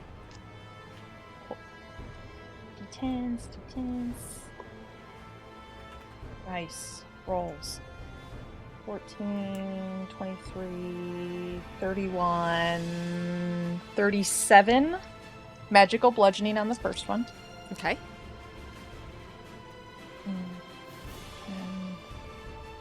19, 25 magical bludgeoning on the second. And the creature cannot take reactions until the end of my next turn. Reactions. So, opportunity attacks are nulled. You guys should get out of dodge. What about legendary actions? Legendary actions they can, because it's not an Okay. action or reaction, but it's Okay. specifically like your opportunity attacks. Thank you. type stuff. Okay. Amazing. Anything else? Nope, that's my turn. Shothragot. Oh, wait, more shit talking. In Abyssal, she just screams, yeah. She's tired of being in this form. What did she say? It cut out just briefly. Hit me. She's screaming at him to hit her.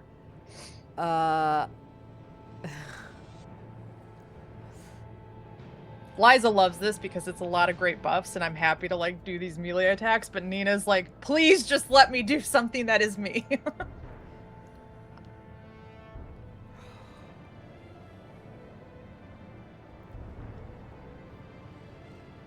You hear laughter and cackling in your mind.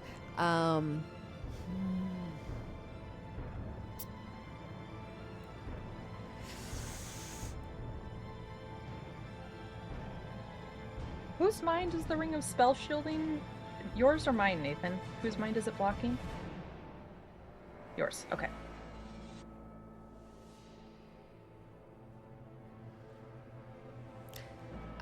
Okay. You know what?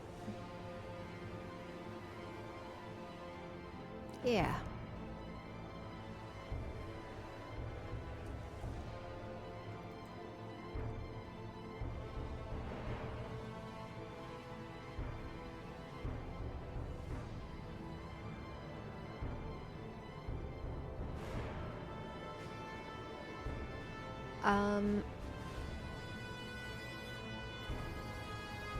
No, can't do that. It's not gonna do that.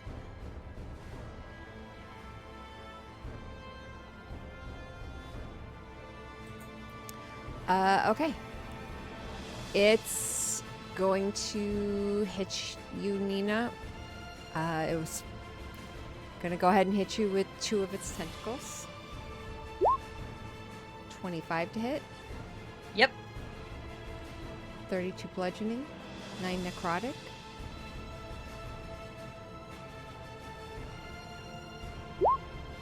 And you are grappled again. Mm-hmm. Second one hits. 24 bludgeoning, 3 necrotic. I still have fucking death HP. It will take a bite at you. Yep. Okay. Okay. That drops her back to normal size. 40 piercing, 6 acid, or well, what do I want that to be? What is that? I've got 4. Don't worry about the acid or you're rolling a choice. Yeah. Got it. Oh no, it's cold. I rolled a 2. Okay, so I will So take. 6 cold Okay. damage. Okay. Nina's form drops back to herself. And then lastly, roll me a Constitution saving throw. Let me get my mods back to Nina's just to be safe. Constitution? Yep. I'm in Chara's aura. Oh, that was terrible. 16. Your flesh starts to bubble and melt and writhe as you also take corporeal instability. Your speed is reduced by half. Whenever you take damage, your hit point maximum is reduced by an equal amount.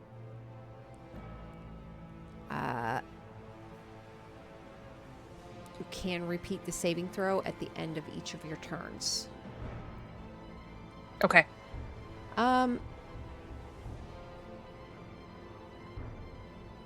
It's gonna remain here. That's its turn. Rowan, you are grappled. At the end of its turn, it was in Spirit Guardians, so I need a Wisdom saving throw. Please. Wisdom saving throw. 31. That succeeds. So it takes 12 necrotic. Okay.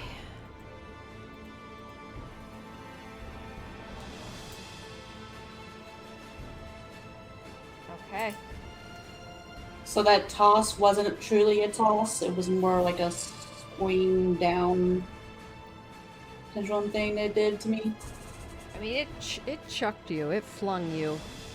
You are prone. I'm pretty sure you said I'm no longer grappled, but I was prone. Oh, no, I see what you're saying. Yeah. Yeah. You know what? It would have flung you, so you are no longer grappled. Thank you. Thank you Yeah. for that clarification. All right.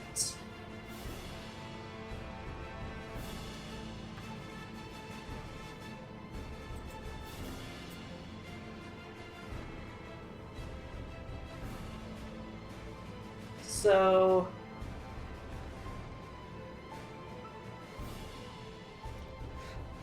I guess the order of this doesn't necessarily matter. Being literally on top of this and feeling it morphing and everything.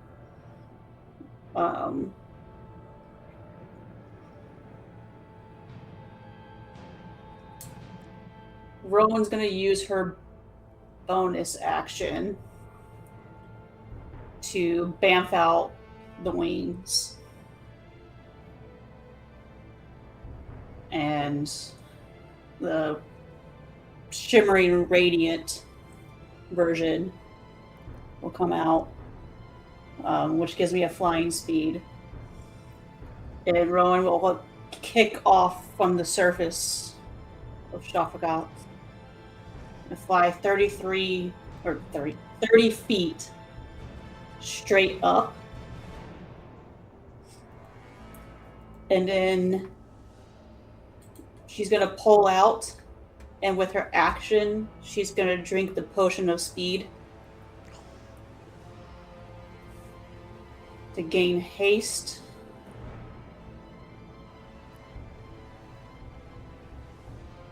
And immediately turn and use the extra action to look down at this creature, and you'll see a... Oop.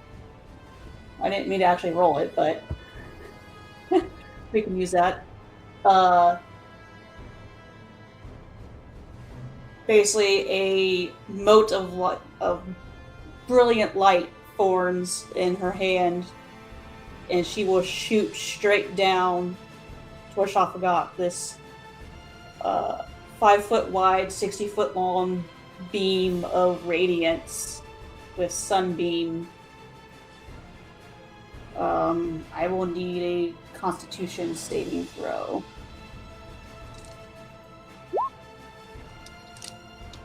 26. Okay. So it's not blinded, but it still takes half damage. Okay.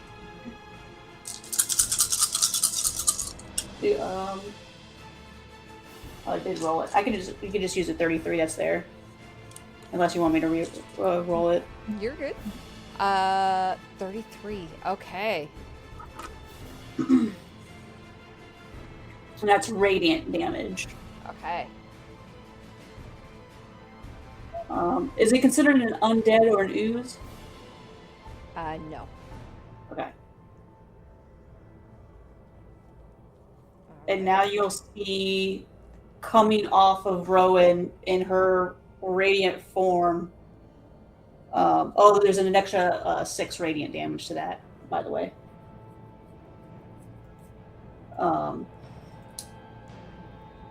That her form has some glow to it with the revelation, but also this brilliant light it's shedding bright light, and this may help Nathan potentially, who knows. But it's off of me, it's shedding bright light in a 30-foot radius and then dim light in an additional 30 feet. Oh yes, please put that out. Yeah. Bright light from you?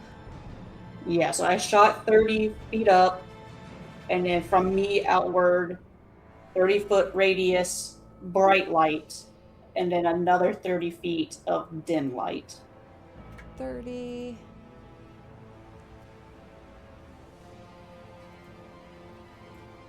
And how much dim light? 30.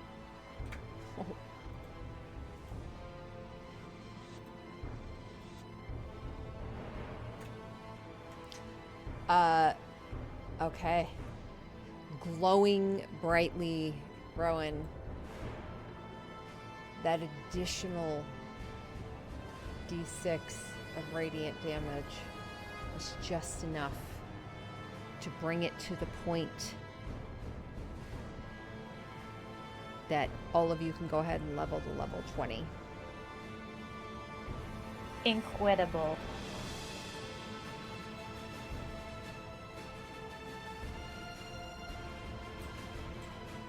I like it, but I also don't like it.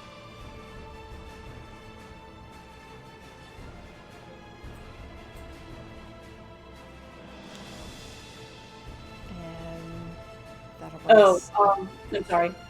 I will go ahead, and because of the haste, I will rise above it another 30 feet. So I'm now 60. Oh, and it actually doubles my but I can't be too far away. So I will be. Where's my spell thing go?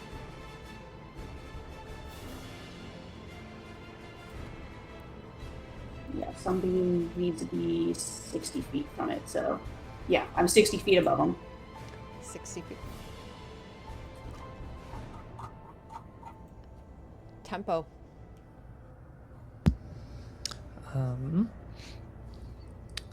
I think I'm gonna use my bonus action to eat my wafer and see what it does. Okay.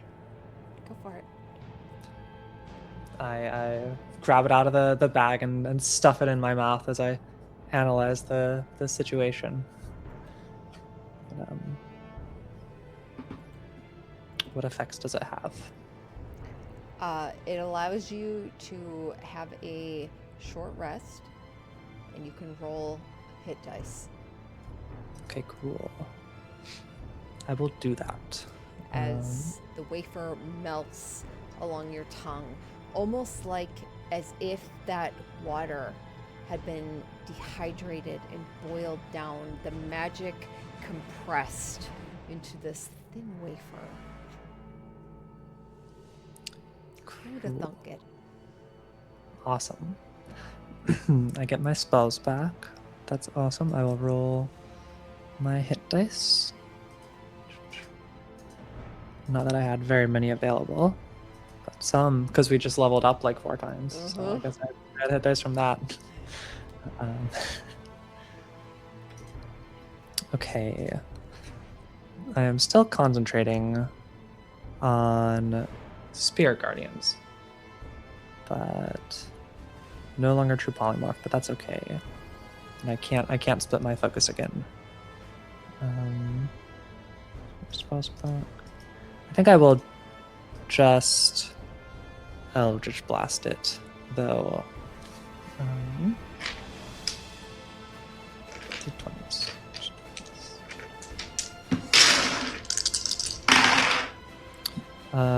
Goodness. Oh my goodness. The highest is a 21. Oh, That wow. is- Wow. Okay. So, as you go to fire,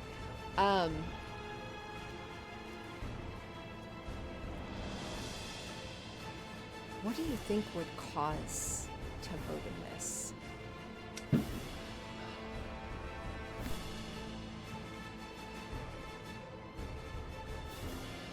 I think it was the light from Rowan suddenly casting a shadow on the wall, revealing the true like scale of this thing and the roiling of its surface.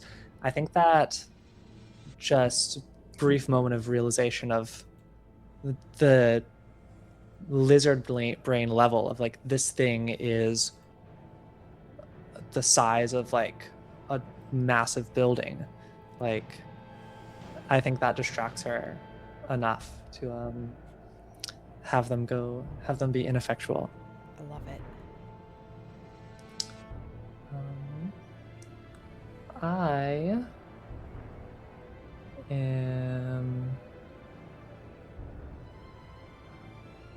still can't take reactions. I think that I'm going to duck behind. I guess I can jump. I can jump 30 feet over this thing and kind of tuck behind the body of the gigant here.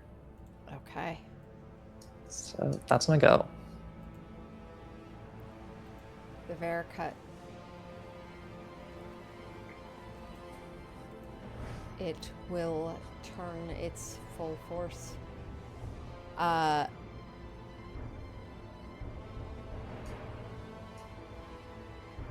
Yeah, no, I think it will. It'll make all its attacks at it. That's a hit. For 25 force. And then second attack. That's a miss.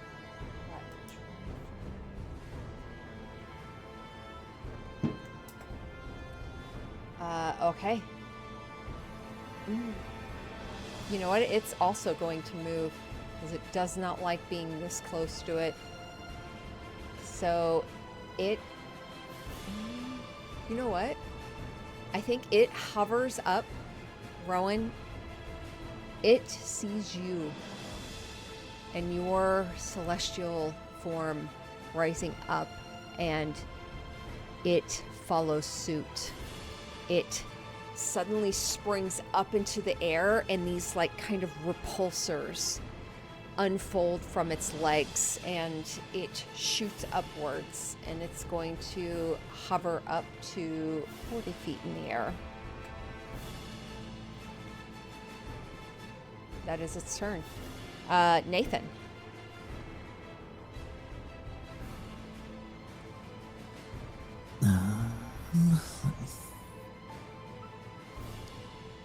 Yeah, okay. For his bonus action, he's going to immediately burn his second wind and heal. I actually have to roll this and not double it now. 7, 19 is 26 HP. And then he will turn action surge this time, and he'll drop 6 full shots of death into Shothragot. And there's no advantages for anything currently, right?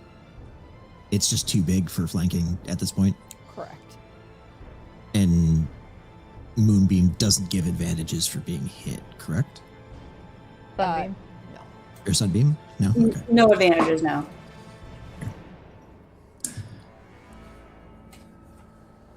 So, If they blinded it, it would. that is 30, is the lowest. And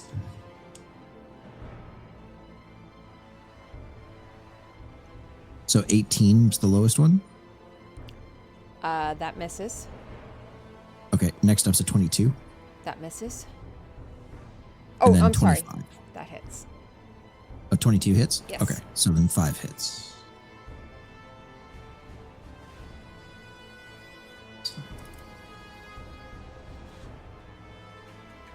And then 6 plus 6 9 5 is 30. Or no, 5 times 5, 25. Oh yeah, I hit that right. Hold on.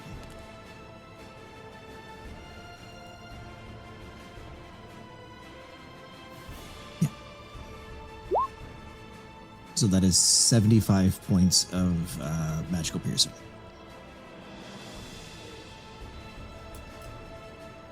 Big hit as... Was this from life or death? Death. The bullets slam into it, and you don't see any effects until you see this almost like burst of energy within it as it pulsates out, and it's almost like spikes that shoot outward from it briefly in pain as it takes a heavy hit. Anything else, Nathan? No, that would be my turn because that was a full action surge and a bonus action. So that's all. Chara.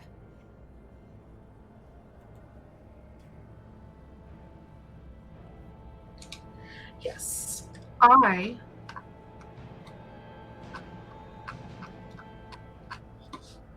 thinking. I think I'm gonna keep doing what I'm doing right now. I'm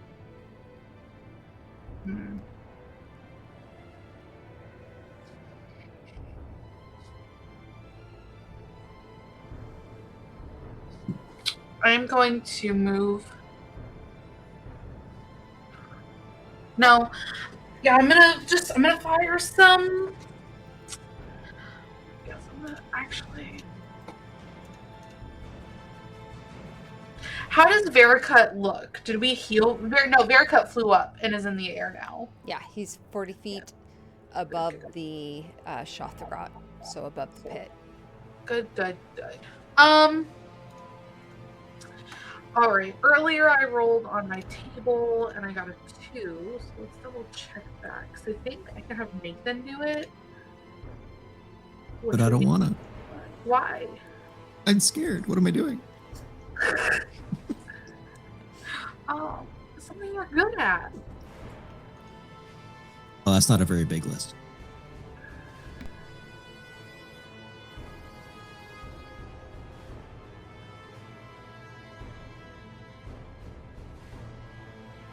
No, I'll just roll it with I feel so lame, but I'm just gonna roll my Eldritch Blast 4 times at it. Let's see. 1. That's a 27. That hits. Yay! 23. That hits. 15. That misses. And a 20. Also misses, so 2 hit.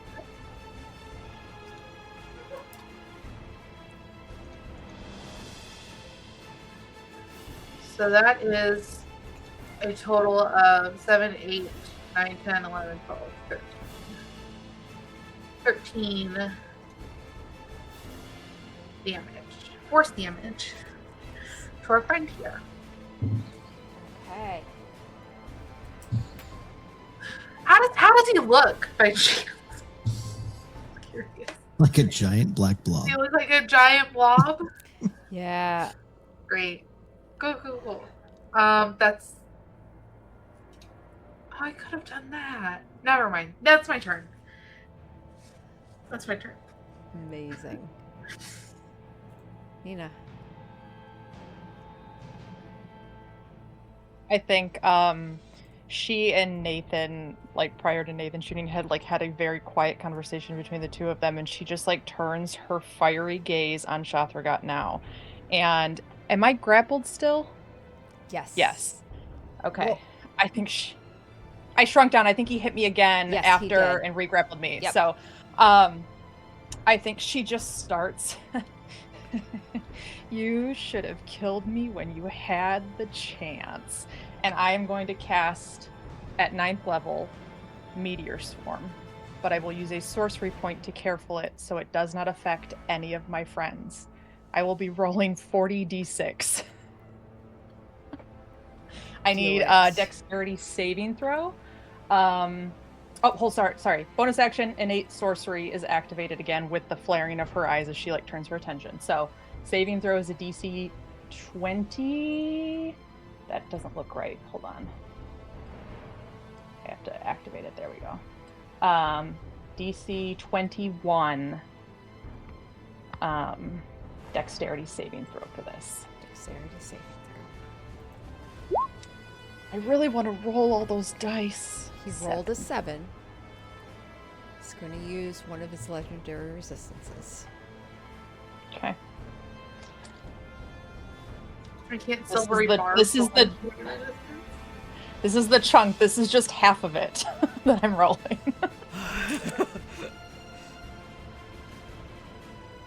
So, sorry, this is going to take a minute, but I want to roll the Do it. dice. This is too Just fun. have earned not it. to. Hell yeah. That's why we have so many dice.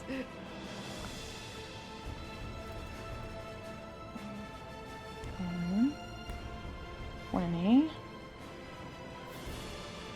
30, 40, 50, 60, 72, 77. I got a lot of 6s on this too. 77 plus 6 is another 83, is that right? 10, 20, 30, 40, 50, 60, 72. Yeah, so that's just this is just the bludgeoning. The magical bludgeoning is 83. Now I will be rolling the fire damage. Oh, sorry. One of them fell out of my thing. 88 magical bludgeoning.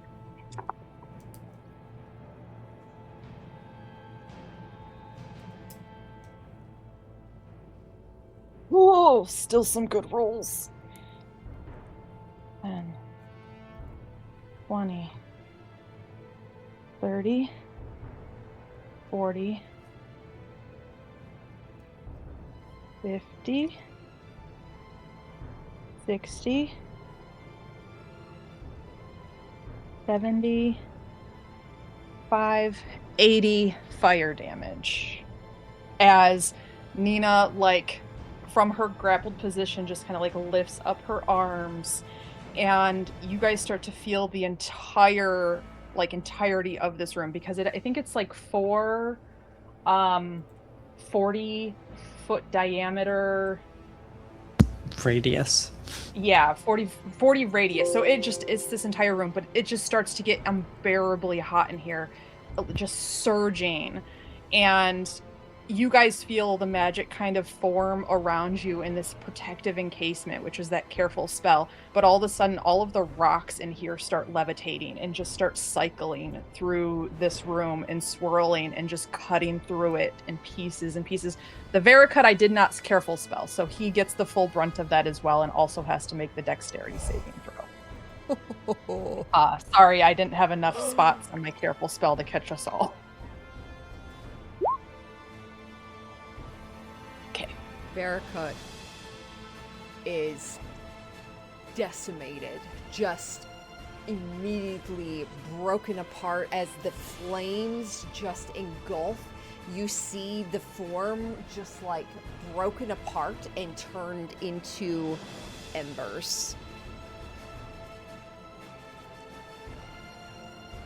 And I just think Nina is in this moment like completely.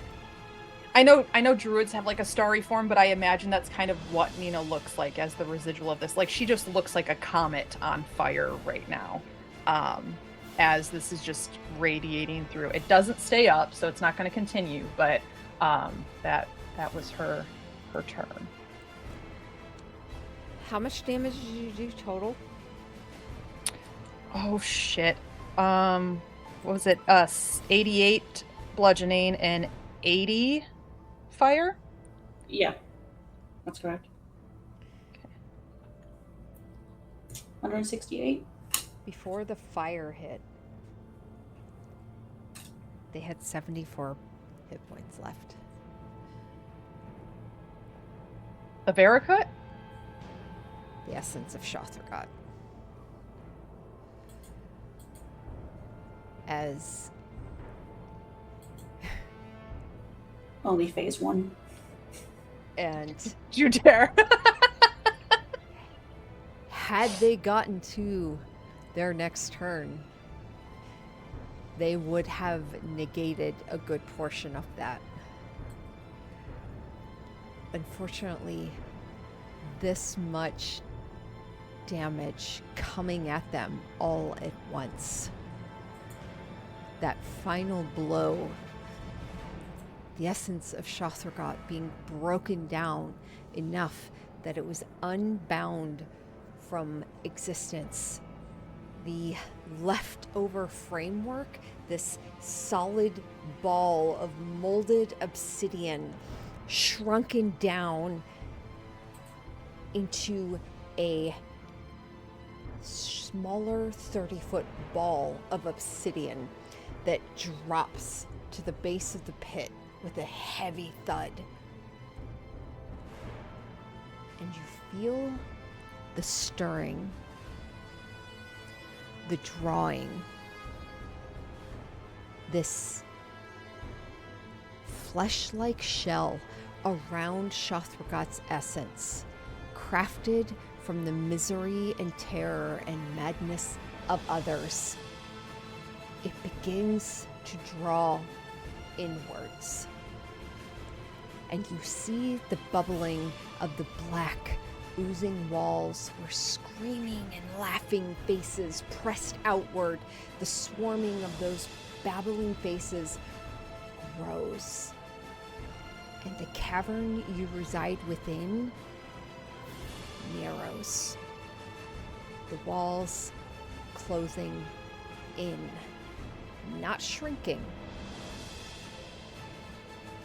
For that would give the illusion that matter is being diminished, more the manifestation of Shothragot, and that which it collected was now compressing. And as it does, you see the faintest shimmer across the black obsidian ball at the bottom of this pit.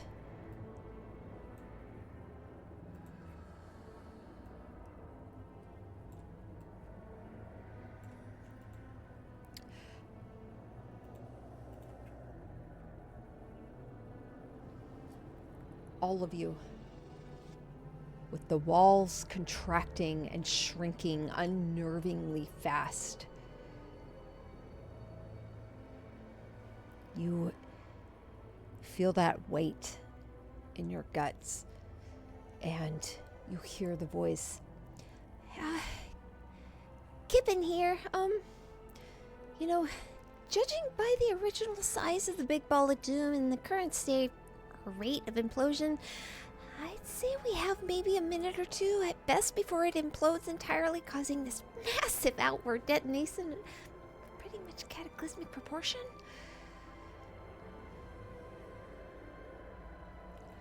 All of you take a moment, taking a breath, seeing that heavy ball of obsidian at the base of this pit unmoving for the moment.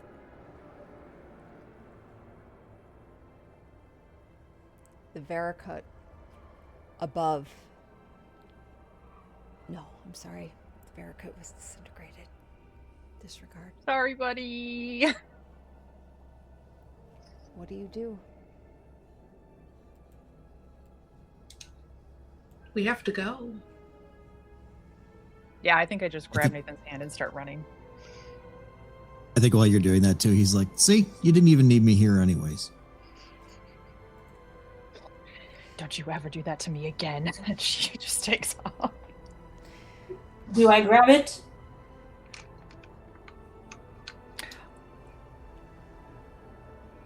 What do we do? What do we do? What are we Okay, supposed hold to on. do? Pause in game for a second. Above table. The fucking cube thing. Do you think you're supposed to put the thing in there, or is it not small enough to put it in there? Because wasn't Kippen building... No, that's not going to stop the implosion, right? That was just so we could talk to each other? I feel like there has to that be had the little more balls in it. cube. Mm-hmm. Yeah, the cube had the balls. That's really all it was? That we're aware of currently. I think we still... Oh, wait, no. Did the cube fall apart after we opened it? I forget exactly how you worded that. No. No? Okay. There's like a lid open, they popped out, and then the lid closed, if I remember. It was a small little latch on the side of it that opened. Yeah. Yeah. I think And how big is there's the- still something more to the cube. How big is the obsidian ball that we can see? Like, are we able to see how large it is, or is it just a distance away, so it's hard to gauge size? No, it looks like it is back down about 60 feet below the lip, and it looks to be half its normal size, like it's about 30 feet around. Okay, so much bigger than the cube. The more pressing and unnerving moment or event at the moment are the walls that are slowly caving inwards. Yeah, I think we gotta run. That's Nina's first instinct. Yeah, we gotta go. I mean, I have haste. So I can always, like, I don't know, my beam, I can shoot again as a continuous thing, so I can always shoot. What would Rowan do? I think she's gonna do it. I think she'd fly down. to be within 60 feet, bringing the beam with her, and just like that assurance of like, what if I hit it again and it shrinks to 20 feet or then to 10 and it's not actually.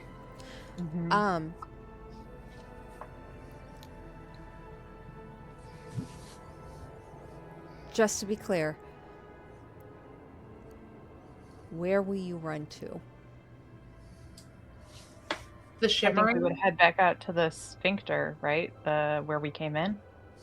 No, DM said there was like a shimmering The portal portal thing? you entered into does not exist on this side of the wall.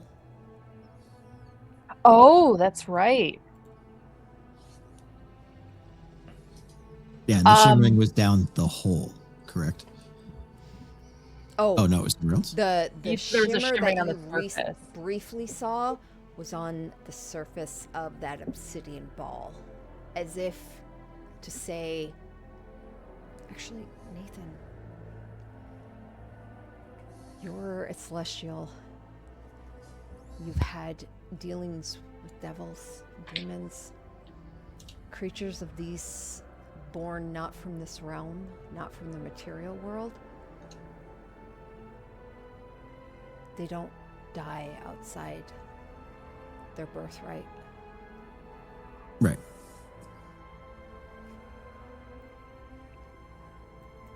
Does it? So we can't kill it here. We just need to get rid of it somehow. Does it feel like the seal is still on? Like teleportation is still being suppressed? If you were to ask that, Kippen would say, Yeah. Yeah, it's still up there. That's my part of the job. Are you ready? No, Kippen. What does the fucking cube do? What it's always done. Transports. Put it in the cube. Wait till it's small enough and put it in the cube. Look.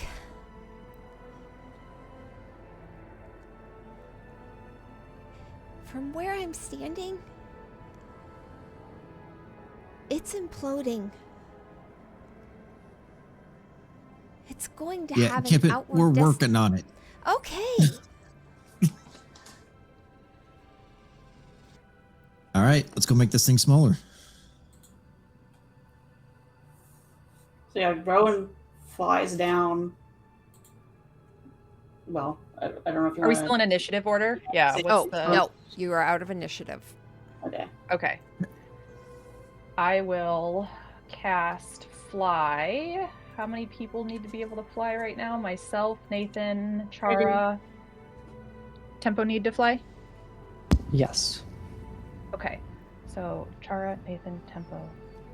Does anybody have reduce or enlarge? No? Okay, just checking. Can we? I don't know. I'll use my last 6th level to cast fly on everyone except Rowan, so that we can fly down and have 60 feet of movement speed that way. I have shatter. Would that do anything? Probably not. It would shatter. Anybody want to play a All right, game? Rowan, go ahead and Rowan's hit gonna, it.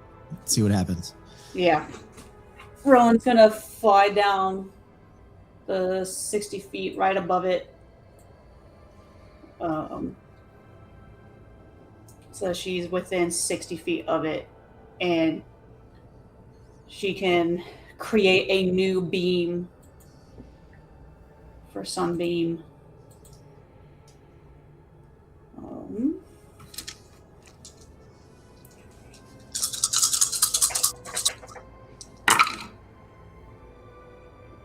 Not bad.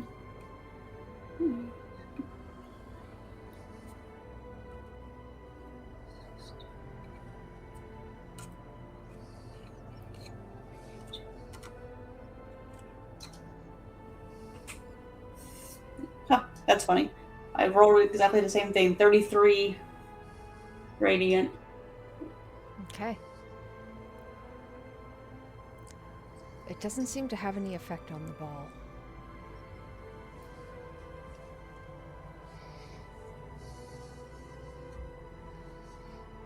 All right, let's go stuff a cube in it.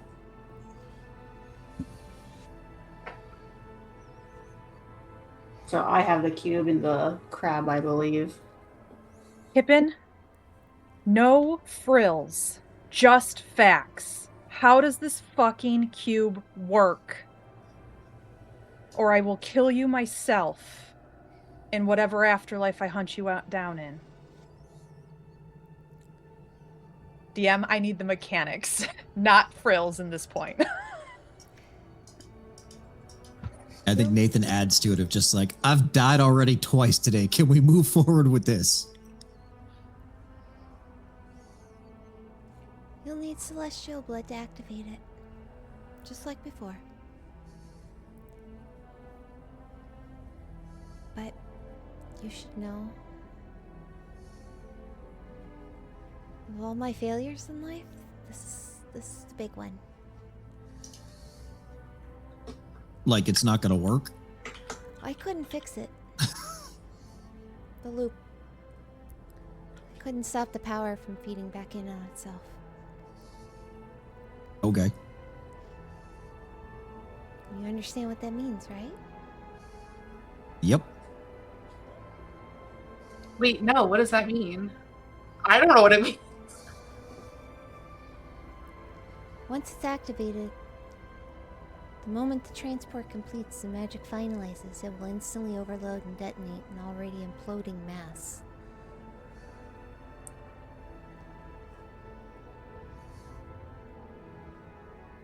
Whoever activates it will be just instantly disintegrated. But you'll save all of Toro.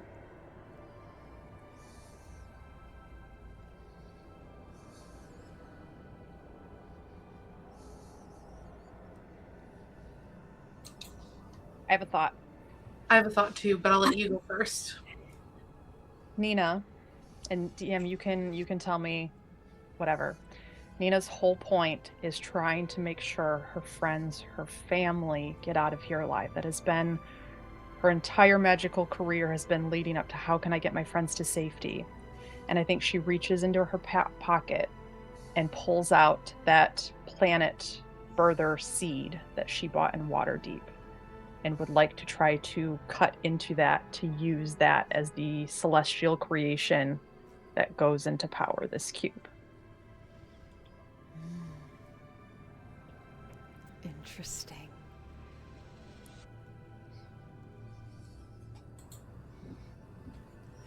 Rowan pulls it out.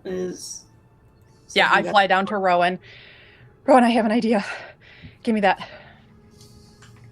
What is it called again? I don't remember. It was one of the plants that I bought from Parsonus's ex when we were in Waterdeep. It was like a seed that was called or referred to as the planet grower. I bought one. Starfly plant. Yes, starfly plant, because Nina wanted to regrow Yggdrasil, or the Tree of Life, for Nathan. But I think in this moment, this is their home. So I didn't have the details of what it does, but she just had that it will make a planet. And so to Nina, that is the equivalent of celestial power. So she's hoping that the life sap or whatever of this seed will work for this. You can tell me no, because I don't have the mechanics for the seed in front of me, but that is Nina's attempt in this moment.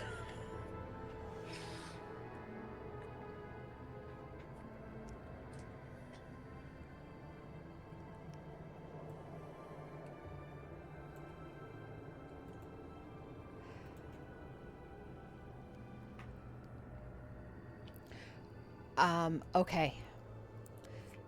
I would say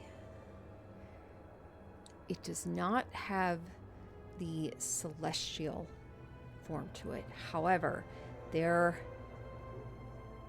Can I use it to stabilize the loop so it doesn't fuck this up? I'll do any roll you want me to.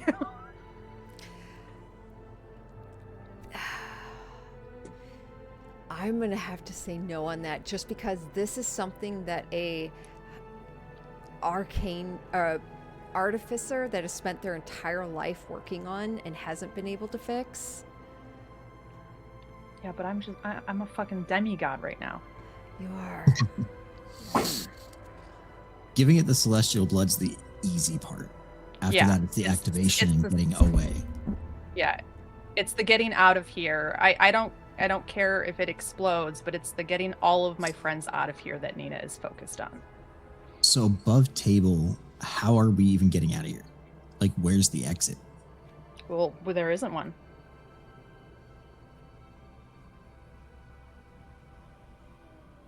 So then does it matter? I mean, Or is this cube going to teleport everybody out? Or just the one thing away? I don't know. She said transports. I don't know what that means. Yeah. but then said it'll like implode on itself. Yeah. So Yeah, it's a little confusing.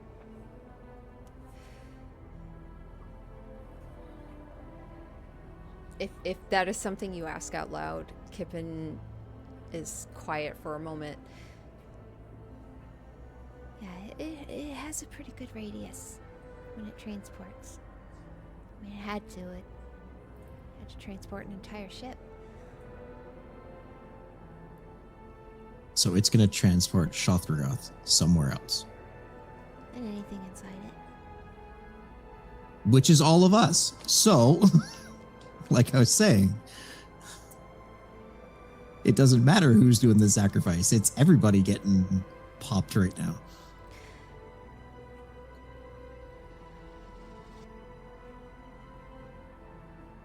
When I activate the crystals, it'll remove the symbol in the sky. I can get us out if that happens. Someone will need to stay behind.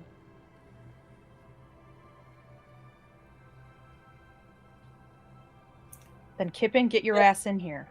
no, Who's gonna Just- activate the crystals? Okay. Rowan grabs your shoulder. It looks you dead in the face. And then looks out at Dathan and is like, you have something worth living for. Just go. I'm gonna You start do too, crying. Rowan. All of you do. I've lived 2 lives already, essentially. I'll stay. I've done my job. I got you all here. I don't have a home to go back to.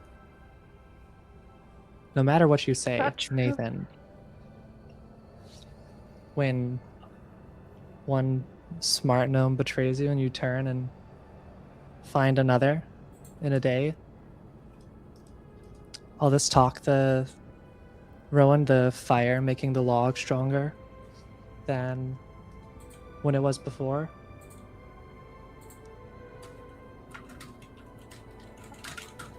I don't have a home here anymore. You all have each other.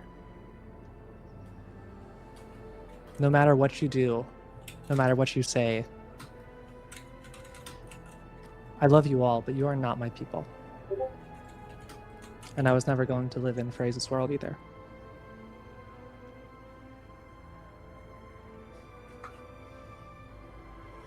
We're running out of time.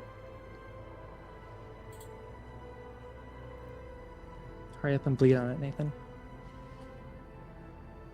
Okay. Twist the top of the box.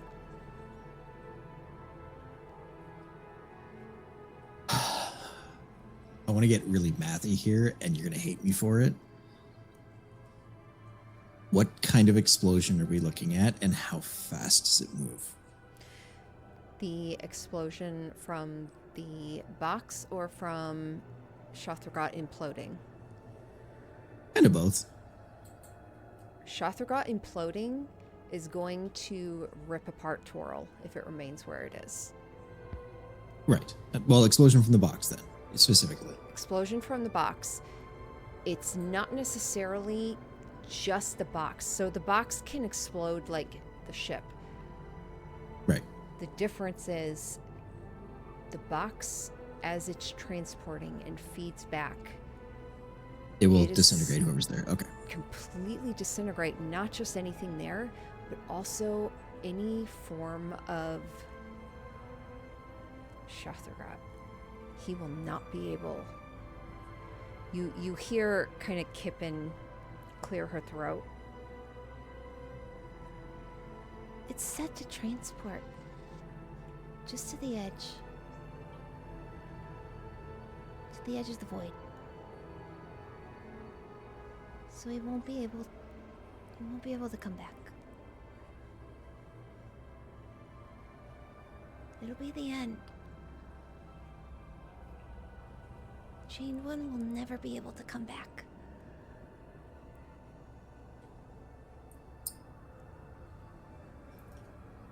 Then it's the end, and I think Rowan will just.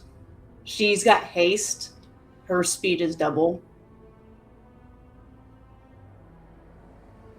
I think Nina had started to fly over to Tempo to like say something somewhat of a goodbye, and then feels that rush of wind as Rowan and just turns around and screams, "Rowan, no!" I cast Rowan, banishment on Rowan. No, it doesn't work. There's no Something like teleportation. Well, fuck me, it doesn't work. I was about to You try rip it. it out. I cast Befuddlement on Rowan. I need Rowan to make a Would you people just trust me? intelligence saving Poor throw. martyr. Our poor martyr we won't let her be No. martyred. Intelligence saving throw, please. DC 19. Oh. Does it have a distance? 150 feet. Where are you at in comparison to me? Not far that enough. far. Yeah. I will say this. Because Rowan is hasted, she's able to twist the top. And a piece of metal, the metal shifts almost like a dial opening, and a small needle comes upward and pokes out. And Tempo's spell shoots off at you. So, an intelligence saving throw.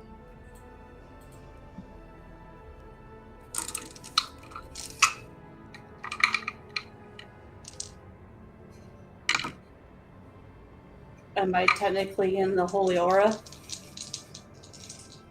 No. It might have been dropped by this by too if it's been. Yeah, Oh, Char that's was true. your access. You hasted away. You out of my aura, friend. I can't help you right Oh, it's now. been past a minute by now. It's probably dropped too. Yeah. I think, Yeah. yeah.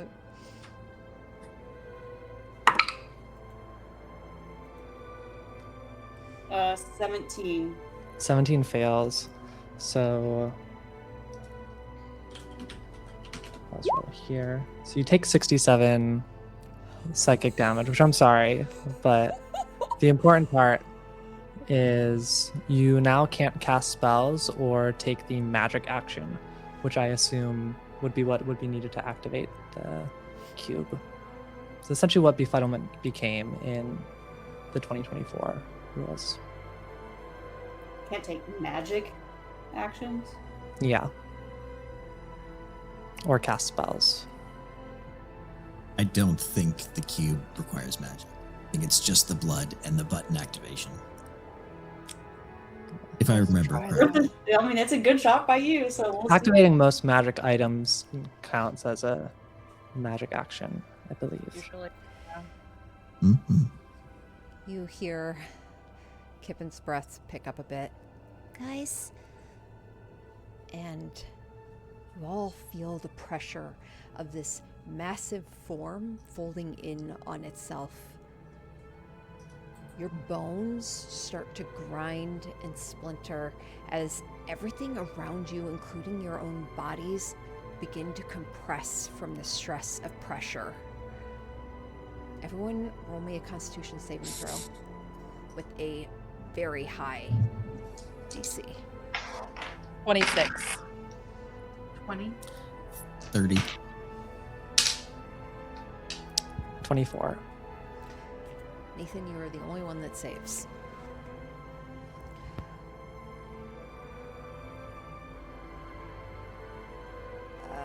The rest of you take a massive amount of bludgeoning damage.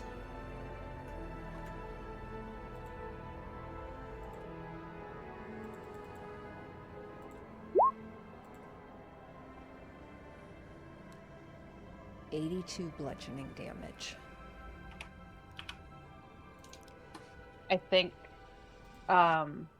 feeling that and hearing Kippen's just concern and understanding we're under pressure. And also Nina thinks back to all of the times where Rowan has felt so disappointed in herself, or like she's never... Go ahead. No, finish. Oh, okay. Like she's never, yeah. Just an FYI. Okay. So befuddlement would end on you. Blood bursts out of her nose, starts to trickle down her ears as she falls to the ground. The Savras cube, you hear ching, ching. Nathan catches her before anything loses. She doesn't drop the cube. Okay. And he drops his last point of lay on hands in her to bring her back up. I don't know if any of you were that close. Nathan was moving towards you this whole time. And trust me when I say he's fast enough to catch you. Sorry to cut Between you off. action surge, dashes, everything else, he was coming. But he brings you back up. And I think Nina is just going to use a Dispel Magic on whatever is left of that befuddlement on Rowan, so that she, of her own free will, has choices that she can make. Because Nina has watched her feel like she has never been enough. And in this moment, this is a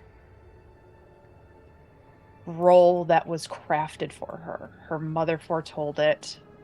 Kippen and Phrase did everything they could to get here. The Chalice crafted her in an image that could make it so she could do this. And as much as Nina does not want to lose one of her best friends, she also understands it, because if roles were reversed, she'd do the exact same thing. And I think Nathan grabs the cube and sticks his hand on the needle and lets him bleed into it. And Rowan, when you kind of open your eyes again, he puts it in your hands. Is this what you really want?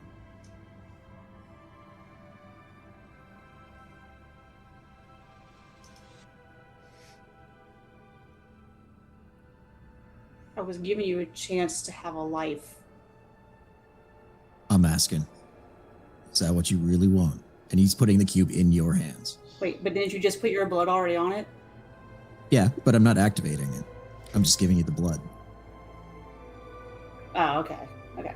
Because our understanding, DM, is that whoever activated it is who's stuck here. Is that correct? Mm-hmm. Yeah, and you just mentioned you just need the blood. Or whoever's still in here. Gotcha. Okay, Yeah. but it's not So whose he's- blood. It's not he puts whose it in your blood hand. is in it. That's fine. Gotcha. Okay. Okay. Okay. So, is this what you want?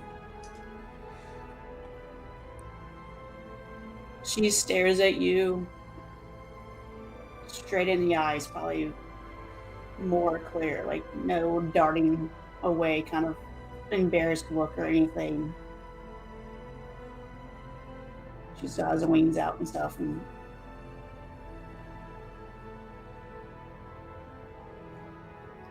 this is what I want. He'll pull his hand off. I'll come find you. I don't care where you end up. I have no doubt. And then I'm gonna kick your ass.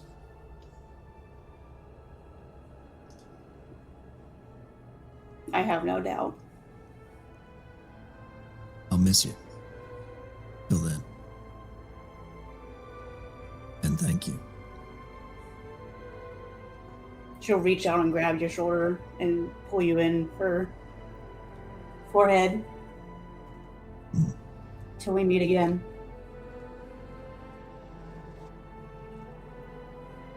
And he'll Now let you go. go. And when she says now go, that she says it extremely loud. It's almost that booming out of her with this radiance from what's kind of glowing off of her. I think he starts to fly back up to everybody, and it's just this little sarcastic, yeah, you make it sound so easy.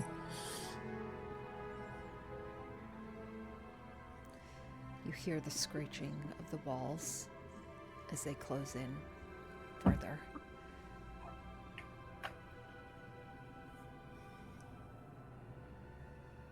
I love you, Rowan Stormraven.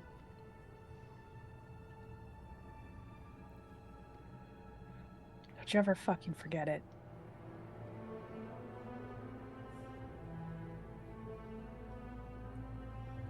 Right back at you, sister.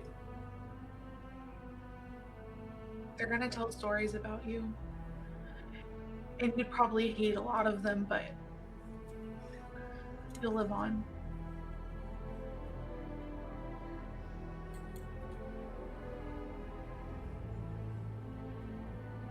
I didn't expect nothing less. Just at least make my one side look good.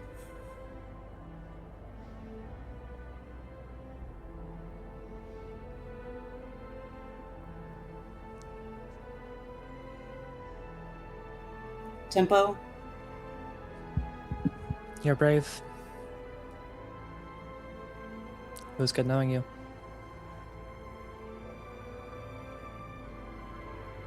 It's not bravery. It's just the roles we play. The roles we play. Your role is finding a new home. You already have it.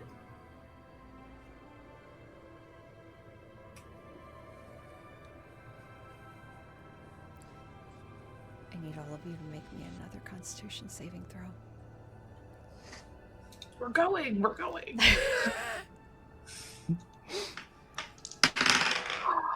I crit for a 26, but I crit. Crit 29. Crit success. Like 18. 21.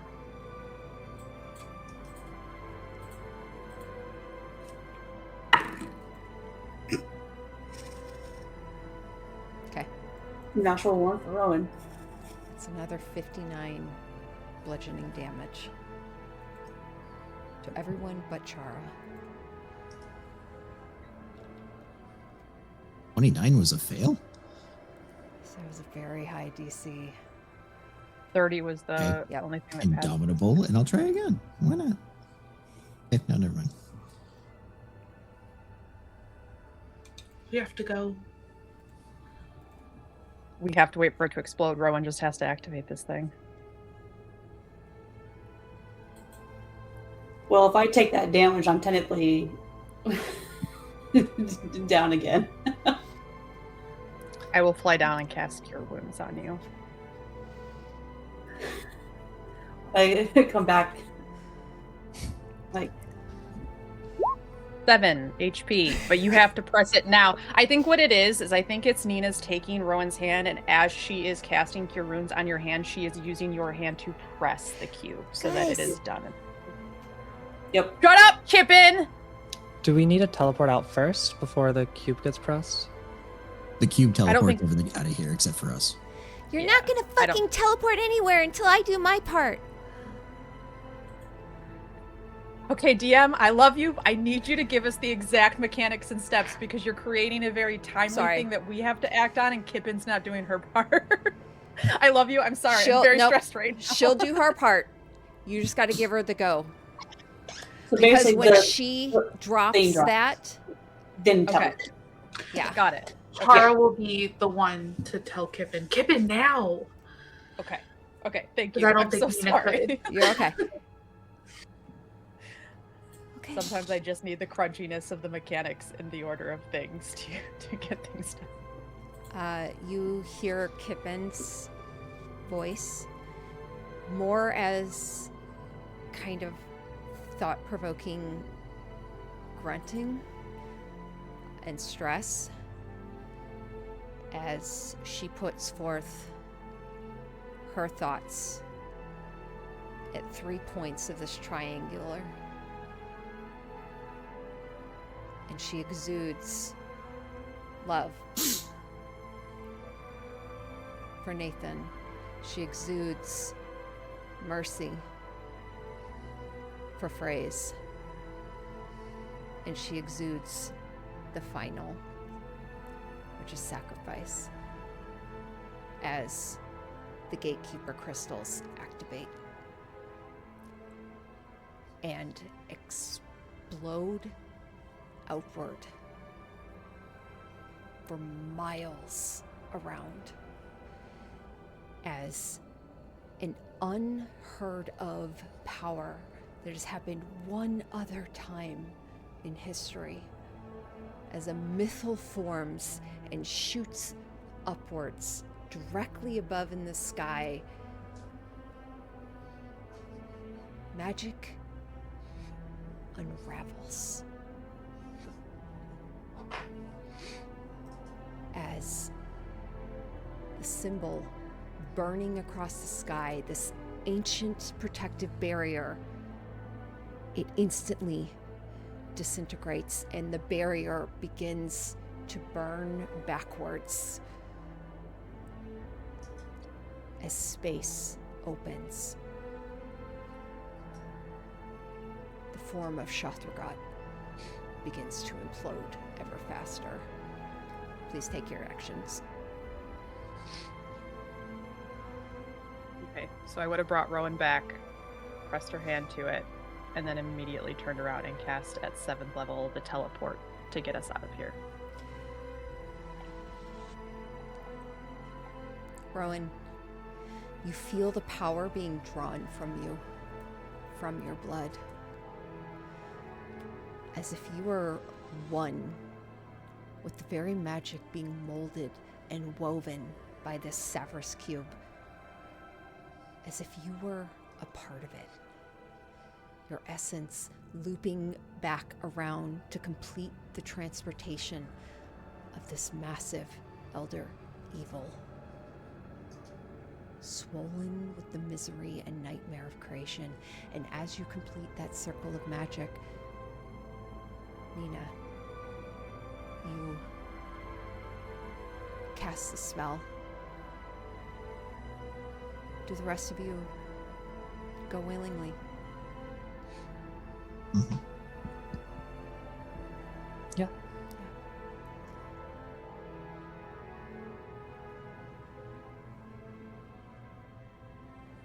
Rowan, as you complete the circle of magic and your friends disappear, Shothragot and all the eons of madness and terror it carried within it is transported, along with those memories of your friends that chose to stand beside you for so long.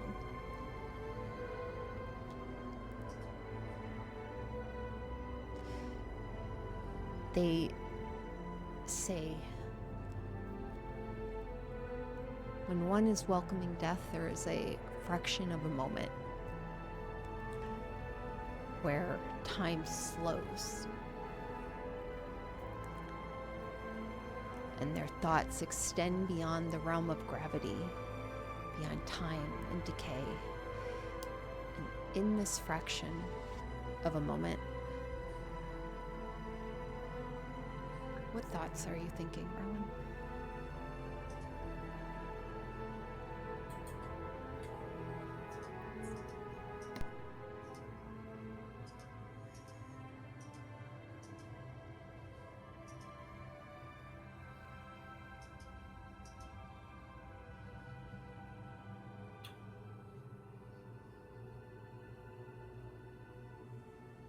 She's probably thinking about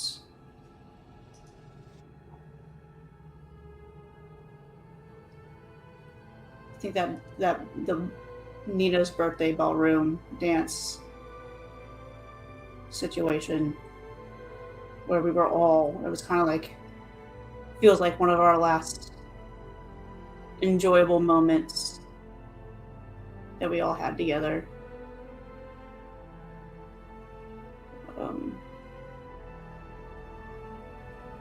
And she really felt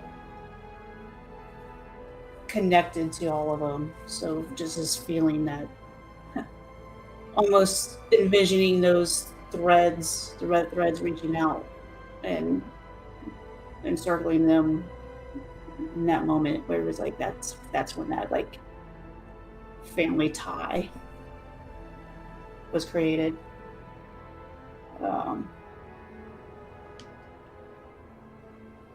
And probably is looking at it as the threads were very tight and her thread is kind of snapping away, but they at least are all still together.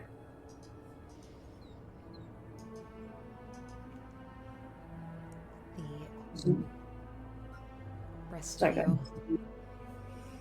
as teleport takes and Shothragot disappears. Your magic contending with the magic of the transporter. You know, where were you wanting to transport to? Probably that cliff that Phrase dropped us on at the beginning of the battle when we stepped out, like that overlooked the chasm. Like, I want to be able to see the devastation. I want to be able to see it happen in that moment. So I think she would keep us here, but outside of the bubble. I'm not sending us to Westbridge or anything. You cast the magic as the magic of the teleporter activates, and all of you transport.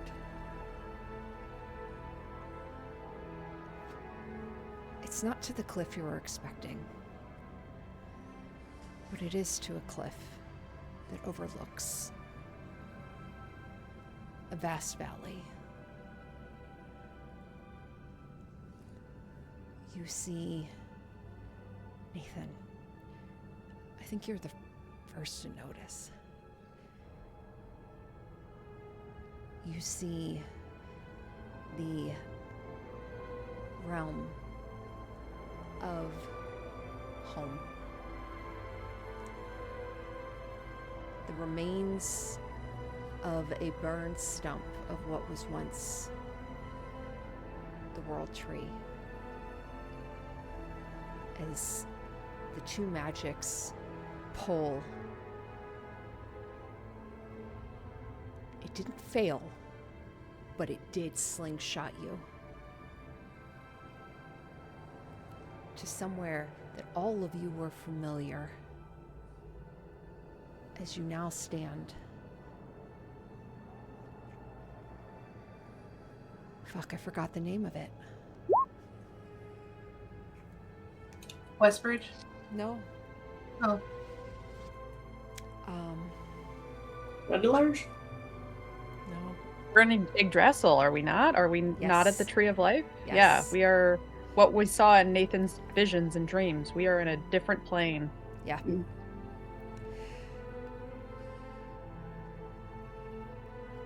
Rowan, the moment of clarity narrows and the loop of celestial magic closes, feeding back in on itself as Shothragot, a creation of Tharizdun the Undoer, made of the raw material of the elements, the substance of early creation of life, tumbled together to creation of pure chaos, implodes as the Savras cube explodes, causing an instant supernova as the nightmare disintegrates and matter scatters across the void along with you.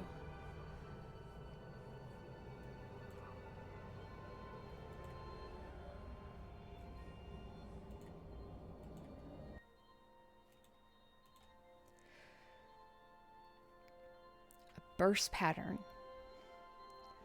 of these particles of creation, clouds of blues and pinks and greens and purples, intermingled with all these wisps of glowing embers gently floating throughout.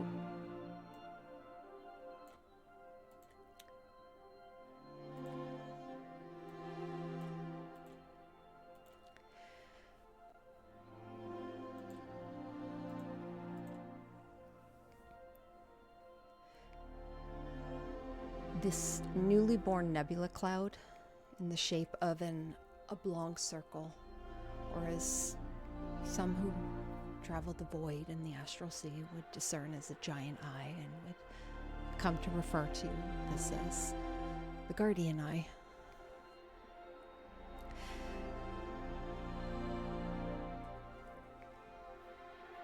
Nina, Nathan, Tempo, and Chara. All of you find yourselves on the shore of Yggdrasil, this vast land in another realm. Not too difficult for you to travel and traverse at the level of which you currently reside.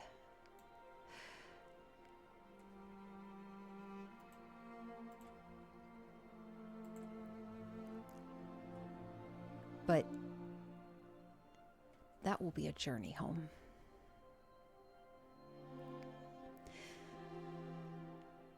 And as our story of the Voluntolds comes to a close, the chapters of those lives they saved does not. So, as an epilogue to a story well told, well lived, and well journeyed, let us see the legacy of their sacrifices.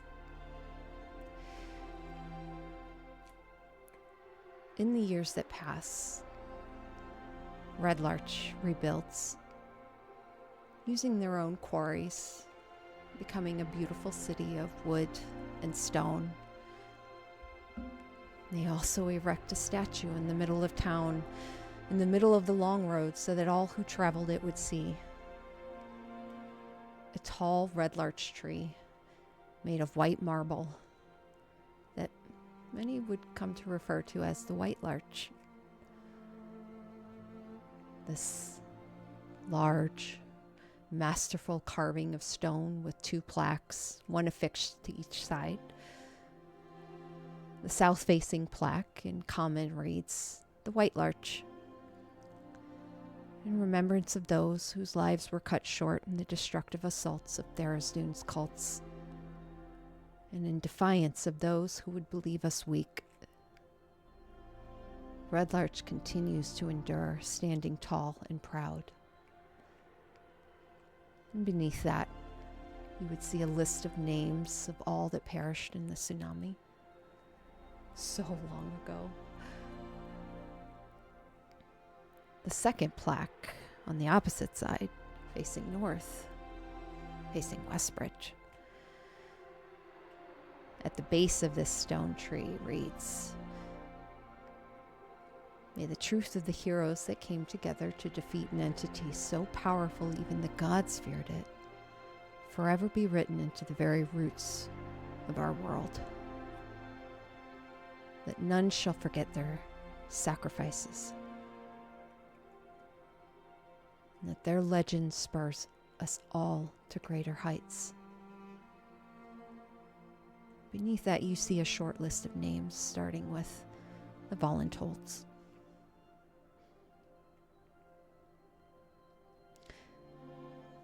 Tempo of the High Forest. Hand of the Ancients. One that walks quietly among spirits. Nina Ardare Pegasus. Blessed of Evaden, the Golden Dragon, slayer of hags and master over great darkness. Empress Chara, nine-tailed guardian of the Feywild, and avatar of Yala. Nathan Lonergan, celestial of Eastgard and veteran of the Blood War, commander over life and death. And Rowan Stormraven, champion of the Chalice, hero to the martyred, and master of discord.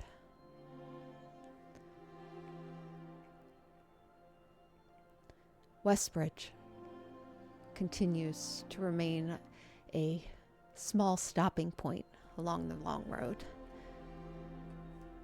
However, their generosity of food, lodging, and drink is well known across the lands, and whenever harsh winters or droughts impact the rest of Faerun, Westbridge always responds. Acolytes and clergy of Yala being sent with caravans full of food and drink, always giving from their overabundance as Yala commands, and as their hearts demand. The Church of Yala grows, their influence spreading wide, following the destruction of Shothragot especially. The faith and prayers of many is strange to behold, Shara. Even realms away. You feel the prayers. You feel the worship, the gratitude of thousands upon thousands of humanoids and creatures that heard the voice call out to them that day that Shothragot rose. It's an odd feeling, but not unwelcome. Much like the bubbles of your wand, these energies you can choose to interact with. Yala was always your creation, and though it is not, didn't used to be well known on Toril, those of the Feywild know well the blessings that Kitsuni bring to the lands they inhabit. Westbridge's bounty belongs to you.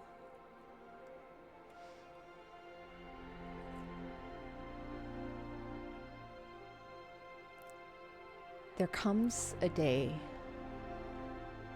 when Levistus, Parsonus' father, finds him and drags him to Stygia, the 5th level of the Nine Hills. It is on that frozen wasteland that Hesteva loses her life in an effort to retrieve him, but her death was not in vain. For her sacrifice allowed time for the rest of the crew of the Manta Rose and for elite soldiers of the former wife of Levistus, Empress Vajiri, to infiltrate the Levistus tomb, freeing Parsonus of his father's influence.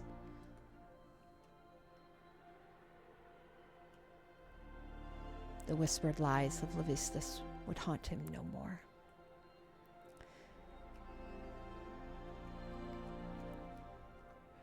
Rain through boughs and flickering mountain,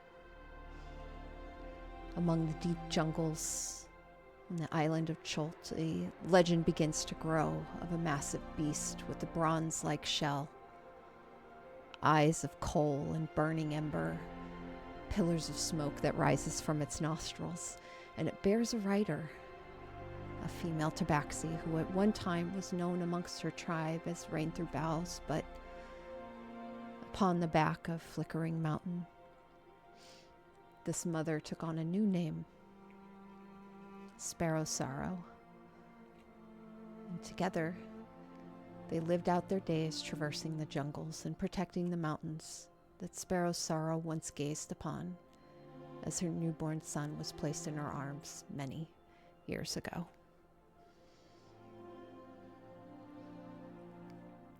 The stalking forms of a spotted leopard and black panther could often be found hunting amidst the northern Pine Mountains. Three and his brother William would make frequent visits to their sisters at Bracklewhite Village, especially around harvest time of the cranberries when their help was needed most.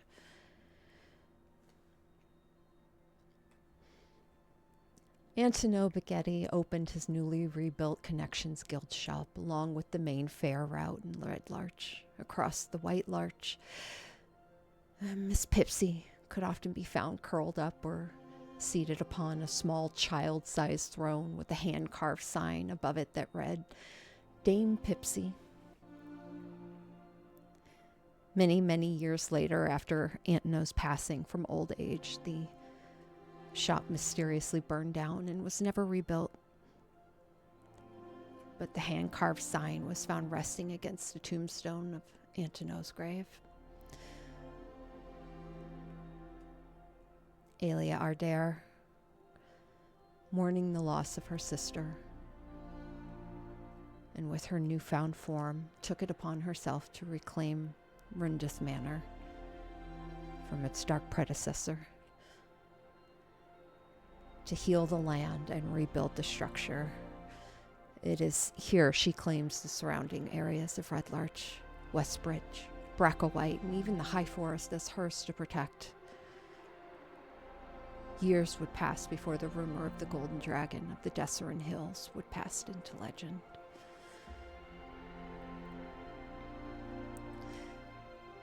The Vajiri Empire became the greatest armada and merchant lines that traveled the skies. Their wealth exceeded that of even Cormyr and Waterdeep combined. And the line of the Vajiri Empress would continue for centuries onward. The sons of this noble line, given leadership roles within the surrounding cities and towns, though some chose to rise amongst the ranks of the Armada. Of the daughters, one was always chosen to take the role of Empress, while the rest were free to take support roles on councils or whatever they wanted. Some chose to marry off, while others chose to go to college in other cities.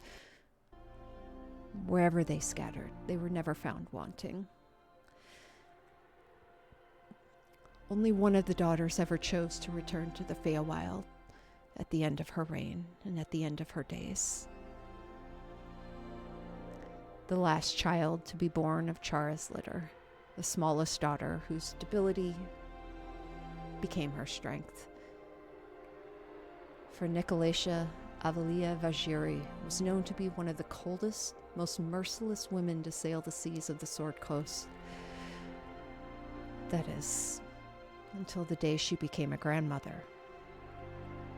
And something softened.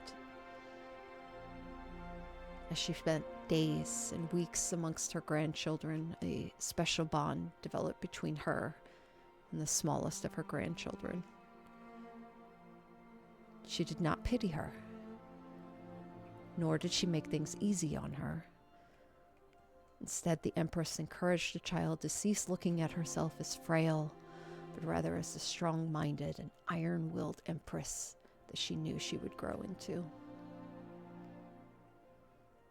And so she became the first of the daughters of the line of Vajiri to take the throne and the title of Empress.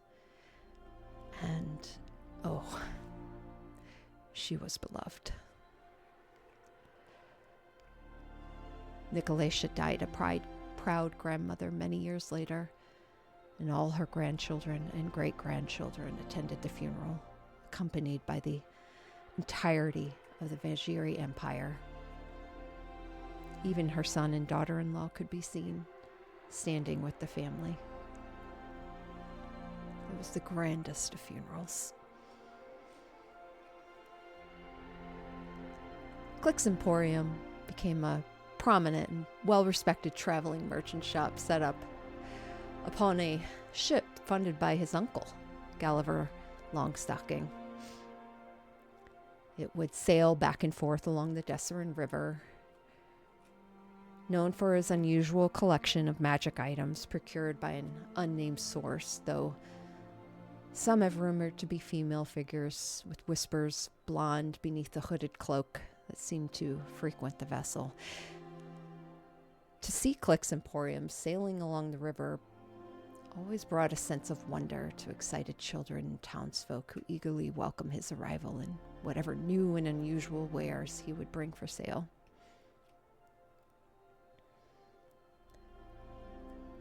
Gulliver Longstocking lived out the remainder of his days in the manor overlooking Westbridge. He could often be found in the backyard feeding a handful of chickens, surrounded by newborn peeping chicks, still puffballs of colored fuzz.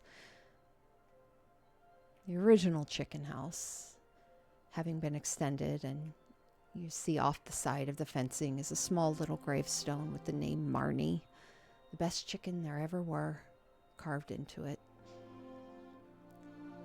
Gulliver also passed surrounded by loved ones, a room full of half Kisuni, half tiefling children who warmly referred to him as Pappy, the crew of the Manta Rose, Corbett, Click, and Pell, who held his hand until he drew his last breath.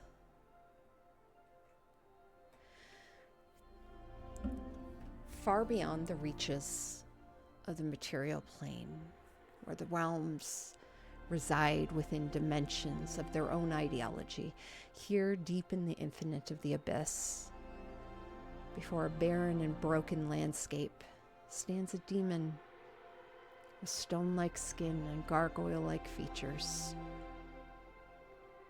He holds a staff, which you see on the end of it are slotted 3 gems. He draws in a deep breath, his eyes sweeping over the desolation. His talons brush gently through a lock of black hair tied to his belt with a red cord, and his grip on the staff tightens. A small smile curls across his lips, and he sets to work, ever mindful that he would one day face the son of Odin. A battle he was not entirely certain he would walk away from, but what a battle it would be.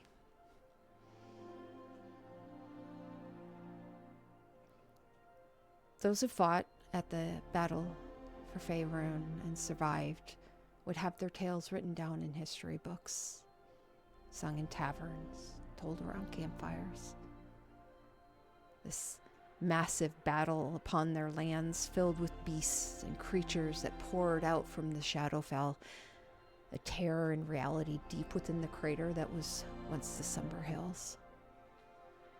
Scholars would say the terror occurred when the Elder Evil attempted to teleport to its master, just as the celestial ward put in place years ago finished carving its way across the sky. An anomaly. The Elder Evil was unable to complete its teleport, and thus the tear between the veils resulted. Wards and magic were useless due to the unraveling of the weave in and above the crater. Just like Hellgate Keep, the storytellers would say. But few monsters crawled from the tear around after the mythal was woven together. Most believed it was the unsettling nature of the area now known as the Somber Crater. Something about the lack of magic and the weave. Most creatures avoided it. But every now and then a monster would find its way through, and adventurers and sellswords would be hired to go deal with it.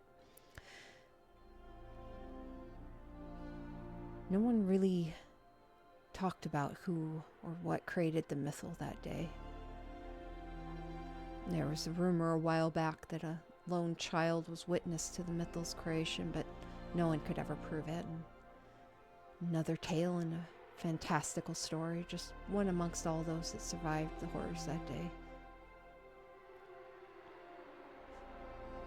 One of the most popular tales, though, the one favored by the bards, is one about the goddess who defied the warnings of the other gods, who dissented to Toril in their time of need to fight alongside them. Stripped of her deity and power, she now walks amongst us, wandering the lands. Her dark skin and newly short black hair, the only feature any could recall of her. But those who fought alongside, the goddess remembers her name and speaks it with reverence. Bards will long sing of her slow journey back to godhood, the prayers and faith of those who speak tales of her, sing her name and worship her, slowly cultivating her strength one small prayer at a time.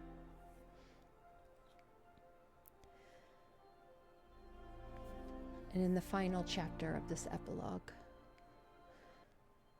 we find ourselves in the back alley of a dingy tavern in some no-name town along the Sword Coast.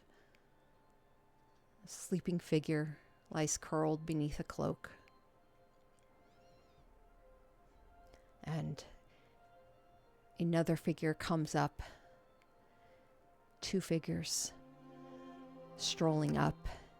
One reaches out and kicks the figure on the ground, and he grunts. A moment later, a large hand grabs that individual, lifts them, and tosses them against the wall. The other youngling next to him cries out, grabs his friend, and they both run out of the alleyway. The sleeping figure, rudely awoken on the ground, looks up from beneath a hood, a cloak drawn over them, squinting. "Oh, it's you," he grunts as he pushes to a seated position, touching fingertips to the now bleeding scratch across his cheek. The large figure shifts to the side, and a shorter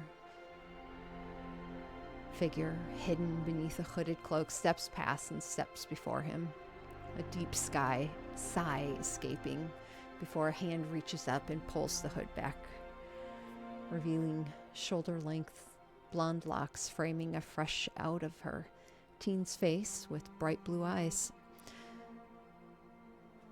"You look like shit."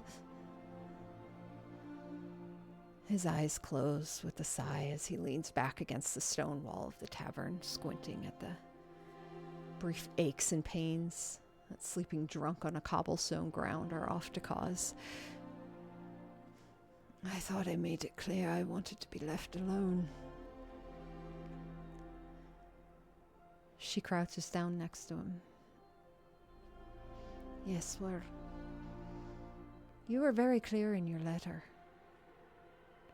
And she reaches within the folds of her cloak and pulls out a rumpled paper. "You spelled salutation wrong, by the way." And she unfolds it and jabs a finger at it. Corbett frowns as he takes a closer look. "No, I didn't. Really?" She inspects it again. "Guess I need more lessons then." And looks expectantly towards him. Corbett's eyes roll and he slumps further into the wall. "Leave me be, you're not that clever." "Fuck off, I'm very fucking clever. How else would I have found your drunk ass all the way out here in bumfucking nowhere?" "Good gods, your language has become atrocious. Don't act like you didn't teach me all the dirty songs you used to sing when you were respectable." "Well, I've chosen a different path now, so kindly go home." "I can't do that." "Godspeed, why not?" "Well, because I have need of a bard." kind of turns his head a bit. What could you possibly need a bard for? For my new adventuring party? She gives him a toothy smile and shifts sideways a bit, where a third figure has skulked up beside the hulking form of Grund, a dainty, frail-looking figure with shaggy auburn hair and moss growing along one cheek. You're dragging Eunice into your scheme. Scheme's a harsh word. Why the nasty attitude? This is me on a good day. Well, then we should make the best of it, don't you think? You're not leaving, are you? No, we don't leave family behind. Corbet's quiet for a long moment. I take it you've already chosen a name for your little adventuring party. I've been tossing a name around. She helps him to his feet, and once standing, she looks at him with brief hesitation in her eyes. I was thinking maybe the Gallivers. Corbet's quiet for a long moment, his gaze dipping with a small smile and ruffles a hand through her Pel's hair. She immediately chastises him. You can fuck off with that shit. I'm a grown-ass adult now. Yes, clearly. So what kind of adventure did you have in mind? Well, I heard there's a cave not far from here that might be host to a low-key necromancer of some kind. Probably has some good magic and items squirreled away. Gotta keep Click stocked. Well, then I thought maybe we could head east. But first we need to make a pit stop, visit our nieces and nephews. You see Corbet's face just drop. Please, no. Come on, you promised you'd visit them. You're 5 years overdue, you great git. Look, the last time I paid them a visit, they dyed my hair puce. Not bright pink or rouge, puce. The colour of fleshy membrane and brain matter. I forgot how much of a whiny bitch you are. Besides, it grew out, didn't it? It took 2 years to grow that out. I don't know what those little shits did, but I couldn't even prestidigitate it back to normal. 2 years! Well, we're 5 years older and wiser now, so maybe it's time to untwist your bowels and let that shit go.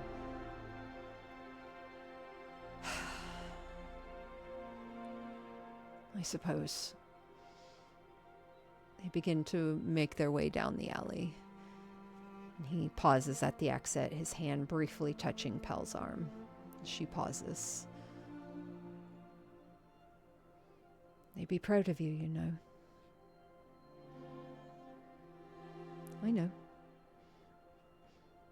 I'm still going to give them a shit ton of grief when they finally make their way back. Corbett smiles softly.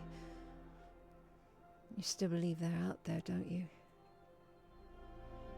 Somewhere in the void or the aether looking for a way back. I know they are. We don't leave family behind. So either they find us or we find them. Though them finding us seems a great deal easier than us traversing the fucking void of space. Let's start small. Necromancer first. Pel grins, tucks some blonde hair back behind her ear and pulls her hood up, and they walk down the road, the Gallivers taking on their first in a long line of adventures. And that, my friends, is where we bring our story to a close. Nathan, Chara, Tempo, and Nina, standing upon the shores of Yggdrasil. What thoughts scan across your mind? Starting with you, Nathan.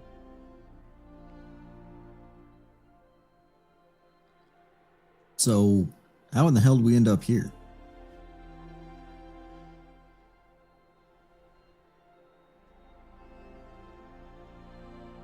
I'm gonna blame Kippen. I mean, that makes sense to me.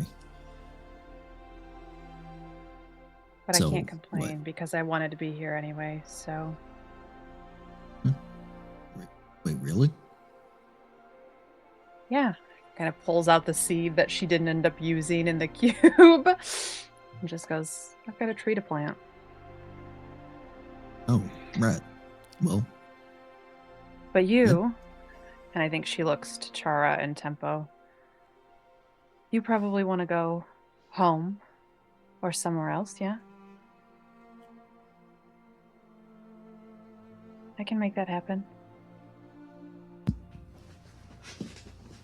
I was a demon for most of that fight, so I still have all my magic.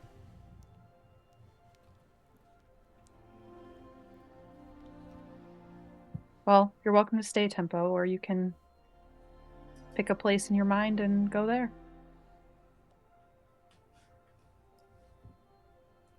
I can only imagine Chara wants to go say hi to somebody specific.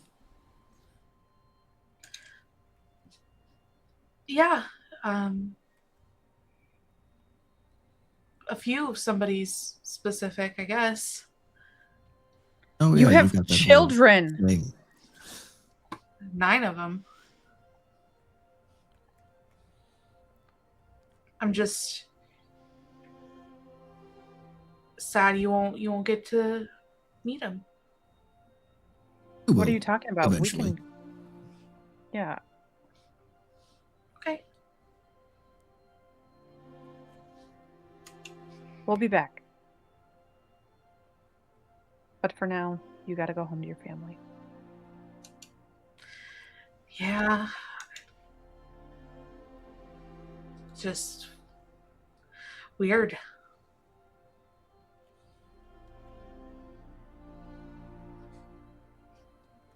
You can stay in Yeah. touch.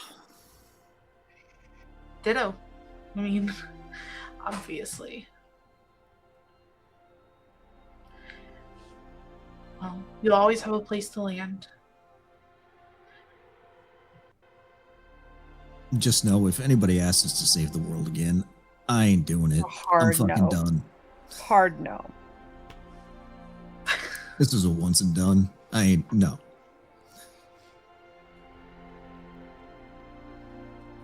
Alright, let's send her home. And he'll kind of walk up to Chara and give you a hug.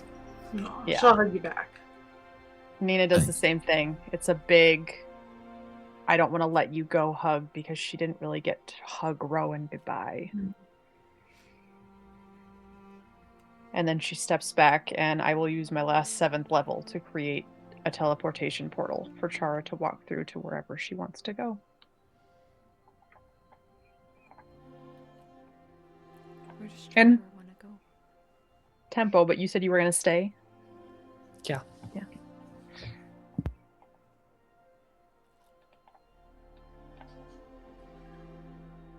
Oh no. I don't know where to go. You could go to Westbridge or to the Manor Rose, right? Like, where would Parsoness and the kids be? Yeah. I think she'd probably go to Westbridge. Westbridge. The teleport spell is an incredible spell. Casting it across realms takes a great amount of power. And when you cross realms, sometimes time is silly. As you step through into Westbridge,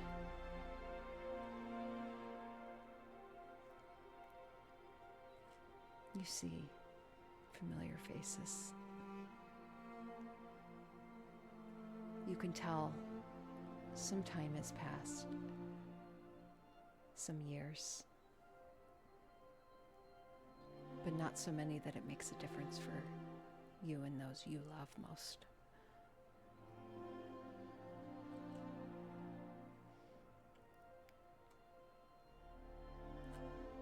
Nina, Nathan, Tempo? I think Nathan pulls out the journey book that he has and writes in it, "We're still good, Squirt.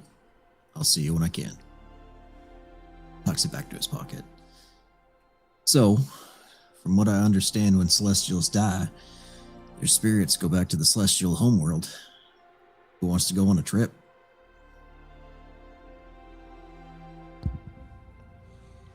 I'll go anywhere.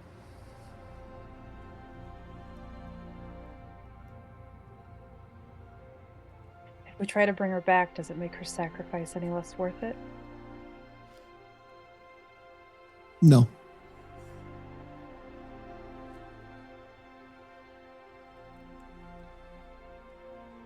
I don't think so. Because there was always the thought that it wouldn't work or be there. This is just an off chance. And I don't quit. I'm not good at it. Can we find a beach along the way? Absolutely.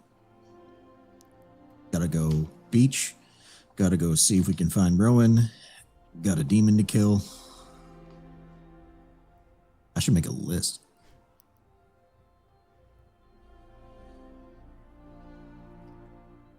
Somewhere in there, we should probably celebrate our honeymoon. But, we won't make Tempo come along for that. I'm sure I can find somewhere else to be.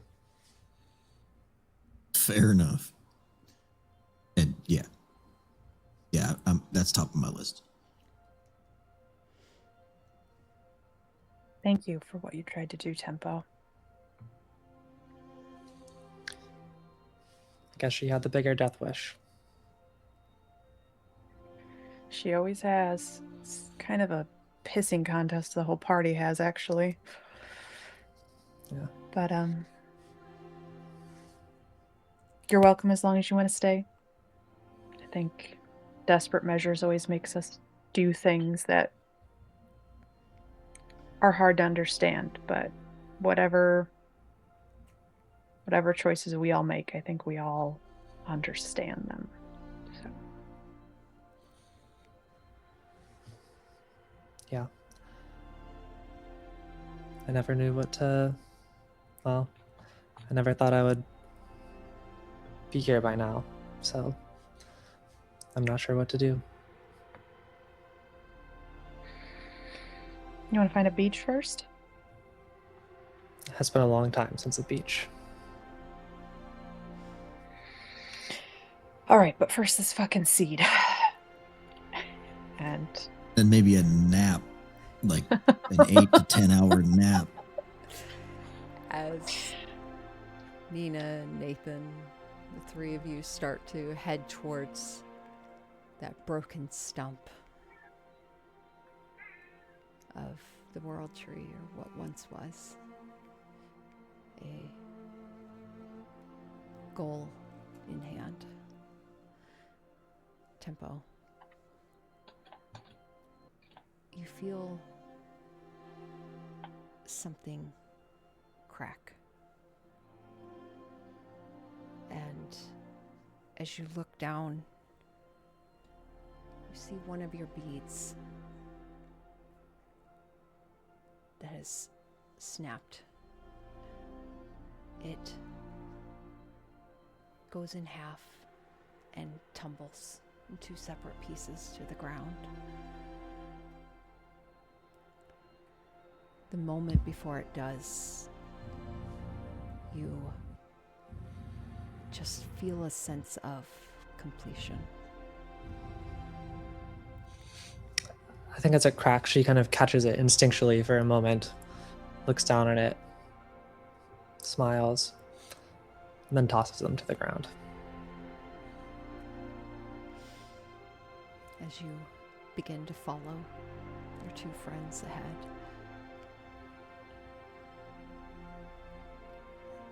That is where we end our story. However, as the saying goes, where one story ends, another begins. Light years away across the vastness of the astral sea and the void, amongst this newly formed nebula cloud now known as the Guardian Eye, amidst the trillions of hovering little embers of matter and creation, like a cloud filled with fireflies that slowly drifts about. Here, floating among the lights,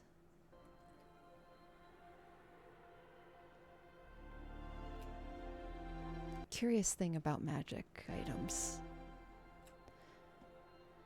Some are terribly difficult to destroy.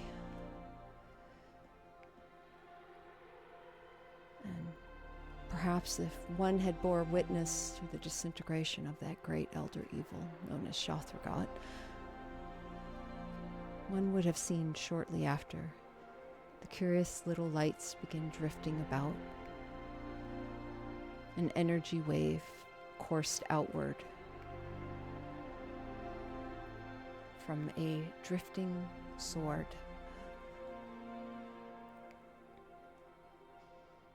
A sound wave that spread outwards in all directions. Infinite and never losing energy or speed. Ever spreading outward in a single wave across the astral sea and the realms beyond.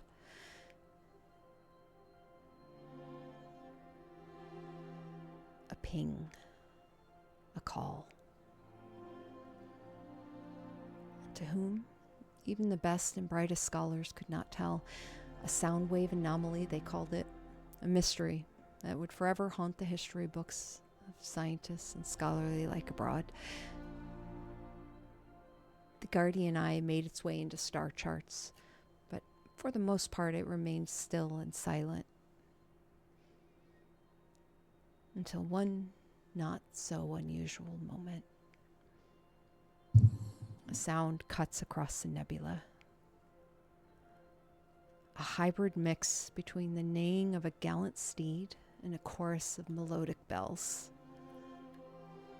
A harbinger of fortune, one might call it. A stag-like creature, covered in golden scales, appears in a flash of light and drifts close to one of the tiny embers. Thick mane of white flame hair drifting behind, and deep violet eyes gaze heavily upon the tiny light before dipping its head. A single white horn upon its brow lowers to touch the light, and another melody of bells softly sings from its throat. If one were to know the language of Chiron, one might hear this one call out, "Rise and meet me, friend." The tip of the horn touches the light, and a hand bursts free of it.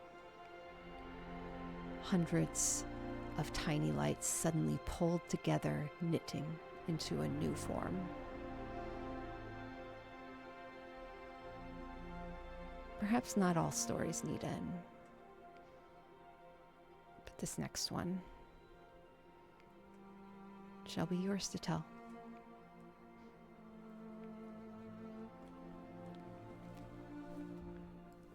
Book closed. In the end. The true end.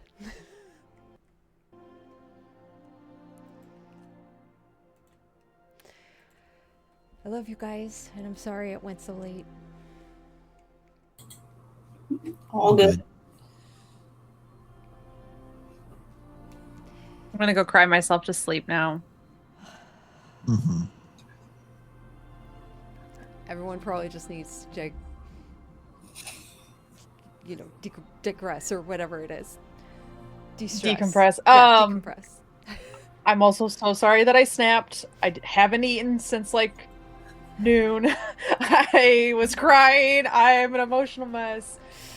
And sometimes I just need the rules laid out in front of me. You're totally fine. Megan's not always the best at explaining things either. But thank you, Diab, for a Thank you beautiful, beautiful story. Thank you. Well, Holy shit. Yeah. I love you all. I love you too. Love you too. Love you. Have a good night. Don't do that to me, Liza. Okay, good. Akira just got on my lap and he's cuddling me now to make me feel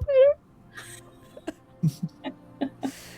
All right. All Everyone, right. have a good evening. Rest well, and I will see you on Discord.